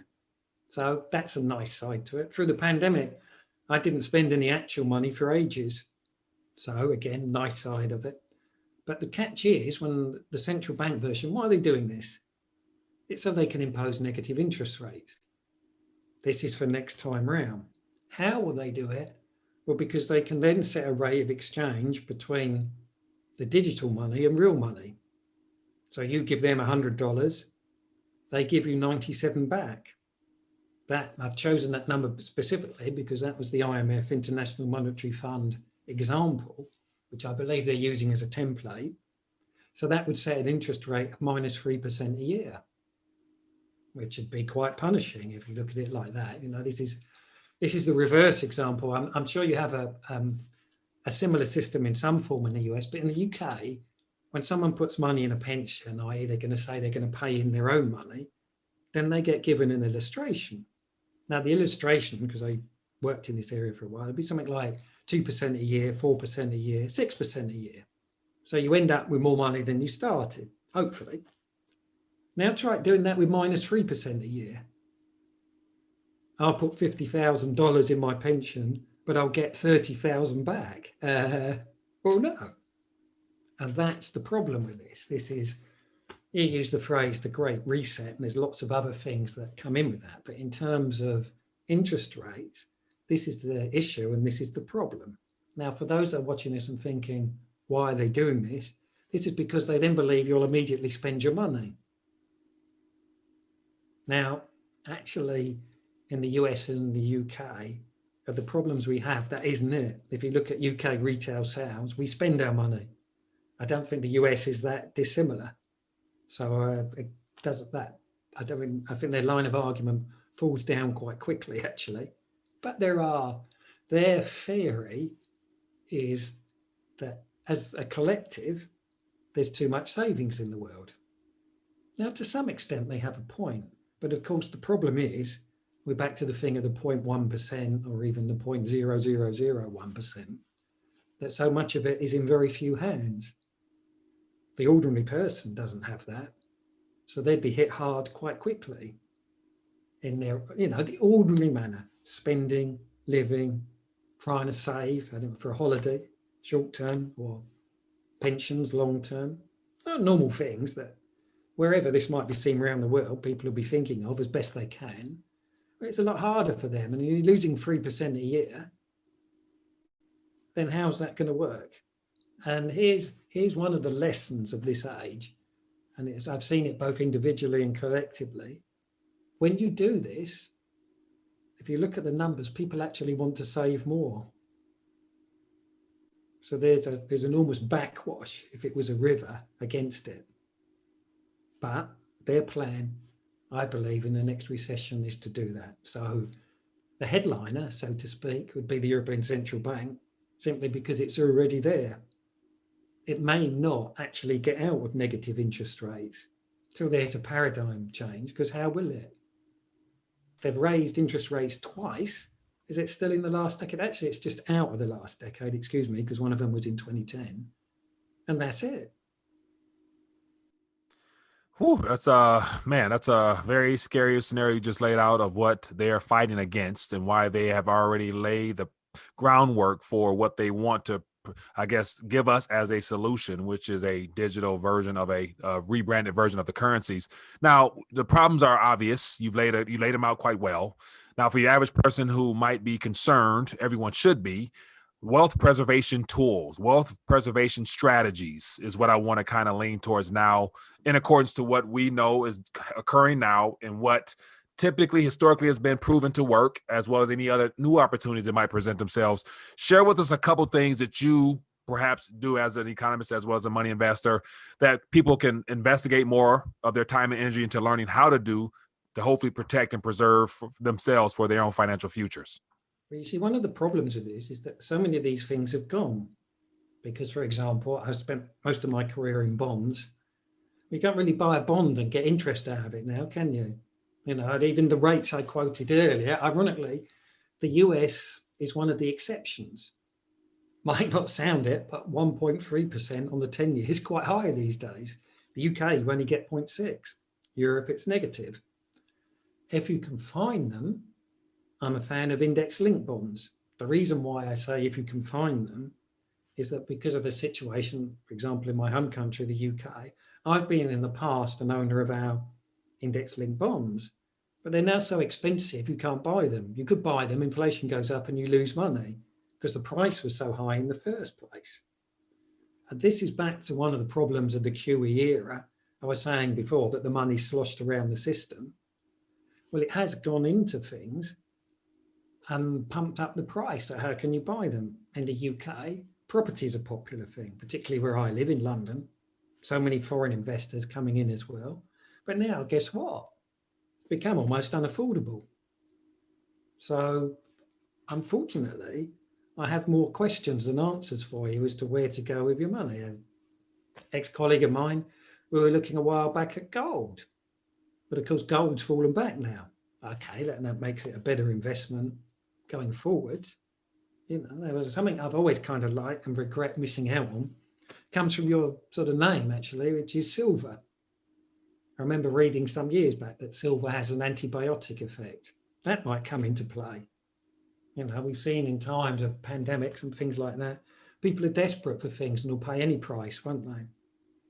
Now, it's not quite an investment strategy because you're sort of hoping for something that you hope won't happen. because obviously it'd have to be really bad for that to be in play. But that could be so. The thing is, I'm not such an expert on the US equity market, but things with a reliable yield for the reasons I've just explained. And if you could get something that could reliably even only pay 3 or 4% a year, I suspect over the next few years, there'll be some point that looks really valuable. Yeah. Well, I appreciate you sharing that. And Sean, once again, it has been great connecting with you here. Man, you laid out a nice explanation as to what we're facing. And once again, you laid out some things at the very end as to way people could further educate themselves and invest in opportunities that protects, preserves, and offers some type of yield in this world that's heading towards a negative territory. But for those that might be new to Sean Richards, can you share with us a little bit where they can find out more of what you do? And of course, I'll put some links below, but share with people how to connect with you to find out more of the things you do. Yeah, sure, no problem. I put out quite a bit of output across social media. So Not a Yes Man's Economics. That's how you can find me. I come up pretty high on the Google searches, so that should be easy. And on Twitter, I can be found as Not a Yes Man Econ. All right. Well, Sean, thank you once again for connecting with us on RTD interviews here. So as always, if you guys have enjoyed this, definitely is a wealth of knowledge laid out for you. Hit that thumbs up button and then share this with your family and friends so they can have a chance to learn about what's going on, because these are things you won't hear in mainstream stories and especially mainstream outlets. So once again, Sean, thank you for joining us on RTD interviews. Pleasure.